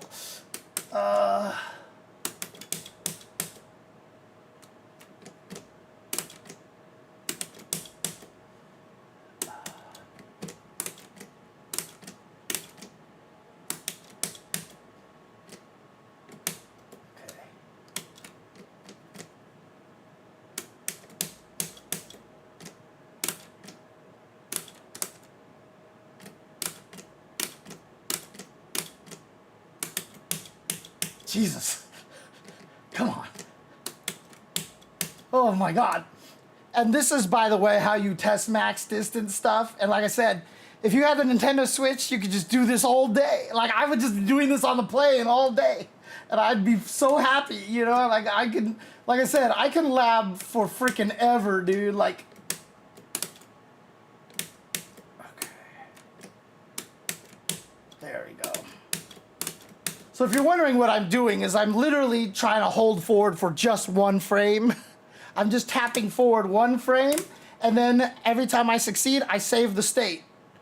And then I try to, you know, see if it hits. If it whiffs, I try to tap forward one frame again, and if I succeed, I save the state, blah, blah, blah, blah. So there you go. Okay. All right. So now, if I try to move even a little closer here, all right.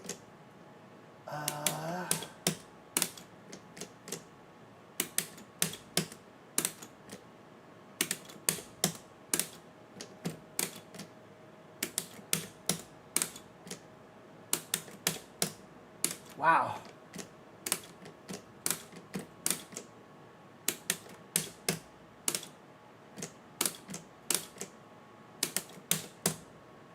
Wow, okay.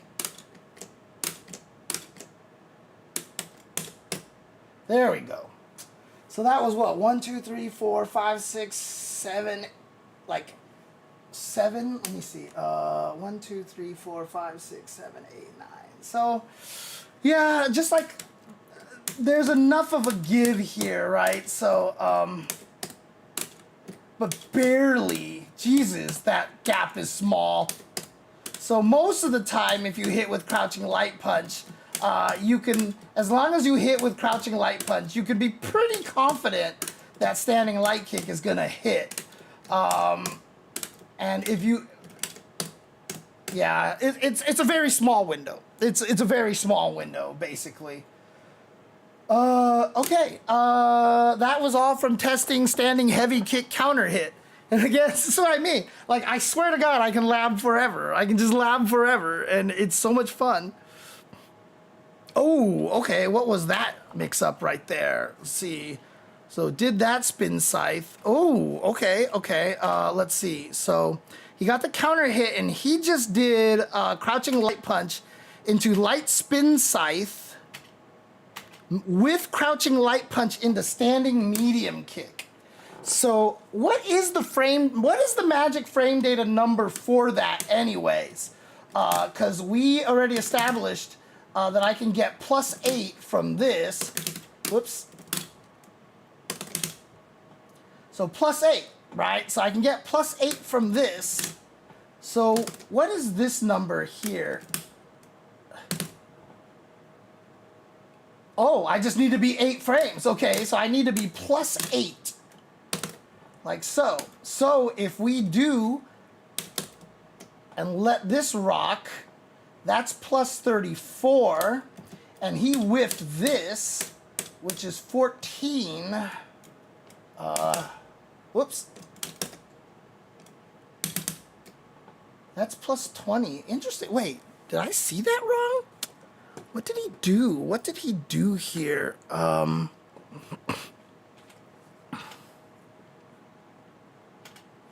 Here we go.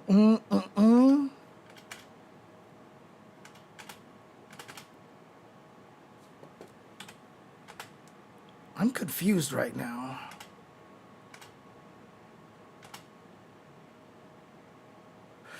All right. Have a good night. Yeah, I'm curious.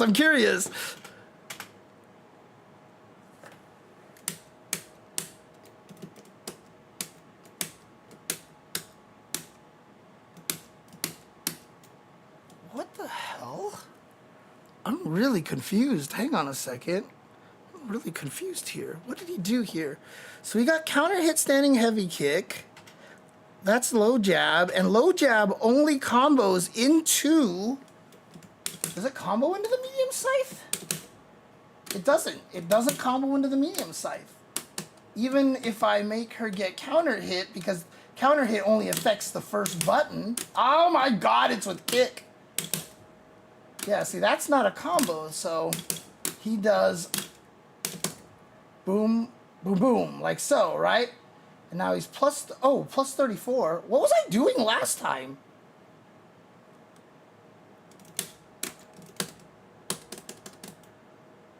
Okay.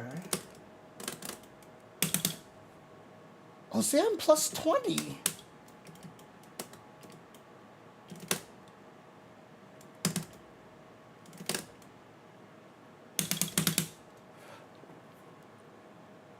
Did he do 2 crouch jabs? Did I just miss that, Gabe?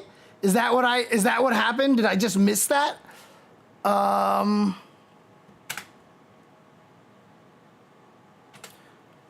you're right. Because it's the one anime that's right. Okay. Thank you. Because I completely forgot that when she does the crouching light kick and you do back to back, she does the double swing, which is why it looked a little different, right? Because like when I was doing this, it looked really fast, but if I do that, she does that, which looks slow. Okay. Thank you. Because I didn't see it go twice. Like, this is what I was expecting to see. That's what I was expecting to see, not that. Okay. Whoops. God damn it's with kick. Plus 10. Huh. That's still too fast.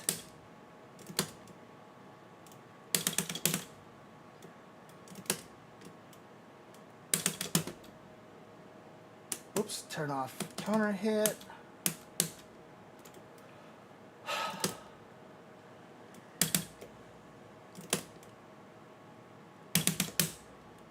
See? Whoa. Did he just manually delay that, or am I just... Huh.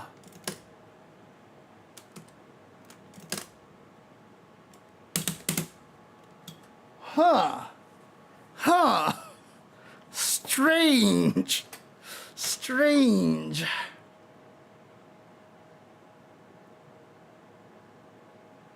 Is that just, is he manually just delaying the... All right, have a good night, John the Automaton. Is he just delaying that automatically there? Interesting. That's weird. Okay.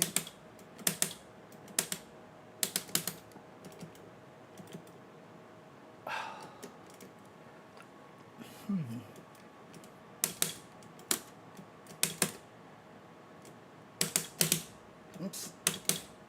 God damn it, it's kick.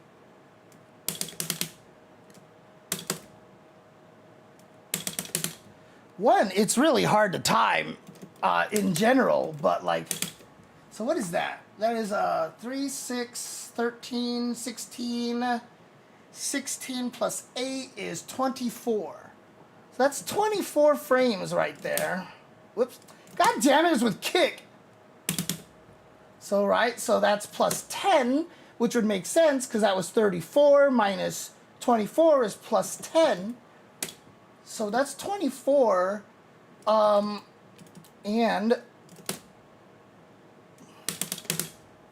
I'm missing, but I need something slow. So 24, I need 26 frames. This is 27, that's 30. That's 29, that's 24. So that's the same as double jab. So this one, it won't be the last frame. I can get plus 7 off of it, but this would work as well. God damn it, it's with kick. Right? So yeah, so second to last frame, which makes it plus 7. So that I can do double medium kick. At least I can do something like that, right? So, god damn it, it's with fucking kick. Like so. So I can do that. I can do that at least.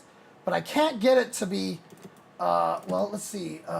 20, no, so there's no way to do that. That's way too long. That's 30 frames. Yeah, I think that might be the best I can. God damn it, it's with kick. Oh my god.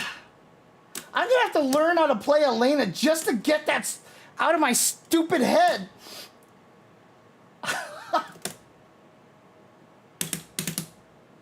That's amazing that I cannot shake that muscle memory. So then, yeah, I can just do that into that, and oh my God, it's with kick. I can do that. Okay.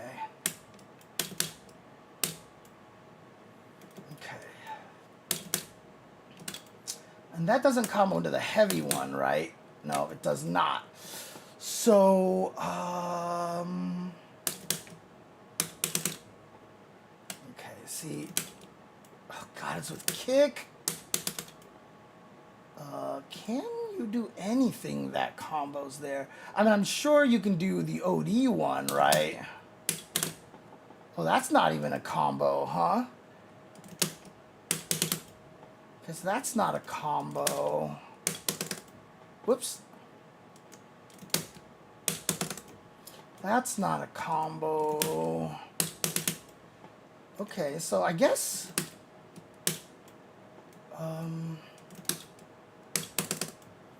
that's not a combo. Whoops. What am I trying to do here? Yeah, it's only the OD one then. I think that's going to work, right? So,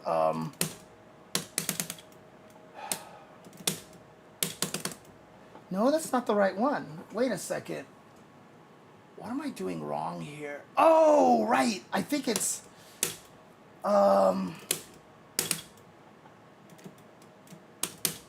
that's right. Oh, wait, no, it didn't. I thought if you did the OD Link song, you came out with the enhanced version. Oh, it is the enhanced version. Okay. Oh, there we go. Oh, interesting. Okay. So startup is 10, and on the enhanced one, its startup is 10. I see. Okay. How do people... I guess is there just literally no way to get this to anything to combo as long as they're on the ground, it seems like. It might work if they're in the air, obviously. Oops. Oh, wow, that doesn't work, huh? What's a good way to set that up? I'm not... let's see. Oh, okay, that doesn't even work. Wow, really? That sucks. Let's try that again. Yeah, that doesn't hit. Okay. What if I did... God, her combos are... Yeah, that just doesn't even hit. Wow, okay. So the spin scythe launcher is really sets the... that doesn't work either.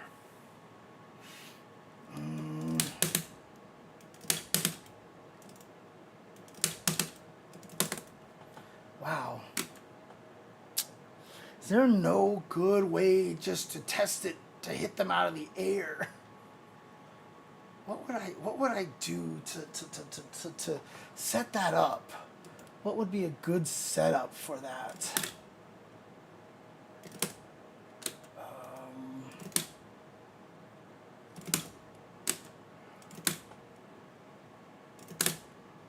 Yeah, it just doesn't hit. Okay. Interesting. Okay, and why was I testing this again? I don't remember now. What the hell was I testing? Why was I trying to test? Oh, that's right, because I was trying to figure out... I don't even remember why I was testing this. Oh, that's right, because I was doing this link like this. And I just wanted to see if there was anything extra that I could do here.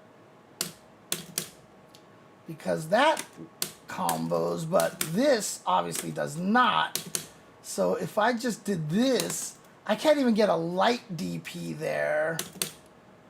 So instead, would I just combo into Medium kick rhino horn, or would even heavy rhino horn? Oh, heavy rhino horn does work, okay.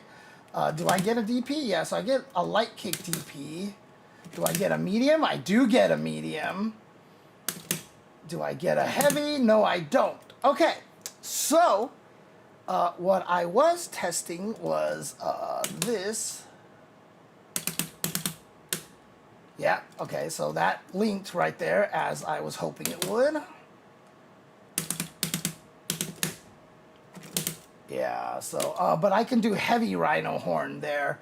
Does it do any more damage? Let's see, that's 1700, 1800. Yes, so you want to do that. So, oops. Oops, I missed it. Oh, nope. Other direction. What am I trying to do? It's a medium. That's 2,760 damage. It gives me the plus 25 that I like in that situation there. So yeah, so if I ever get this like this and just let it rock, obviously I can't do anything more after that. So if I ever combo into this in the corner, I can whiff standing medium kick to get me a meaty standing, I can whiff standing medium punch to get to the point where I can do the meaty standing medium kick, but I don't seem to have a way to get it to be +8, because the problem with this here is that it's +34.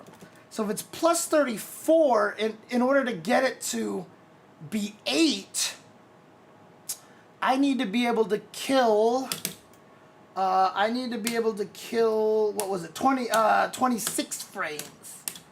But she doesn't really have a way to kill 26 frames, unfortunately.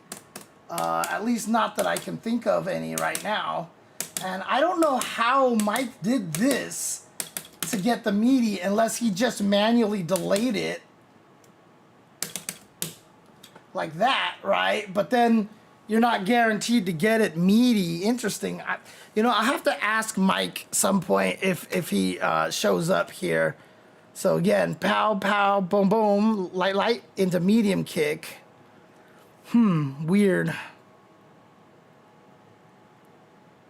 Holy crap. Yeah, that's right. Okay. So I want to see how late you can do that.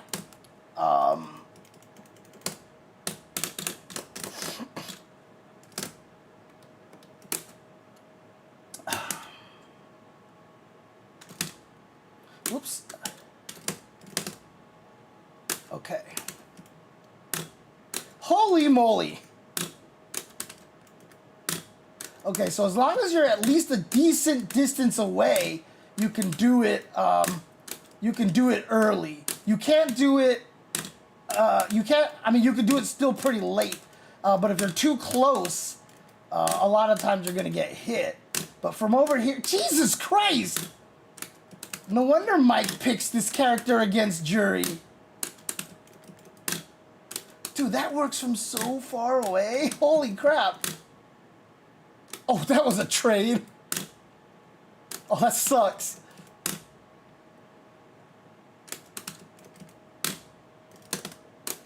Probably, what, like, ah! No, huh, interesting. Let's see what he does, actually. Let's see what he does here. Oh, he does the OD Rhino Horn. Okay, that makes sense. Okay. I gotta ask him about that one. That one's kind of weird. Wow, that just catches in time. Okay, so here's a good question. Okay, so he did that. Can he get medium DP? Could he have gotten medium DP out of that? Let's see.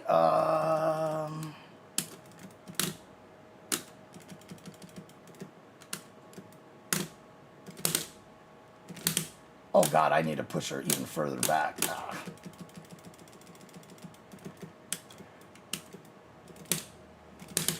God damn it.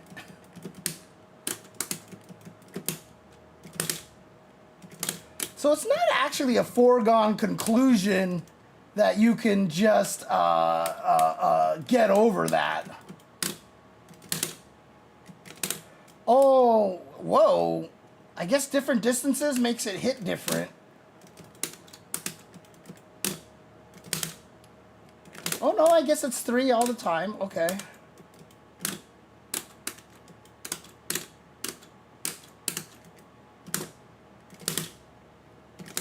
So that'll give me my plus 25, right? Yeah, okay. So, yeah, so, okay. Is there a distance that makes it hit not as good? So that's 3 hits. Oh, interesting. That was a little different here, I think. Oh, it still hits. So I think medium DP is almost always guaranteed, but you know, that's just going to take experience and play to see what happens. See if it ever drops at that distance.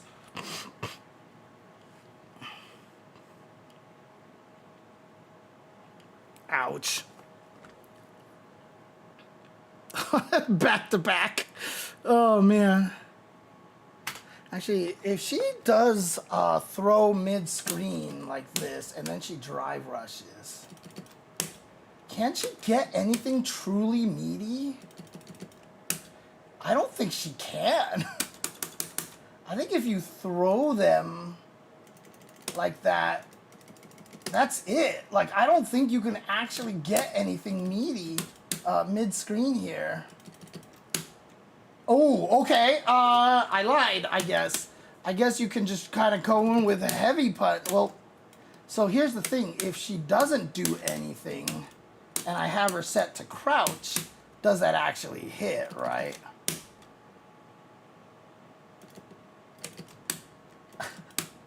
Interesting. Okay. Oh, okay. But it's not meaty. That's the thing. It's not like truly meaty. It's a little off, so... Oh, God, that goes far! So I could hit that way earlier. Okay, no, not that earlier. I think that was true meaty. That was 4 frames off. All right, you know what? We got to just use the frame meter. So that was... 100 and... Wait. Okay, yeah. Actually, let's just do this one here. Oops, okay, so that was drive rush for 28 frames. So that's drive rush for 26 frames. 1, 2, 3, 4, 5, not meaty. So let's try drive rushing. All right, that was drive rush for 24 frames. 1, 2, 3, 4. Still not truly a meaty. 26 frames. That was 19 frames, so that's not going to do anything here. That was 21 frames, it misses. 25 frames. Yeah, she can't get a real meaty. It's 26 frames. The only hope that I have is maybe a faster button like that. So that was drive rush for 24 frames. No, God, 25 frames still missed, and that's already 1, 2, 3, 4. Yeah, that's not going to hit either. I think the only thing that can be a true meaty may be a sweep or her slide. Oh, God, not even the sweep? 1, 2, 3. Okay, so that can hit kind of meaty. Oh, what's up, Amongst Shadows? Thank you for the raid. Appreciate you. Did my raid alert go off or not? Did I just not see that? Or did I not hear it? I might accidentally have it off or something.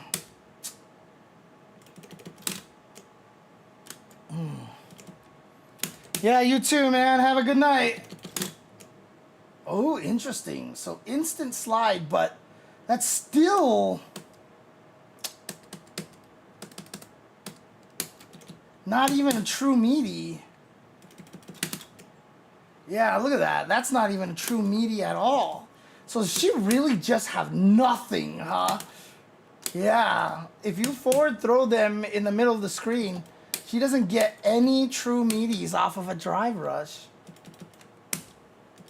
Interesting. You just kind of have to... Well, what if I just double dash here? No, double dash doesn't work at all. So if I single dash... Yeah, you lose a lot with her. You lose a lot forward throw with her. What's up, Panda? How you doing? I mean, I've been streaming on this channel more often. Not a lot, though, but I'm trying to stream a lot more often these days. But yeah, so after a throw, like if they back roll, you just get nothing mid-screen. You just get nothing. The best you can do is just, you know, try to sneak in with something like that. But like I said, that's going to be easily interrupted by like a light right there. There's enough frames in there that you can get interrupted by a light or even like a standing light kick from a lot of characters. Yeah, see, does that work here? That doesn't work either. Jesus. Crouching medium kick. Crouching medium kick has a lot of range, but it doesn't have any momentum. Oh.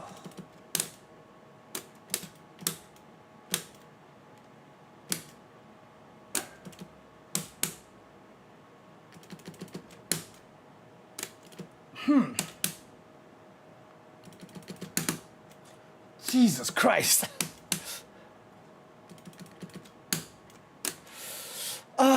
You could definitely bait. Yeah. You could definitely bait a with button and then punish counter it. So if she wakes up like this, for sure you could just be like, haha, like that, right? You just delay the button. But the problem is then when Jury does something like, so that's 8 frames, 6 frames, like let's say she does that, right? So if she does that instead, I don't know if this will work, but let's see here. Yeah, see. Oh,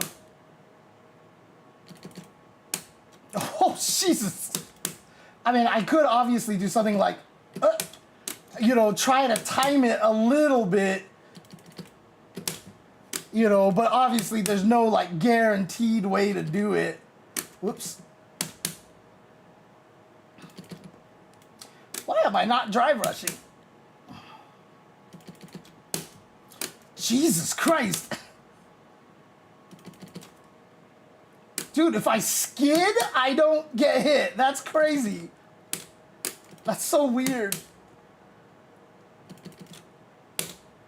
It's hard. It's hard to get that right timing.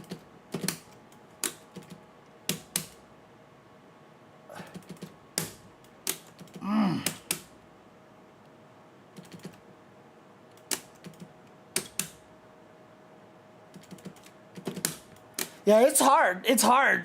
Can I get any command roll stuff? No, I doubt it. Like, I'm so far away. So, yeah.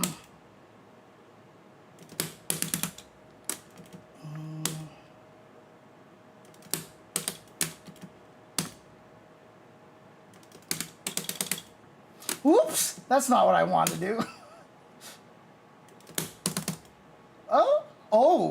Oh, really?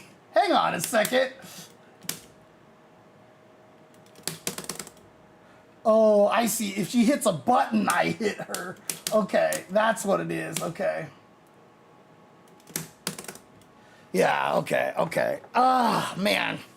It's annoying. Okay, yeah. So she just basically doesn't get much off of her throws. Even in the corner, Panda, I don't know if you're aware of this, but she has no throw loops unless it's 1 frame perfect after a drive rush. Like, it's a 1 frame window.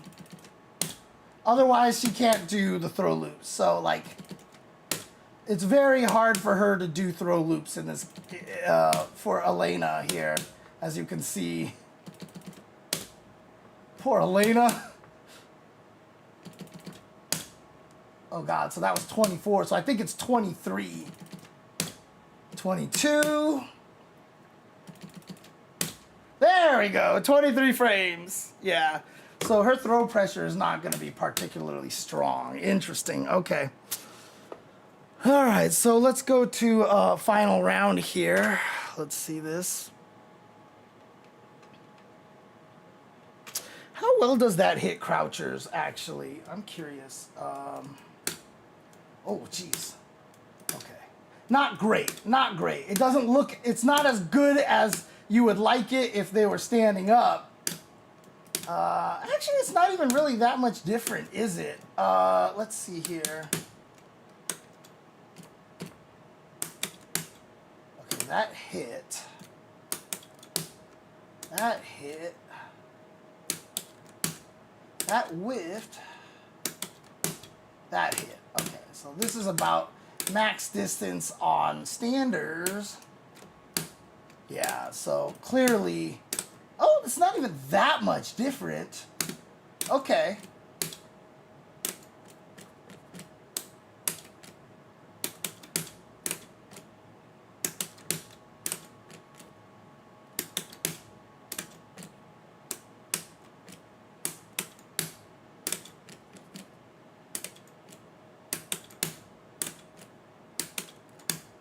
So yeah, it's just a tiny bit difference.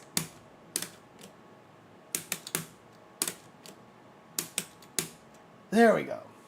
So it's not that far. It's not that far, to be honest with you, that you can hit crouchers. So if you just know the distance of this button, you know the distance of this button. Basically, because yeah, if you think it's like it'll hit standers a little bit better, but not like significantly different, that you're gonna have to be super careful using this button, because if you understand the range of this button, you know it's gonna work at that range in general. So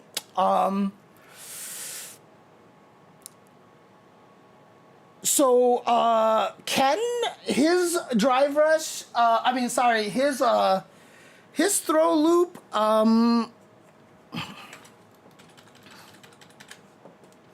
Ken's throw loop off of the drive rush is still a 4-frame window. You just have to manually time it, is just all it is. So it's not really bad. But walking, it's only a 1-frame, so that doesn't work. But in terms of drive rush, it's a 4-frame window, which is the biggest window that anybody can have. So it's basically a 4-frame window for Ken's throw loop off of drive rush. Again, I tested it out here with all the different, I tested it with literally every character. I have a spreadsheet here. So yeah. So, okay.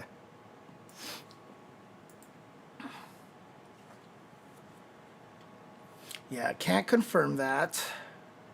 The fact that it's -4 is actually really good. Okay. All right, OD, drive rush in there. Oh, I see. Try to do a backswing blow kind of thing. I like that. Okay.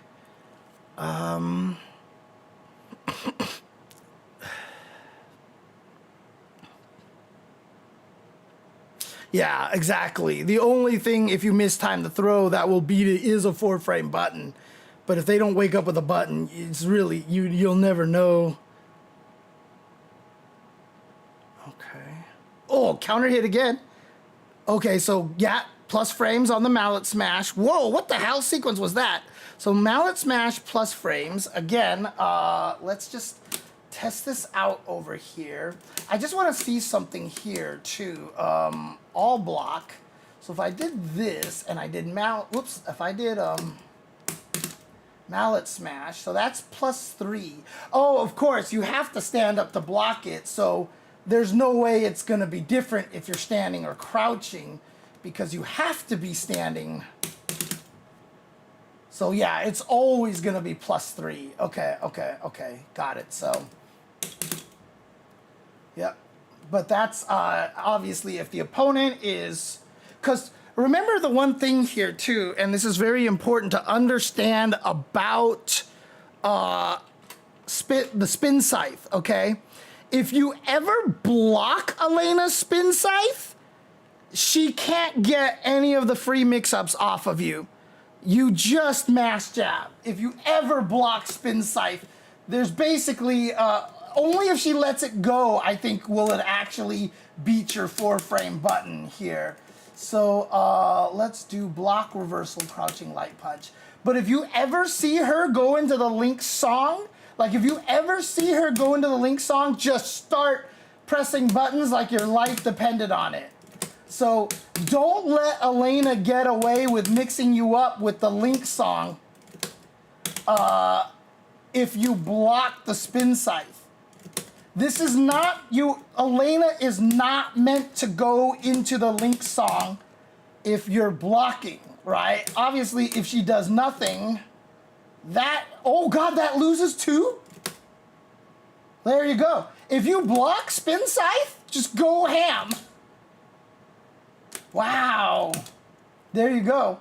So if you ever block spin scythe, it's you. It's all you. Like, she can't do anything about that. Like, that's it. Like, it is a punish counter. Have your best combo off of a punish counter 4-frame button. Spin scythe is never meant to be chained into Link song on block. So do not let her get away with that. Do not let her get away with that. So, and you know, she can't be minus because if I turn this off, if you look at this, 1, 2, 3, 4. Wait, what? It looks like it should trade. That's so bizarre. Right. Because I think it's if she's crouching. Yeah, the follow-up doesn't hit. That's why. So if you have a crouching 4-frame button, you will always win. If I have her do stand light punch, then she will trade. So, bam, like that, right? And then it's in my advantage. So if you, so the question is, so that's 5 frames. If you have a 5-frame button, will that beat every follow-up? That's the question here, right? So now if she blocks, she'll do crouching light kick. So if I let it go, that obviously wins because she crouches under the follow-up. If I do, yeah, there's no way. Yeah.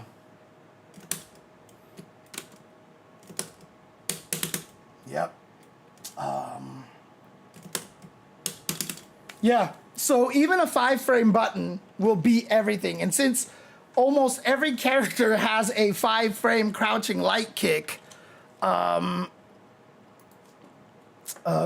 light kick, look at this. Everybody has a 5-frame crouching light kick except JP. JP is the only character that doesn't have a 5-frame crouching light kick. However, his crouching light punch is 4 frames, so he doesn't have to worry about it anyway. Oops, sorry, I wasn't showing you guys this. Yeah, so so if you look, everybody's crouching light kick is 5 frames, except for Chun-Li and Zangief, who is 4, and JP's who's 6. But JP has a crouching light punch, so he'll go under the links, the follow-up anyway. So pretty much every single character in the game, if they block spin scythe, you are dead. Elena is dead. You get damage. So just remember that. Just remember that. I mean, crouch jab, right, that's the thing. Well, so the only reason why, let's actually take a look at this. Let's see if I can actually get the actual frame data here, because what Gaben's saying is like, yeah, the problem with it is that if I do this, oops, stop doing that, jury, just block. So that is a gap of 1, 2, 3, 4, 5, 6, 7, 8, 9, 10, 11, okay? So that's a gap of 1, 2, 3, 4, 5, 6, 7, 8, 9.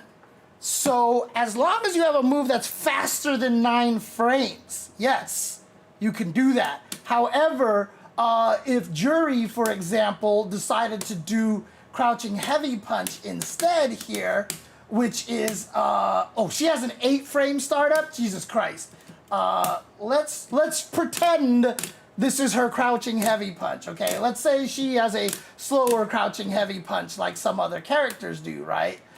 So if we have her do crouching heavy kick, and then you try to do something, you will trade or lose, right? Like if you have a button that's slower than that, not a lot of characters do have stuff that's slower than that.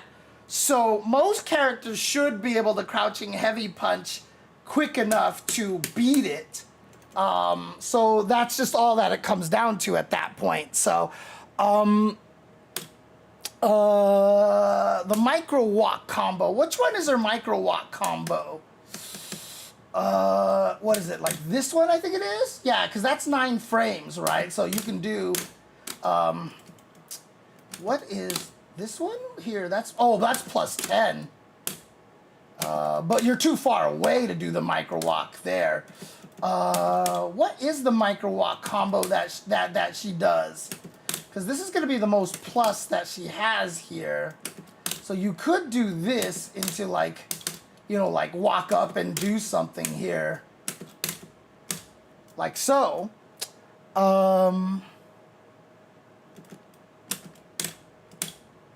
You know, so you could do some crazy drive rush cancel stuff, so. But yeah, for a lot of the characters, because the smallest, whoops, the smallest window that you can find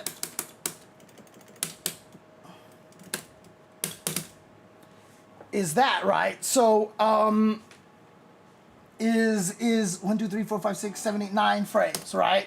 Is 9 frames. So as long as you have, and everybody does, has a medium attack that is much faster than that. So, for example, Jury can just do crouching medium punch, and no matter what I do, she's gonna get a plus 9 situation, right? So even if I let it rock, she goes under, plus 9.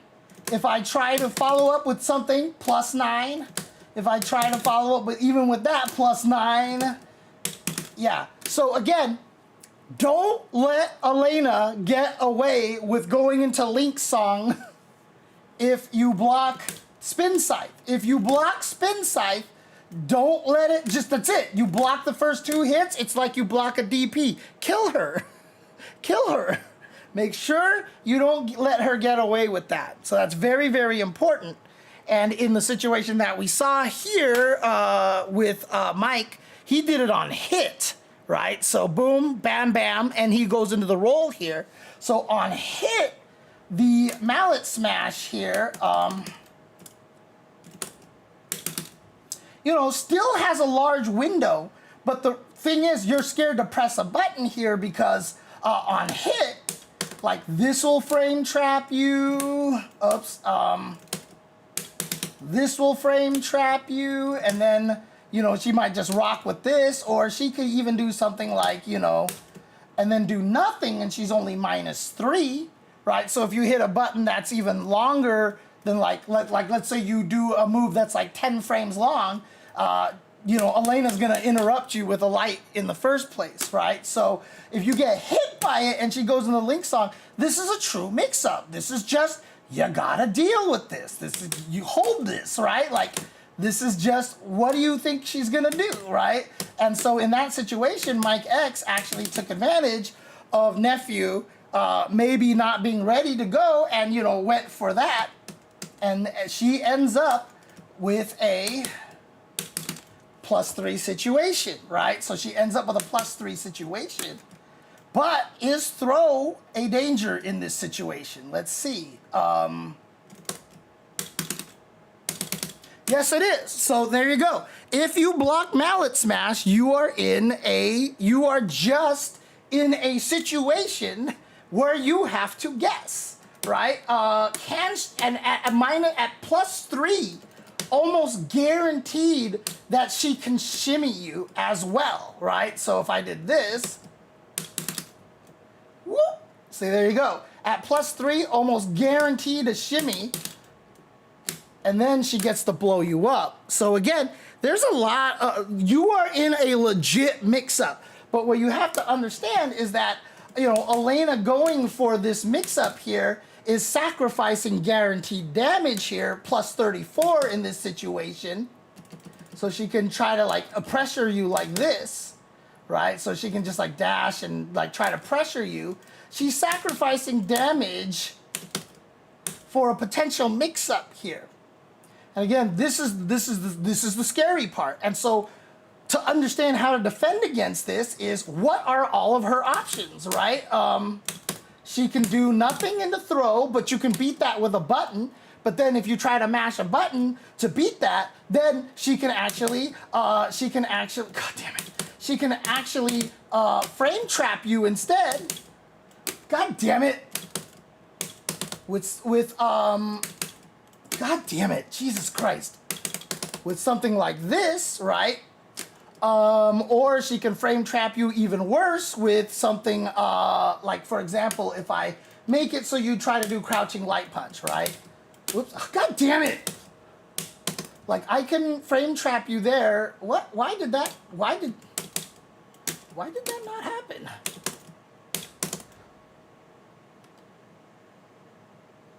Why are you not crouch light punching right away? I'm so confused. Oh, because I have to do it on hit. I have to do it on hit. Because I'm, okay, yeah. So, whoops. Like so, that's a frame trap. You can't just mash buttons, right? God damn it. Or worse yet, she hits you with that, and now, you know, Elena gets free combos off of that. Right? Like, woo, you know. Oh, she can do the side switch too, that's right.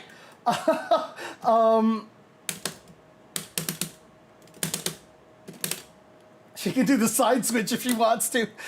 So yeah, so basically, you know, if this is why Elena's interesting to me, because a lot of her really is going, oh, God damn it, a lot of her really is going to be about her sacrificing her own damage to go for this mix-up. And so if you can try to keep people in blenders all day, it's actually kind of fascinating, right? And you can absolutely steal turns with this, you know, if they are scared to press buttons and you do this, right? Because now I'm +3 in this situation. Yeah, so let's make her do crouching light punch, right? So, oh my God. God damn it. And even your 4-frame button can't beat that throw. So again, you know, understand that if you get hit by Spin Scythe and she goes into the Link song, that's her game. So you could be like, I hate this character, it's so cheap because she can do all this stuff, but just understand what all of her mix-ups are. Just understand what her mix-ups are, and you have to guess. And if you guess wrong, sucks for you, but like, that's just it, right? That's just it. So for example, if I make her just block after first hit, so here's the couple of things, right? The best thing to do against the launcher, which is her best reward, is the Punisher with a 4-frame button. She's -4 in this situation. And you are probably close enough to be able to punish her with one of your buttons. So like, let's change the count to 3 here and turn this on, and she does something like this. Whoops, God damn it. Oh, God. What did I want to do? Oh, I wanted to do the up kick thing. So I guess I just got to do block count ×2. Yeah, okay, so, like so, and then you can get your punish, right? So that's a way to, so again, that's a hard read for Elena if she thinks you're going to be mashing buttons. So, you know, it's going to be scary to mash buttons. Elena has another option too that also frame traps, which is safe on block. And so she doesn't get as much reward from it, but she's actually +1. So she can kind of keep the pressure going really safely with that, right? And that's what you have to be concerned about. So if she hits you with, God damn it, if she hits you with this and does this follow-up here, it will beat your 4-frame buttons, and then she's actually has advantage by 1 frame, but your mashing jab then will actually beat her throw attempt. So for the most part, if she hits you with this and does this, you know, she's gonna wanna take her turn back with a crouching light punch or something like that.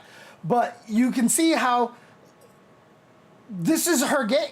This is her game, and it's annoying. But the thing about it is, if you do mash the jab on block, or on hit, I should say, like this, and she does do this thing right here, oh, that's wake up reversal. So if she does this, and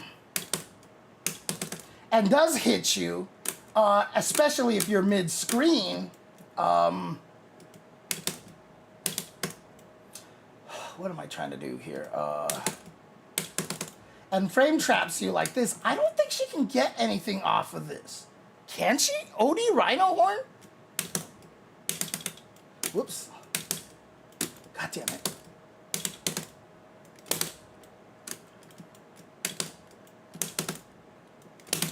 No, she can't. Okay, does the DP reach far enough? No, it doesn't.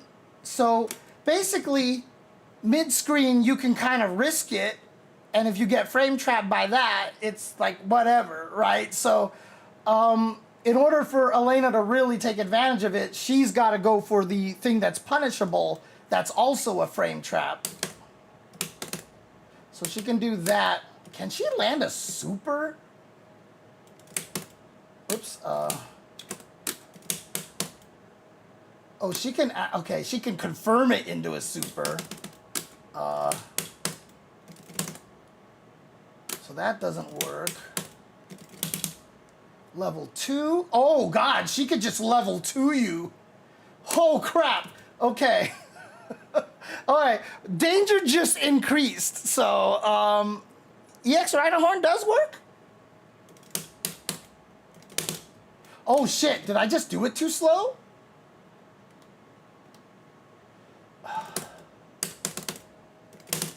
Oh, yeah, okay. But you don't get anything after that.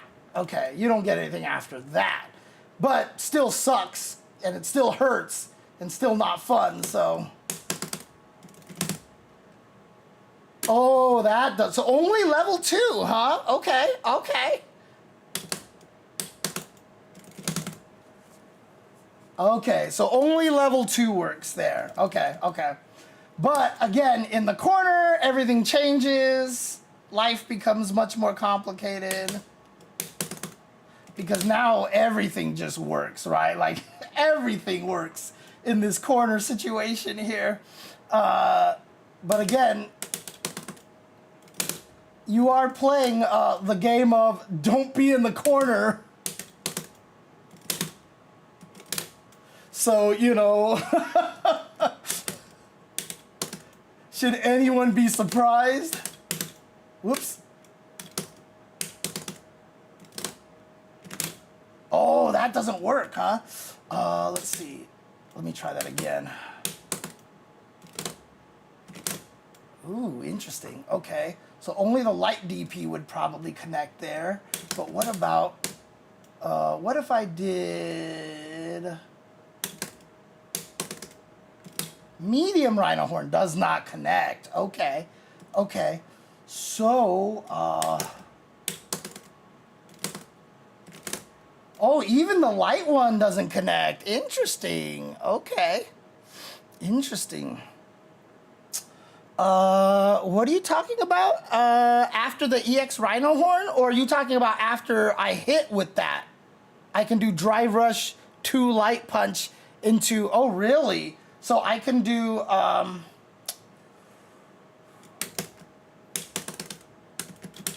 oh, yeah, okay. Ooh, that's brutal. Okay, okay.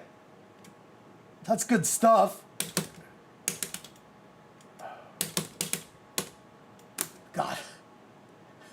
When my brain gets tired, I can't remember what her inputs are.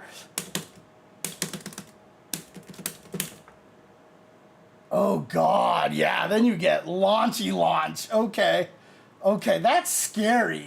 That's actually really scary.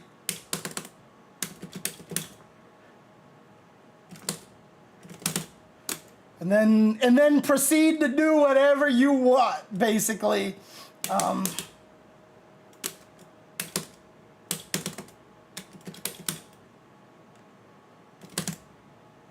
Ooh, okay, so that rhino horn doesn't work. Let's try heavy rhino horn here.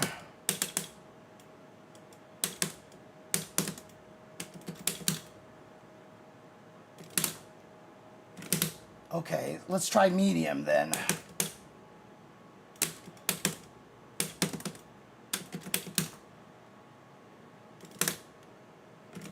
There you go. Medium rhino horn into medium DP plus 25 again. That's what I want. So that's gross, actually.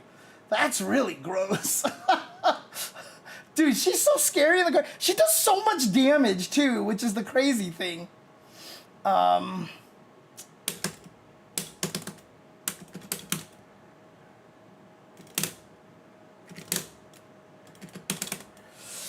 there you go. Okay. Wow. Interesting. Fascinating. But yeah, took the frame there. Keeping going by surprising him with the drive rush cancel. So he's just trying to apply as much pressure as he can here. But then we got the perfect parry. Nephew doesn't have... Oh, he does have enough to kill. Jesus Christ. Okay. So Nephew ends up taking the first game. But then that's when MikeX just starts going crazy here. Oh, dang. Okay, that was a whiff punish right there. What did he do here? So he did whiff punish into EX Link song into that follow-up that we were just messing with right there. Oh, there you go. Yeah, into the EX Rhino Horn. Okay. Into dash. All right. Let's see what the frame data on that is, actually. So, basically... he did whiff punish this into EX Link song. Okay, so let's turn all this shit off here. Let's do no block, punish counter. So he did like that, right? Okay, so, can you do the other one? You could do that one, okay. So basically what you could probably do then is go for, you know, like some kind of,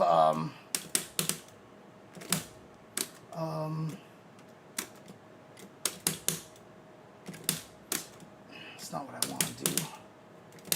Because you could, you can go for the side switch that way. Okay, okay. But if you do the other one, you can also not go for the side switch too, which would basically be, oh God, it's hard to you have to time it manually, basically. Right. Oh, okay, but you don't get anything else after that. Can I just do regular Rhino Horn? Yeah, I can, but 2,900. So that's the same damage, but better corner carry. And I'm plus 39. But it does require a lot of meter. So what he did here requires the 2 bars, and I'm plus 19 like that. So that's great, but it requires 2 bars. And so if I just do like that, I get more damage. And let's see what happens if I do heavy? No, okay. Medium? Okay, medium is more damage. Okay. Oh, wow. And I'm plus 15 and pretty far away here. So yeah, that route is for Oki, because I'm plus 18, I'm in your face. But what if I just do this again? Let's see. Whoops. All right, so plus 18, and yeah, you're kind of far away. But if I do this, whoops, like so, I can be plus 19, but still kind of far away. Not much more damage. Okay, okay, got it. Hey, thank you for the sub, Dr. DVS. Appreciate it. Is max drive cash out from there? Oh, I see. Do drive rush 2 light punch cancel into heavy punch? So you're saying basically do oops.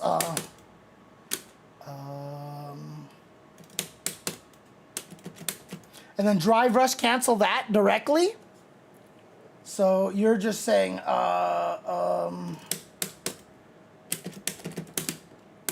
and then do 5 heavy punch, right? Let's turn off punish counter here. Hi, Nathan. Are you hungry? It is late. I should feed you. Mwah. I should feed you. I will feed you soon. I will be done very soon here. Okay. Okay, 5 heavy punch, drive rush, down 2 heavy punch into spin scythe like that. So basically, if you did, oops, oh,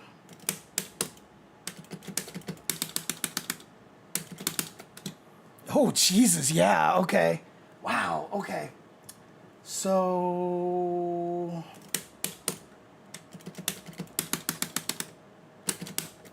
shoot, I have to remember. Okay, gotta build the muscle memory. So basically, I want to do this, this, drive rush that into that. Okay, so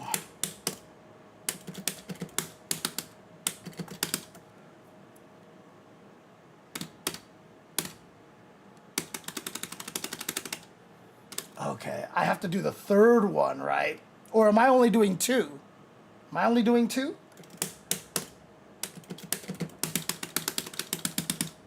Oh, yeah, it's only 2. Okay, okay.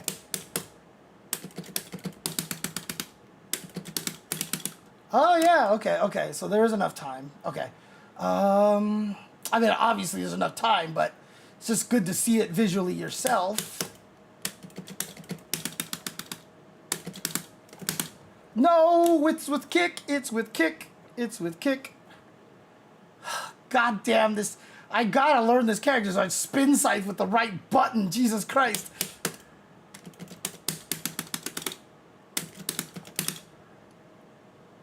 And then you can just do whatever you want at that point, basically. Okay. Yeah, you just do whatever you feel like it at that point. So, can you do this? Let me see.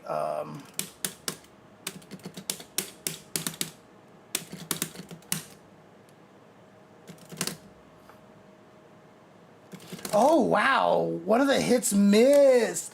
Okay, interesting. Okay. What can you juggle with after that? Like maybe just heavy rhino horn or something like that, probably.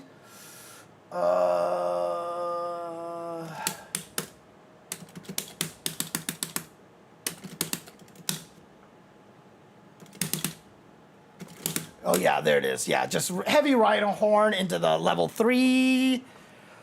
Oh, you can do double light DP. Okay, cool. So I can do.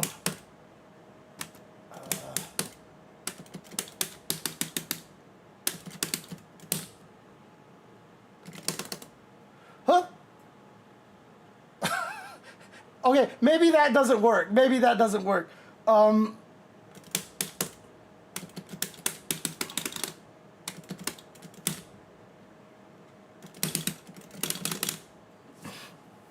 But that definitely works. And you don't even have to burn yourself out. So that's cool. Oh, you could burn yourself out. I'm sure that, oh my God, that's 5,000.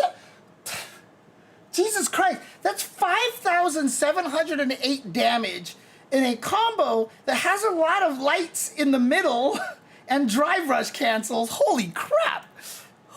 Are you sleeping on my keyboard again, Nathan? You know you're not supposed to do that. You are now messing up all of my stuff over here. Oh my goodness, kitty. Oh, somebody is hungry. Somebody is hungry. Somebody is hungry. Yeah, hi Nathan. Hi Nathan. Do the launcher out of spin scythe. Oh, I see what you're saying. So you're saying that I should do...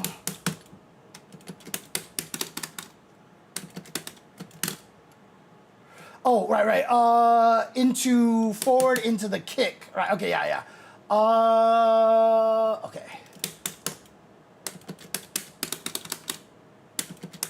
Whoops, wrong button.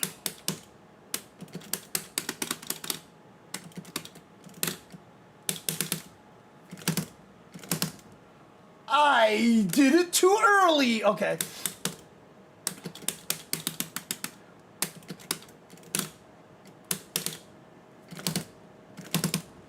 Ooh, okay. I guess you have to be really tight with that timing there.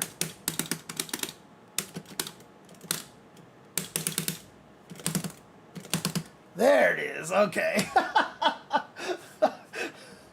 Yeah.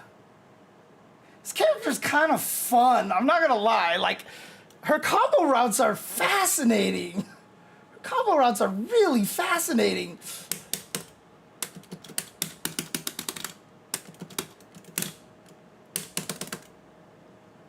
Oh, can I just do stuff out of that too?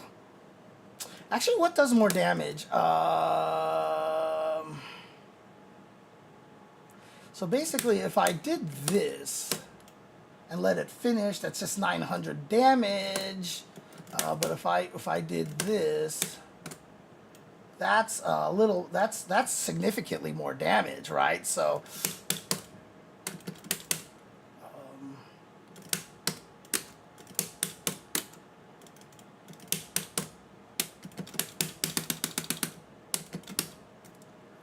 I have an itch.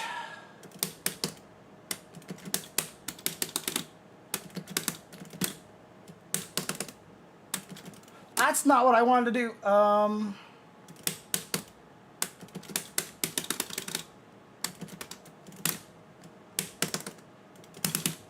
So heavy rhino horn does not hit there.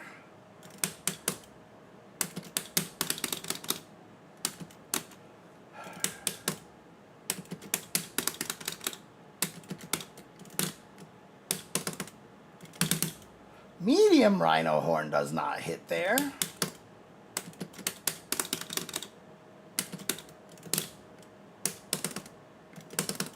Light rhino. Okay, so it just runs out of juggle points. You've just run out of juggle points, essentially. So, excuse me, Nathan. You're blocking me here. Okay. Do I think Sagat will body JP? No, not at all. I think Elena's bad for JP because wee. You can't hit me. But I don't know. I haven't seen that matchup enough. So, anyways, let's just finish this round and then I'll call it a night here. So, oh no, that was Nephew's mistake. Because again, you should just stay crouching under there. Because the follow-ups, yeah, he swung and got hit. Because again, the follow-ups don't actually hit crouchers. Whoops. I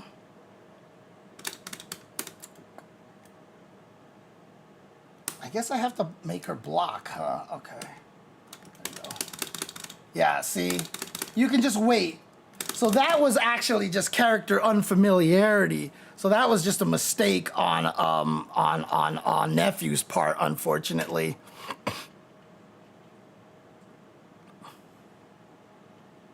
Actually, I didn't see what the frame data was on that. I wanted to see what the frame data was. Oh, I did see what it is, but I don't remember what it was. What did he just do? Oh, that's right. Okay. So he did punish counter. Like so, he did into dash. Plus 19. Okay. Very, very plus. Very, very plus. Okay. But MikeX wasn't ready to take advantage of it. So again, very hit confirmable character, right? So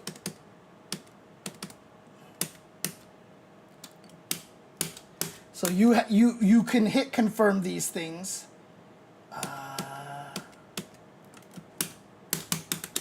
And actually, this one is really hit confirmable.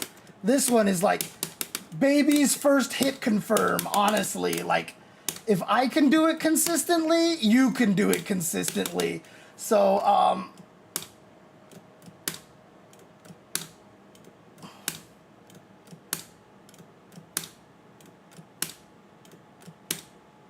wow, that thing was really testing me. Holy crap. So there you go. Very easy to hit confirm. Very easy to hit confirm. So yeah, that is another very important kind of moves I have. Obviously, the weakness of it is its startup is 16 frames, but it also hits mad far as hell. And let me see, actually. I know you guys can't see this. It's not really not that. Yeah, even at max ranges, it will still hit. And it reaches really, really far. So... Oh, my reactions are awful, Madden, so trust me, it has nothing to do with that.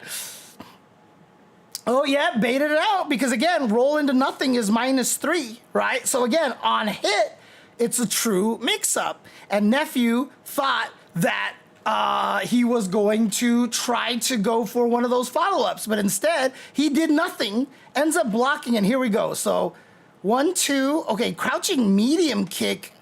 Jesus Christ. So what was that here? Let's see. He does boom, block, heavy kick.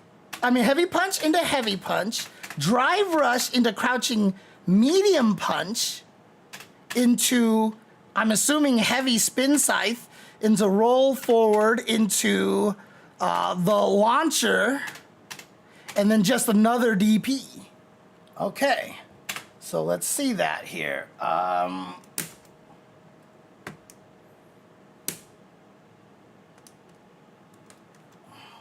Oops. Punish counter, right? Was she on no block? There we go. Whoops.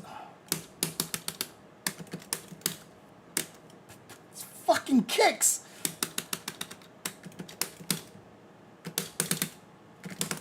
Oh, okay, not close enough to the corner, but if I was close enough to the corner, then I could do...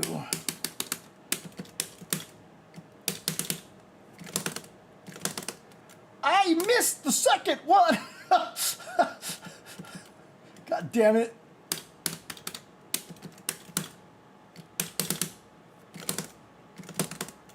What the? It's my combo extension. It's my combo extension that I keep hitting by accident, unfortunately.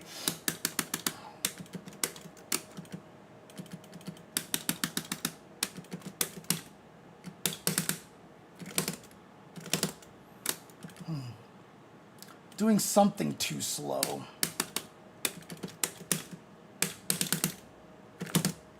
That'll work. Ah! How did I miss the DP input?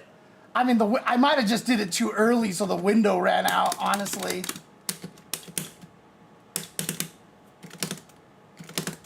Yeah, there you go. So that's 3776.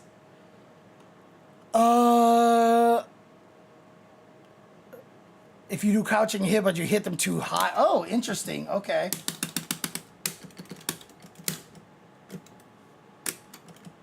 So wait.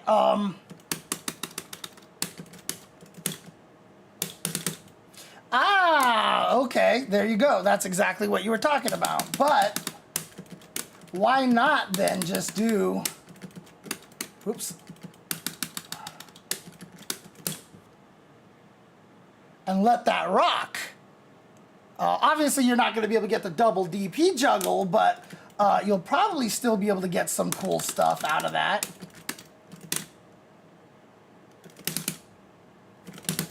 Right? Like, you still get that, which is really good. because it's, again, it's that medium DP ender, which gives me the plus 25, which I personally really like right now. Obviously, it might not be the best, but again, for people who are labbing new characters, the important thing to understand is you don't have to be the best right away. Find something that works for you, keep using it, you'll learn better stuff later.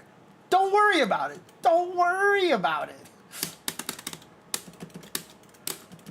So the thing I want to check to see here is, so that's 3,776 damage.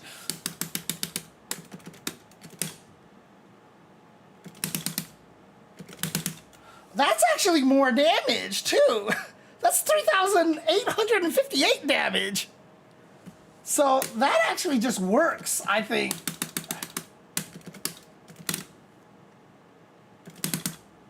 And not only that, but if you're like over here,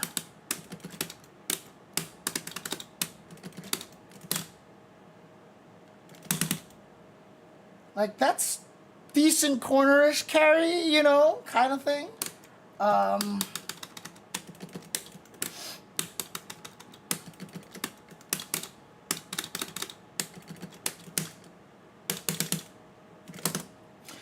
See, that doesn't even work there either. Yeah, so if you're in the corner, I think it's really good. Oh, what's up, Valiant Faye? How you doing? And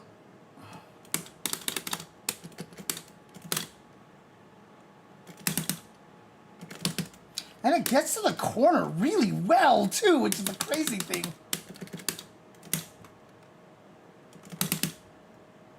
Yeah, oh, okay, okay. If you hit it far away, it's a little different. Okay, okay.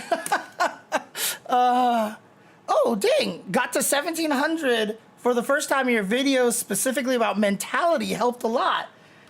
Awesome, Scrape and Lick. That's awesome. I'm super happy. Yeah, I know you've been here before, so I don't know why it says first time again. Weird. Oh, well, it's fine. Always glad to have you come and hang out. That's awesome, Scrape and Lick. I don't think I've ever gotten to 1,700, to be honest with you. I mean, to be fair, I haven't tried very hard. I haven't tried very hard. So if I tried hard enough, yeah, I could probably get there eventually. Just haven't bothered. Okay, okay. Dude, this character just like dishes out damage so much, dude.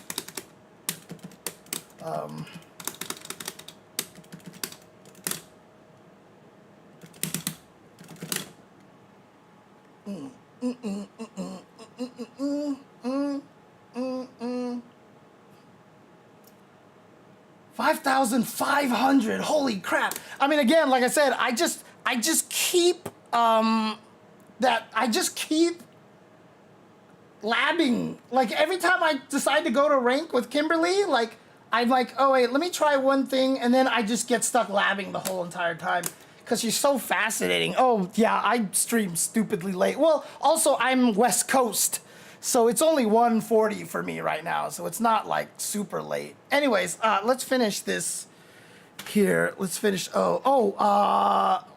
Let's finish this game. Let's just finish this whole game here. Oh shit, that's so nice. Okay, see, again, like as soon as I see this, and this is what you should be doing too if you're labbing these characters, like as soon as I saw that, I was like, oh, okay, cool, wait, what was the frame data? And now I want to find out what the frame data is, right? Well, actually, here's a good question. So the heavy one goes the furthest. That is plus 39. That is plus 39. So in other words, they are all the same. So it doesn't matter which one you do, first of all, you are plus 39 on all of them. So that's good to know. But that way, if I dash, I'll be plus 19, but I'm a little too far away. Also, too slow for... What did you do, Nathan? Nathan, you just made me leave the screen. Nathan, oh my God, cat. Why does he want to sleep on my keyboard so badly? What did you do? Like what video am I even on anymore? Nathan. Oh, get up. Okay. What, is this the same one? Is this the same one? I guess it is. Yeah. Okay. So we were over here. I don't even know where we. Oh God! Look at this. Why is this cat? Oh my God! This cat is everywhere. I swear to God. Okay. So the first time they fight is not here, right? Yeah. The first time they fight is about over here. Yeah. This is where they're fighting. Okay. So, let me skip over here. This was definitely in game number 2. Okay, this is way far in it. This is 0-1. Okay, and this is the first round. So this is where we kind of were. There we go. This is where we were. Jesus Christ. So he did that, which was awesome. Okay. And so if you're plus 39 in this situation, what is the optimal thing to do here? He did drive rush. Okay, so yeah, if you just drive rush, you're just right in there, right? If you double dash, you're minus. So this is a tough one for her.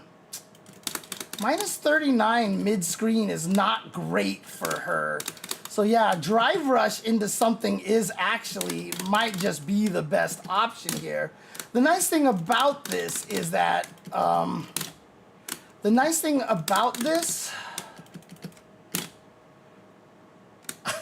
whoa, that was weird. Something weird, oh, like,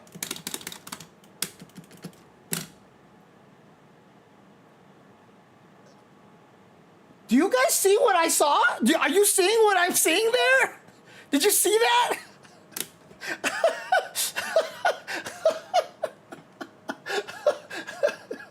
Is that a bug? I think it is. Yo! She accidentally keeps some momentum after drive rush back heavy kick. Dude.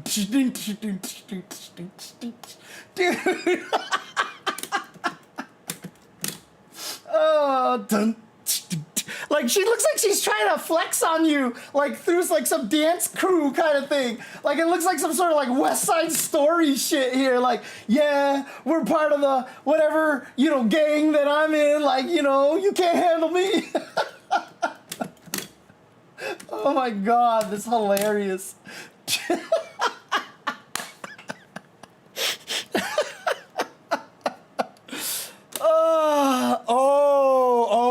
Okay, rolls. That makes a lot of sense. Oh, but that's -5. Okay, but again, if you do that, you can do the meaty at least, which is probably what, like, yeah, look at that. Okay, good call.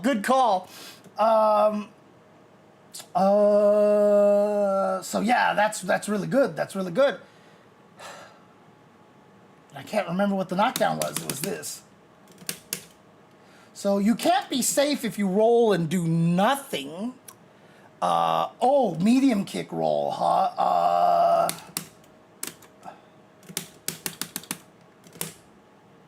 So that's +3. Okay, interesting. Okay,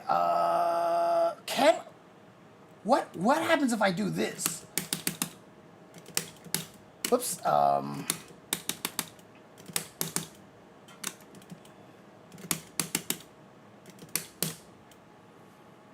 ooh, okay.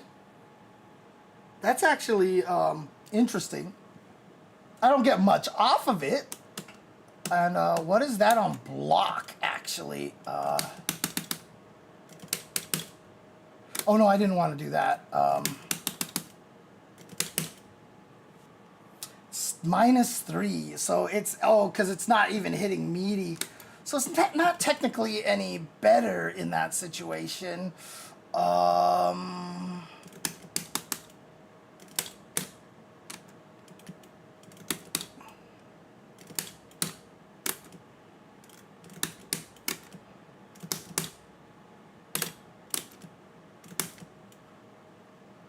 Oh, I'm sitting at a bad angle, that's why.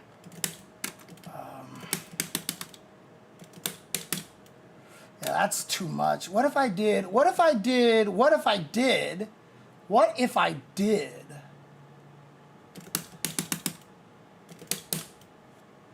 Ooh, that's cool. That's actually meaty. That's actually meaty.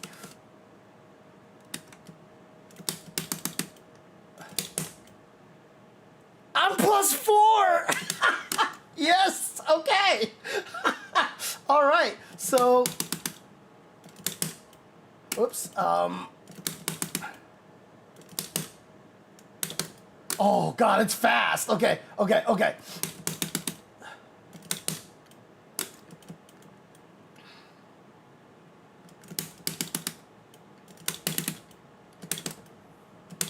Yeah. That's kind of sick, actually.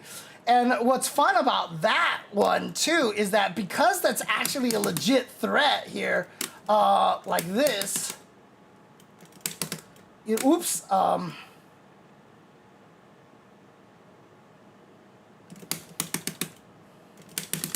because that's a legit threat here, you can also, I mean, if you have people who are bad at reactions, then you can definitely bait people out just by doing that, right? And then if they try to DP, you block, and then you could just basically kill people.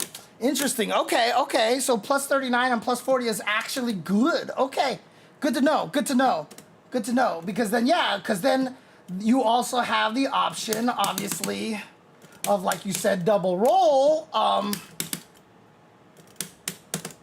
into that, which is a true frame trap.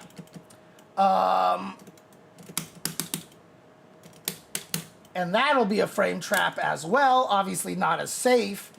So you have to be careful on that one. But then also, you said you could just do the medium one and just be 3 frames next to them, kind of. You could probably also, wait, what happens if I do the medium roll into any of the other follow-ups here?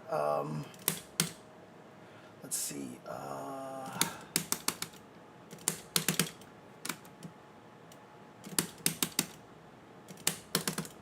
Oh, it just misses. Okay, okay. So yeah, medium roll is its own unique situation there. And honestly, like, yeah, you're -5, but -5 is really fast. So, oops, that's a frame trap there for sure. But you could probably also just do that if you've conditioned the opponent enough, right? Oh, really, Mezier? Okay, let me try. Ah, yeah, okay, okay, all right. So at least I can take my turn that way. And you obviously look a lot more threatening. And then,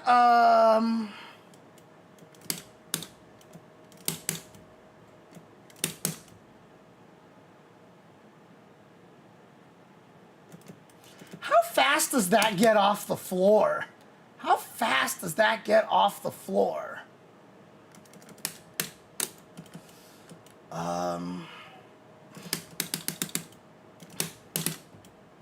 Oops.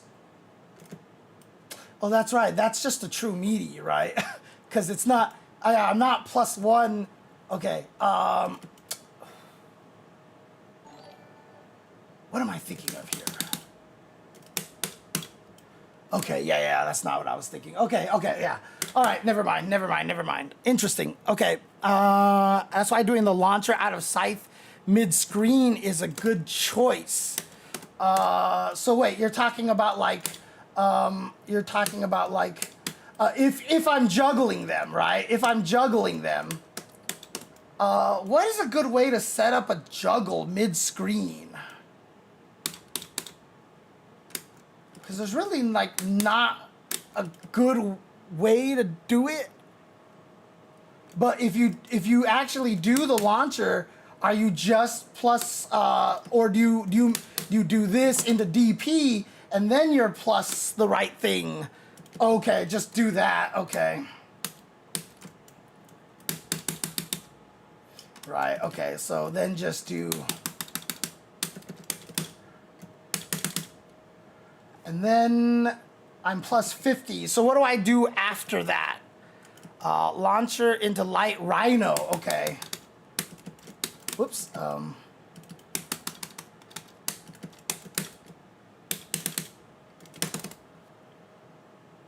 Plus 40. Got it. Okay.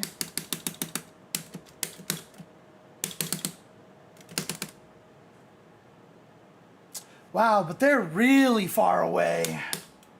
Ah, you know what? You can get there.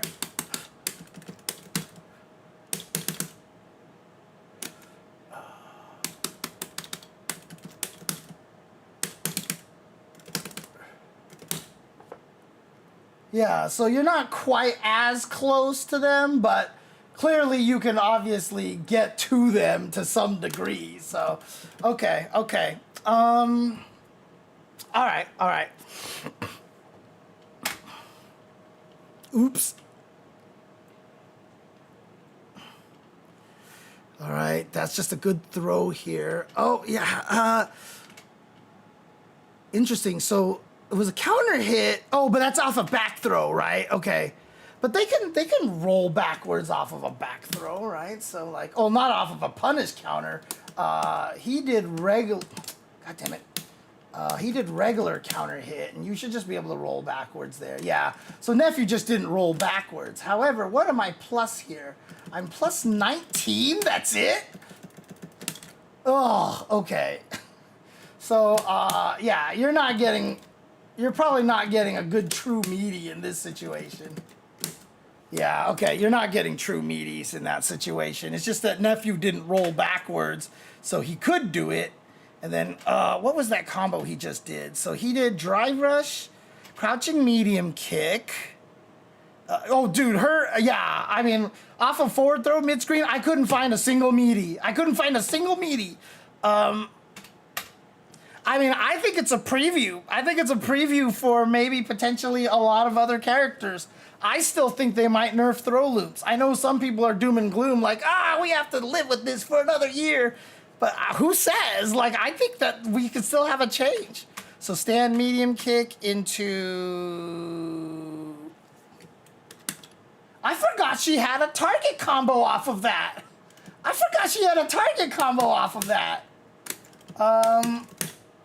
Oh, but it doesn't go into heavy. So you can do it into the medium one. But you don't get any of those cool things off of that.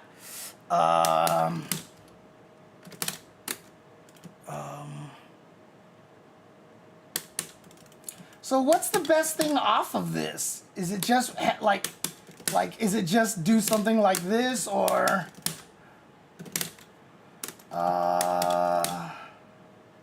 because that you're not getting it. I mean, probably the best thing would just be like do the OD one, right? Like if you really want to spend that extra meter, then you can do crazy things like this, or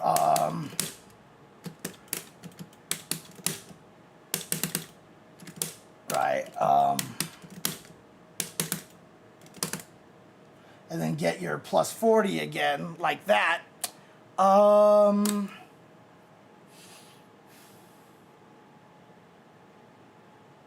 What was my setup again? My setup was, it was just raw of this. That's right. Yeah. So,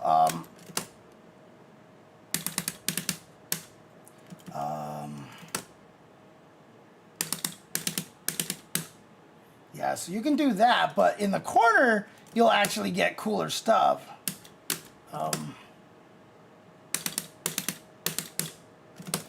What should I cancel that into in the corner? Okay. Okay, so only light rhino horn would lead to the medium one here. But in the corner, if you did this, you don't get anything off of that. But if you actually did... No, that doesn't work either. Yeah, I guess this is probably the best thing that you get here.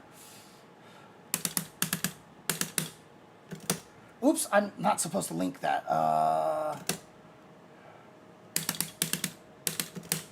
What am I trying to do?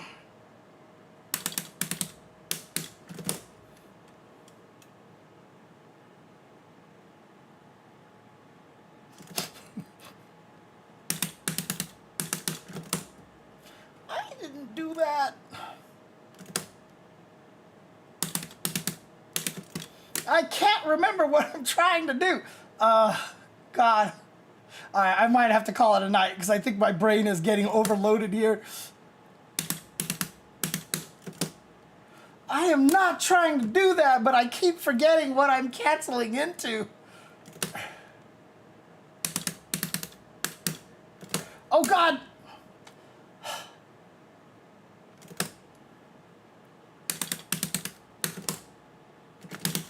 Okay, there we go.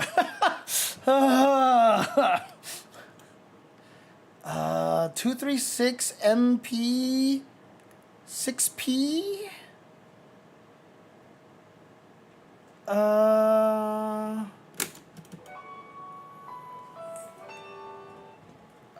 Wait, you're saying you do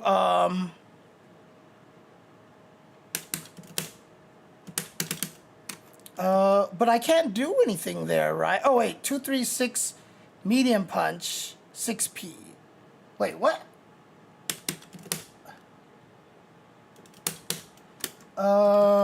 You just use that. Is the 236 MP 6P the Oki? Is that the Oki what you're talking about there? Oh, okay. So you're just doing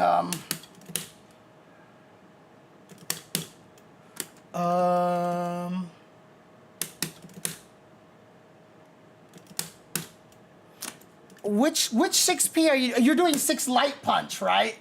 Is that, I'm assuming then? Or, whoa. Oh, double roll into the light kick. Oh, okay, so you're doing like that, basically. I see. Okay. Got it. Okay. And then if you actually get double roll into the light kick, okay, what do you usually do mid-screen here? Just OD Rhino Horn, basically, right? Like, that's basically all you get, and then, and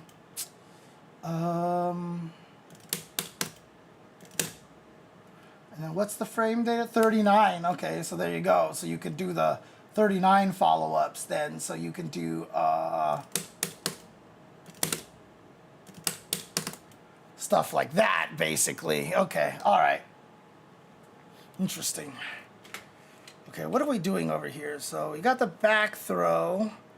All right. Oh, crouching medium kick. Oh, into that combo, into the OD, into the launcher, double light kick DP. So what is the Oki in the double light DP scenario over here? Oops.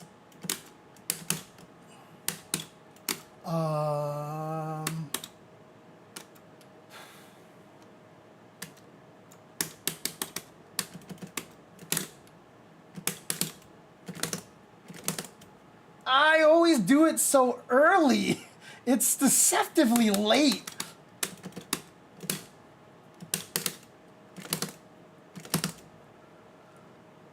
Plus 37. That's the same as this, isn't it?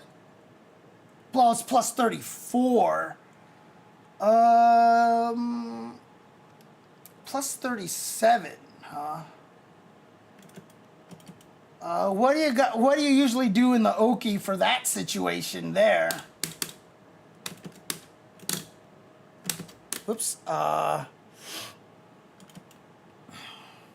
Oh, what does the light kick DP give you? That's a good question, actually. Oh,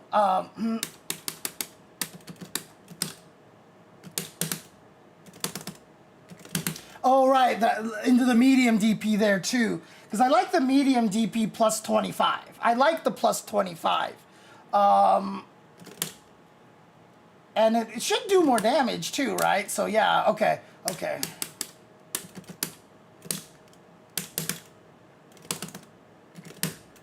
Yeah, there you go. Light DP there. Oh, so you get the plus 40. So in other words, you're trying to go for the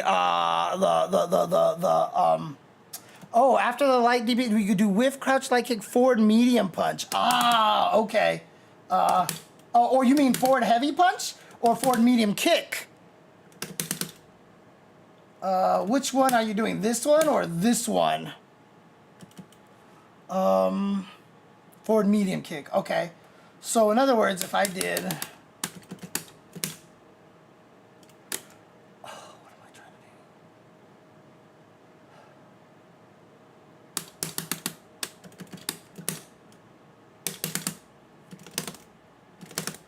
do? Did I do that too fast? I was 1 frame off. What the hell?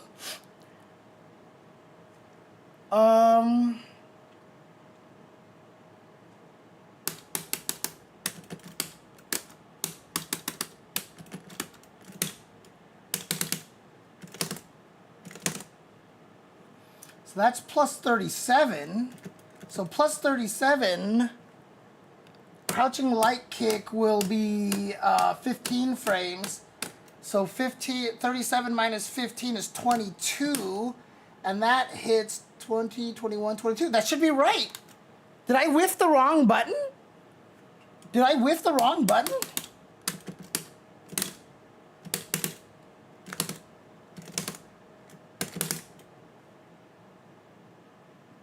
Oh, God damn it. It worked that time. I don't know what happened. Okay, let's see. Oh, that's why. God, see, this is why I want them to add that feature, man.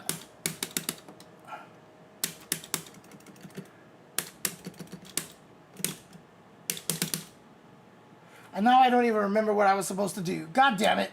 All right.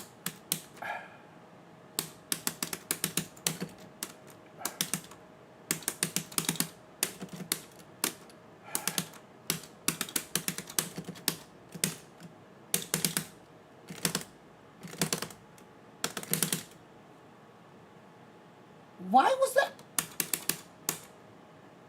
Why was that a counter hit? Because I didn't switch it to the right thing. That's why.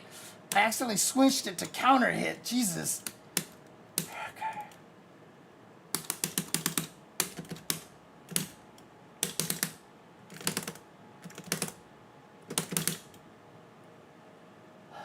Plus 4.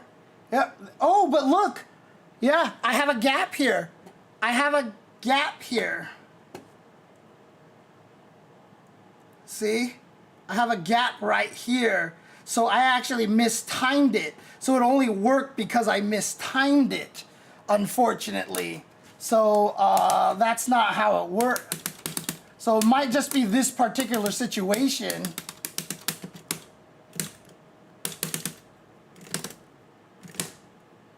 See, now that's interesting. See, I just did the DP a little later. You can make up for it because you don't have to do the second DP like exactly 1 frame later. You can actually do it significantly later. So you just have to put a little bit of delay between the light DPs there, and that'll make it work. So, oops.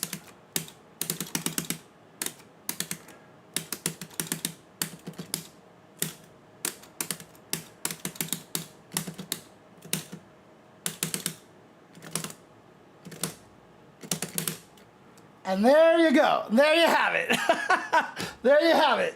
So now I got the plus 4 on that, and then I can combo into this or anything else, you know, I can do stuff like that, and that's plus 39, so if I really wanted to, I could do that stuff here. Okay. Yeah, no, I mean, again, like, it's why I like Kimberly, because she's complex. And so, I mean, I had someone telling me that they thought Kimberly was like skip neutral. She's just does whatever she wants. And I was like, she's really complicated. So I convinced him to try to learn the character. And yeah, he's like, wow, this character is way more complex than I thought. Her routes are crazier than I thought. And like, it's cool when you get stuff like that, honestly. So, wait, what are you talking about here? Oh, Setnet, what did you say? I'm no control, but I think I found an actual max damage for real this time. Okay.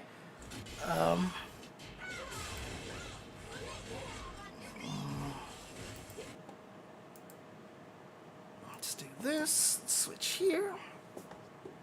So this is your new max damage route here. Okay.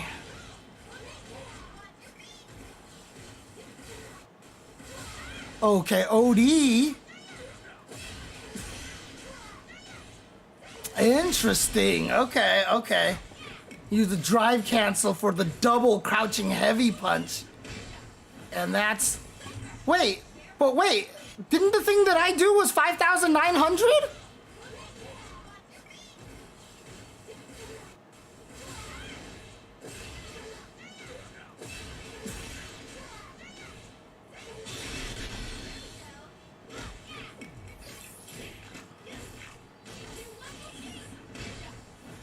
I thought my route was 5,900, Setnet.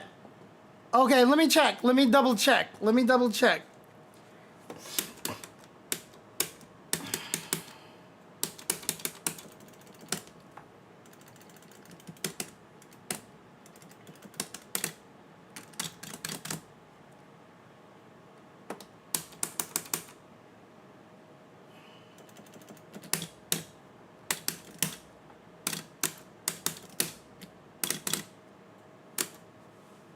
I've had this game muted the whole time, huh? I don't know why. All right.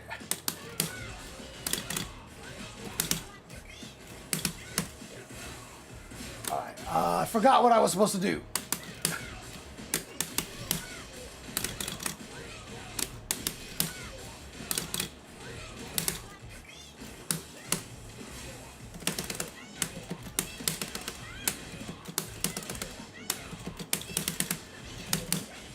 Oh, you're right. It was 5.7. You're right. It was 5.7.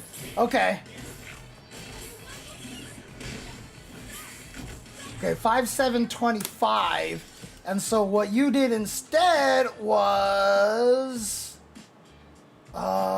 you did...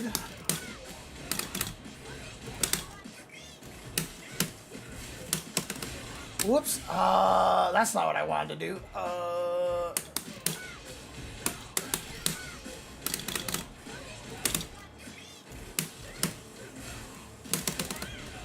Oops, I did that too late. It only hit once.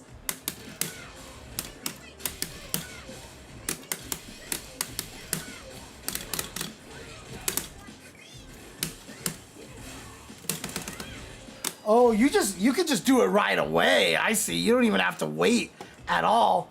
Oh, you actually do 2 medium kick? Okay, interesting.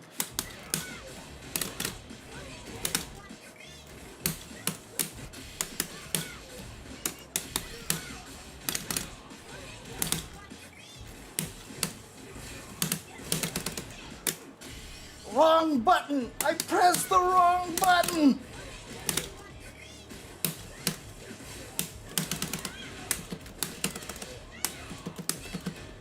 Okay, so what did you do again? After that? You did Odie Torso Cleaver.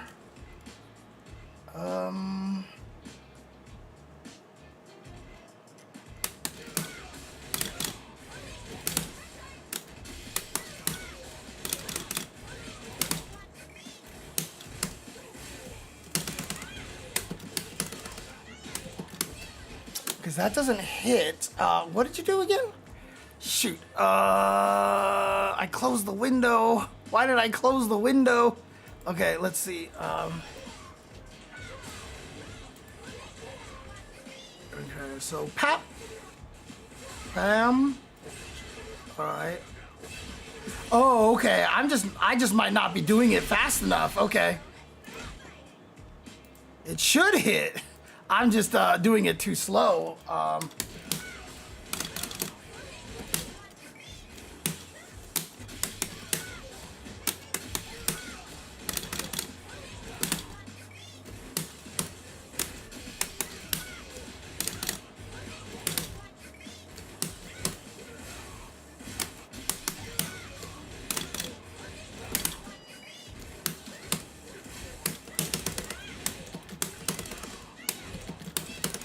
Wow, why can't I get that to hit?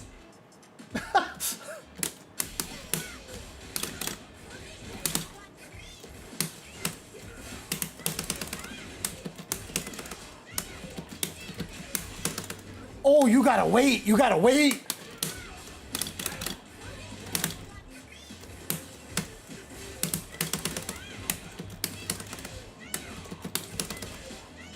Whoops.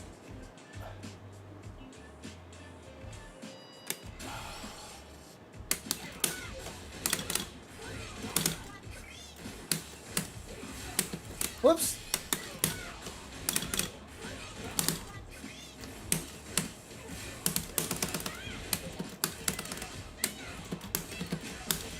Ah, God damn it.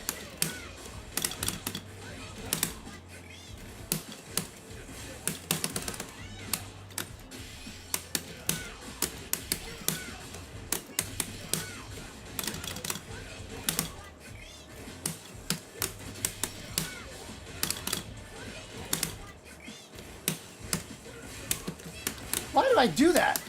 It's the stupid muscle memory again.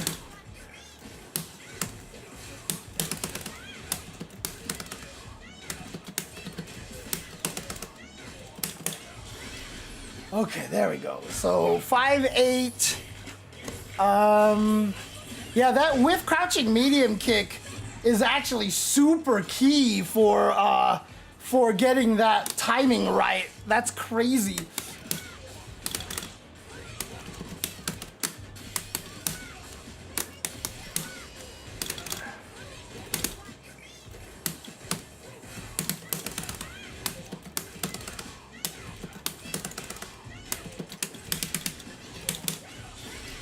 Yeah, so that's not as much. Yeah, getting the 2 double. Also, by the way, VisetNet, this is actually makes it even harder to do. But I would also recommend when you learn this technique here, when you hit jump heavy kick, throw in a drive parry. So when you do that jumping heavy kick there, I don't know if you know about this thing here, but do jumping drive parry. So as soon as you do that jumping kick, jump heavy kick, drive parry, and then jump light kick like this. Like learn how to do that. That's very, very important in this scenario. And so you want to actually learn how to do that.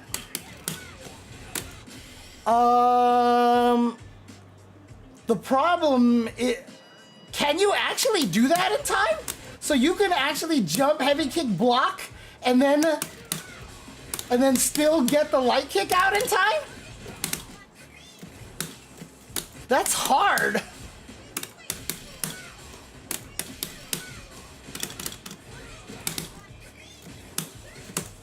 See, like I can't do that. So, you know, I can't react that fast.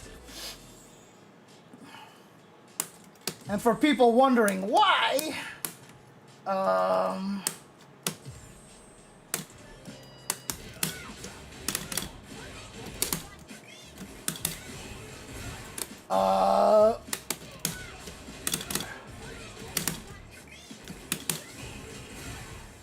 that's funny. He actually just gets hit by both of them. That's cool.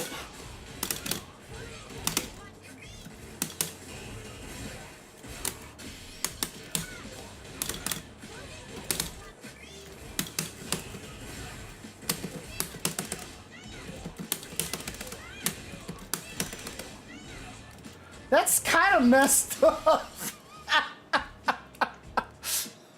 Oh my god, that's so funny. Shoot.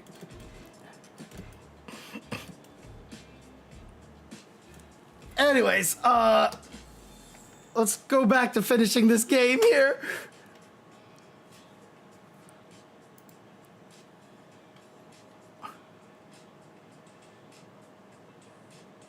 Oh, what a perfect parry. Jesus.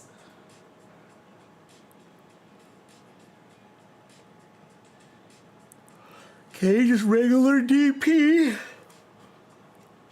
Oof.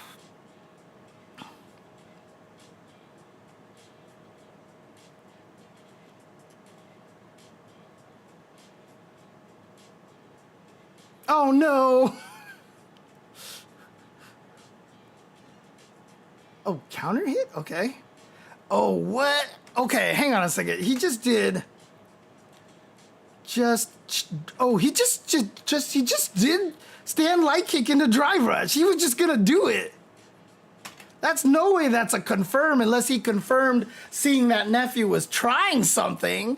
So he gets that hit here and he goes into crouching light punch, which then leaks into crouching heavy punch, which then goes into the heavy kick thing into the level 3. Okay, that's pretty simple. Bam. Dead. All right. Good stuff. Good stuff. All right. I got through 2 games out of like 9. So, you know, I knew it was going to happen. So I'm not mad. I'm not mad about it, to be honest with you. But I'm going to go ahead and call it a night because I need to get some sleep. So thank you guys for tuning in and hanging out here. Only got through 2 games. I figured that was gonna happen. But again, like, the craziest thing about it is you see that I'm just like analyzing this and like, I'm not analyzing it necessarily for the strategy right now. I'm trying to analyze, like, I'm not trying to analyze it from the, what is this person thinking? What is that person thinking? Blah, blah, blah. I'm actually doing an analysis on what all of Elena's options are. And every time I see something hit, I'm like, okay, he chose to do this. What is the frame data situation? What is the, and like, I'm just trying to figure out like all the routes for Elena and everything like that. And, you know, obviously you don't have to go this thorough. And if you're new to the game, you know, it's going to be hard for you to figure out all this stuff. But what you want to do, as I've said before to many, many people, the one thing that you really want to make sure that you are cognizant of is whenever you're labbing your character, make sure you lab the knockdown situations, right? You see how important it is because this is always going to be plus 39. So obviously I was fortunate because Gaben was able to give me some advice on good ideas, and that's the thing is I might not have found that option right on my own necessarily right away. But again, it doesn't matter. The whole point is that you find something, even if it's like what would be a good thing here? 13, 14, 15, 16, 17, 18, 19. And it's probably still punishable, right? Let me see. So if I did... That's -4, damn it. You know, I might have found something eventually that might work. But the whole point is that you should try to find something. And that's the key, right? So like every time, if you're fighting against an opponent and you find that one of the most common things that you can do is like this, figure something out to do, right? So the -39 situation, like I said, it's nice because Gaben, you know, gave me this option here to be +1. However, if you're ever playing a character and you do something like this, and you're like, what should I do? Like, even if the answer is nothing, like forward throw, like even if the answer turns out to be nothing, lab it and find out for sure that it's actually nothing. You know, that's the thing. But if you're landing this a lot and you don't immediately know what you're supposed to do, lab it. Go lab it. And that's what the marriage between playing online and labbing is. You know, someone asked me one time, how do you know what to lab? Well, if I do this and I don't know what to do afterwards, I should lab this situation. You might not come up with the best answer. So without Gaben, I might not have realized, you know, you could do cool double roll stuff like this, right? But the thing about it is, you know, at least know that if I like dash, I can try to do something, you know, like what might be the best thing? Maybe I just do that, right? Or something, but like understand that there is something here, right? You know, find out how far you need to walk and, you know, to get this throw here. And then if there's a gap there so that people can actually jab you first, you know, walk up and do crouching medium kick. Like stuff like this, right? The whole point is that you should have a battle plan even if it's not a perfect thing. Just know dash and walk puts you in a range where you can be threatening. And that's all you need to do, right? This is like, just make sure you lab these situations. And like I said, you might not be doing the right thing. You know, maybe there is something better than that, but at least you have a plan. And as you keep playing and as you keep doing things, eventually you'll be like, I don't like this plan. Or somebody on your stream will be like, actually, you can do this.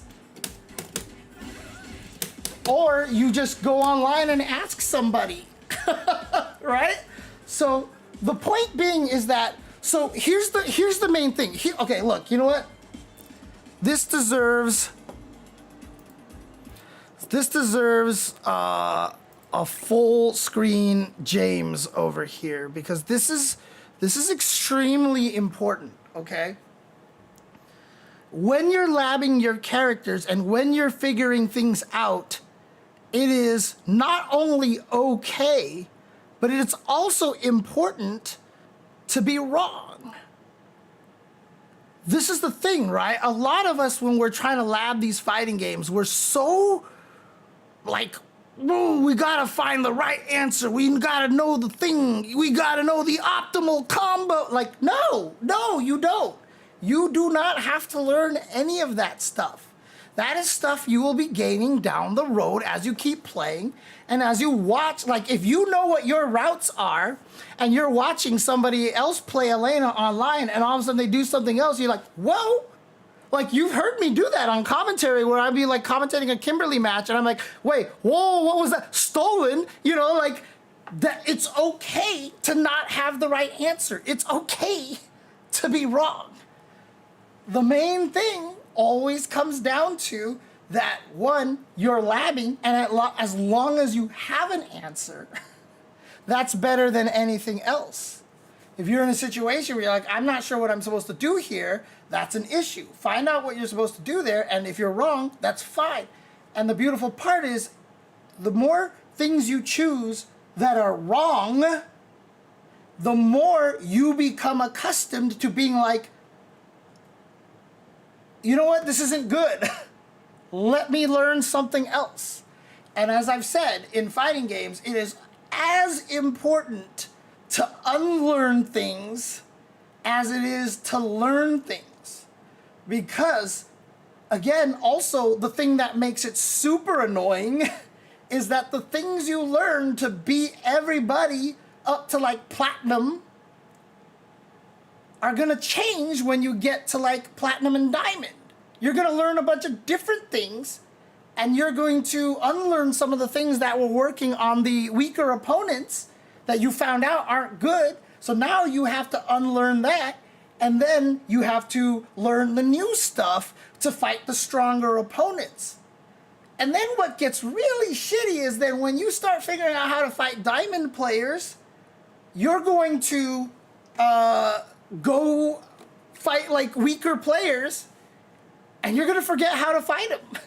Because you think, well, these techniques that I use against diamond players are clearly, I'm so much smarter and stronger than I was before, they should also work on gold and bronze and silver, etc. No, they're not. Like, you actually have to relearn some of those things that you unlearned to beat those players.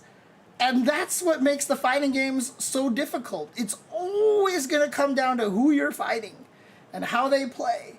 And so the reason why labbing things and even being wrong is important is because it makes it so that you learn how to unlearn and relearn and unlearn and relearn and new learn and unlearn and relearn and new learn, etc., etc. Like, that is what fighting games is. There's never a complete answer.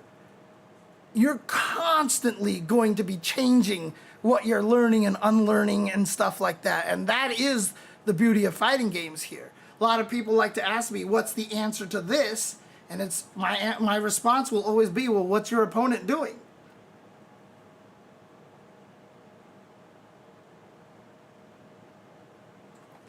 And the fundamental basis behind that is, if I can give you an answer to how to defeat something, then that thing is useless. Because if there's always one answer that just completely destroys it, it's not a mix-up.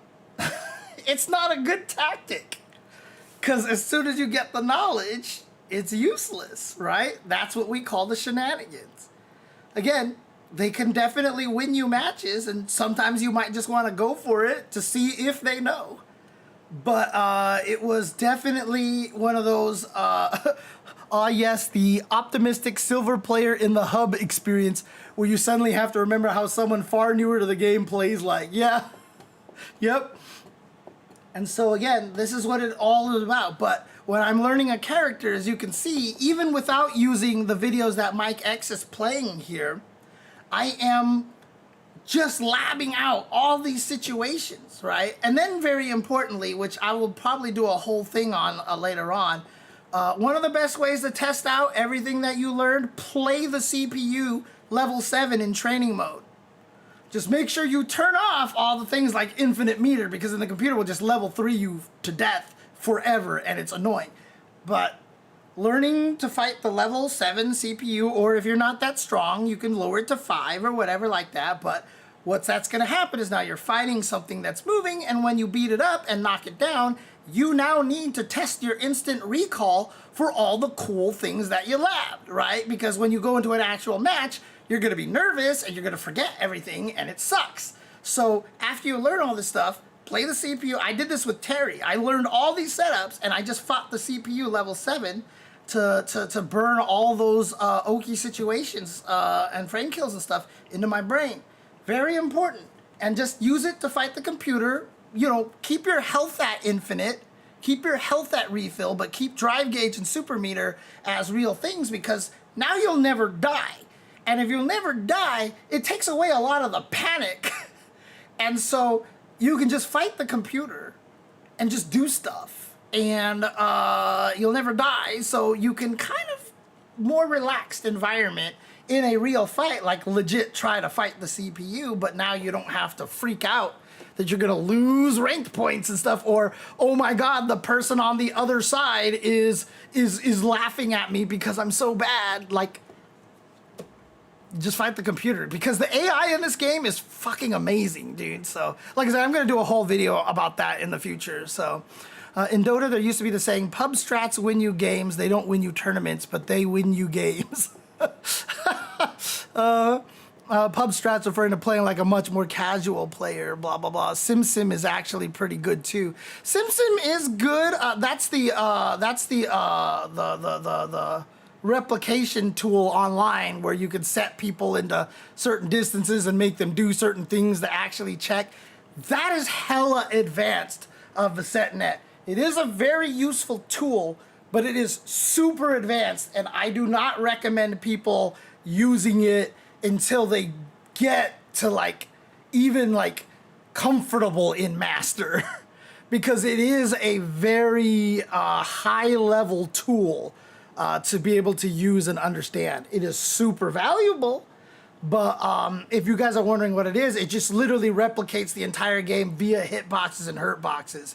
You're literally staring at squares, and they just show you where everything hits. So, you know, they don't actually have the characters on the screen, they just have boxes, and you can set up a bunch of stuff, and it's really cool. But like I said, that's super advanced, so I wouldn't worry about it yet. When you play against yourself, yes, it's really good. When I last tested it, the different ranks you could use wasn't even close to the real experience. What do you mean by playing against yourself? You mean the ghost? Like fighting your ghost? I haven't even really used the ghost option very much. Like I said, I would just recommend fighting against the CPU level 7 more than anything right now. So,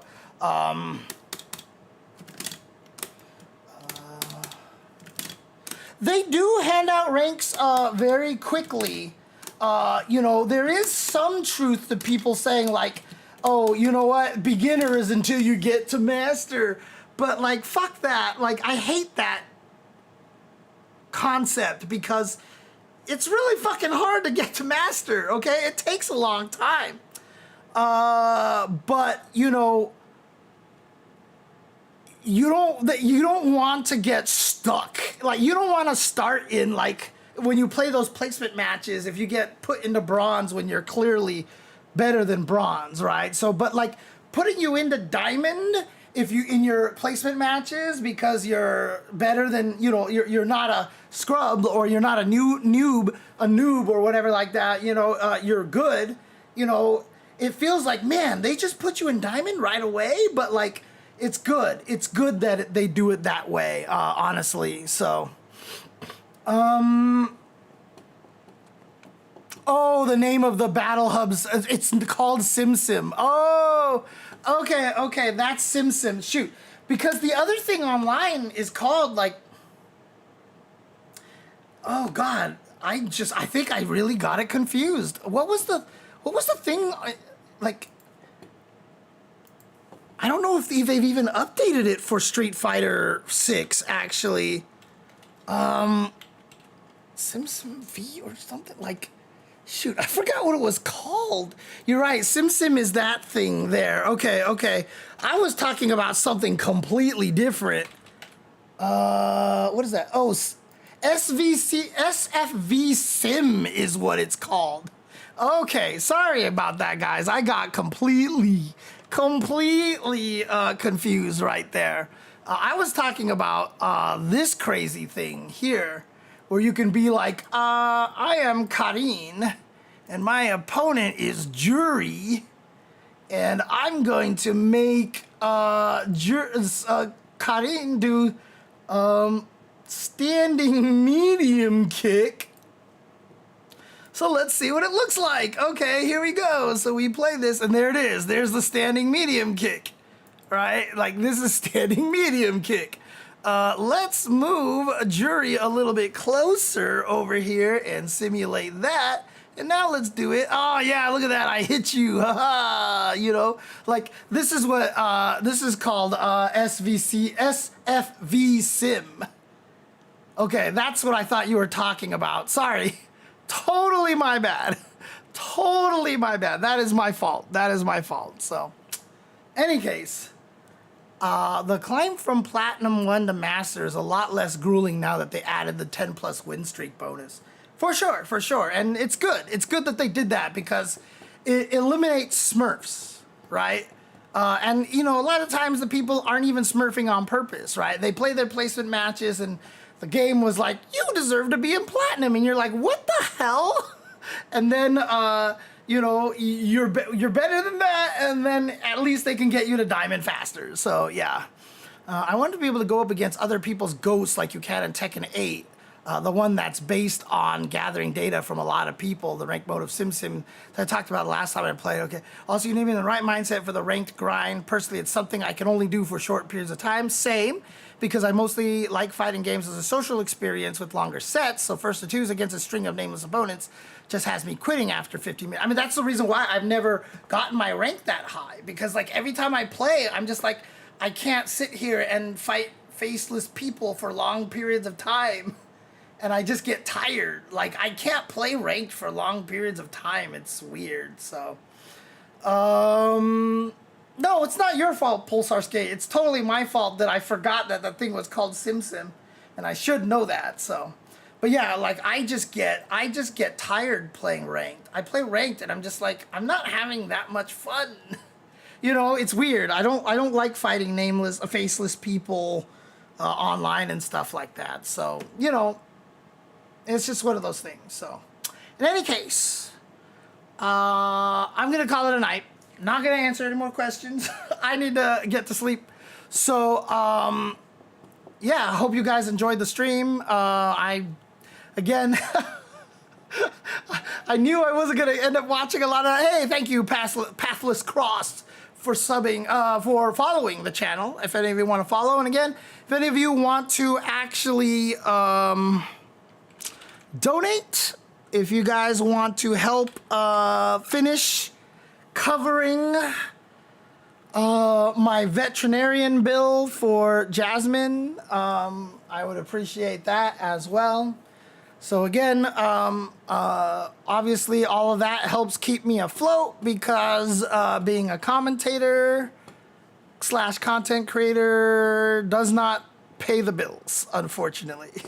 And my whole thing that I was hoping that I could actually make get a decent amount of money for having suffered for like almost 3 years didn't pan out.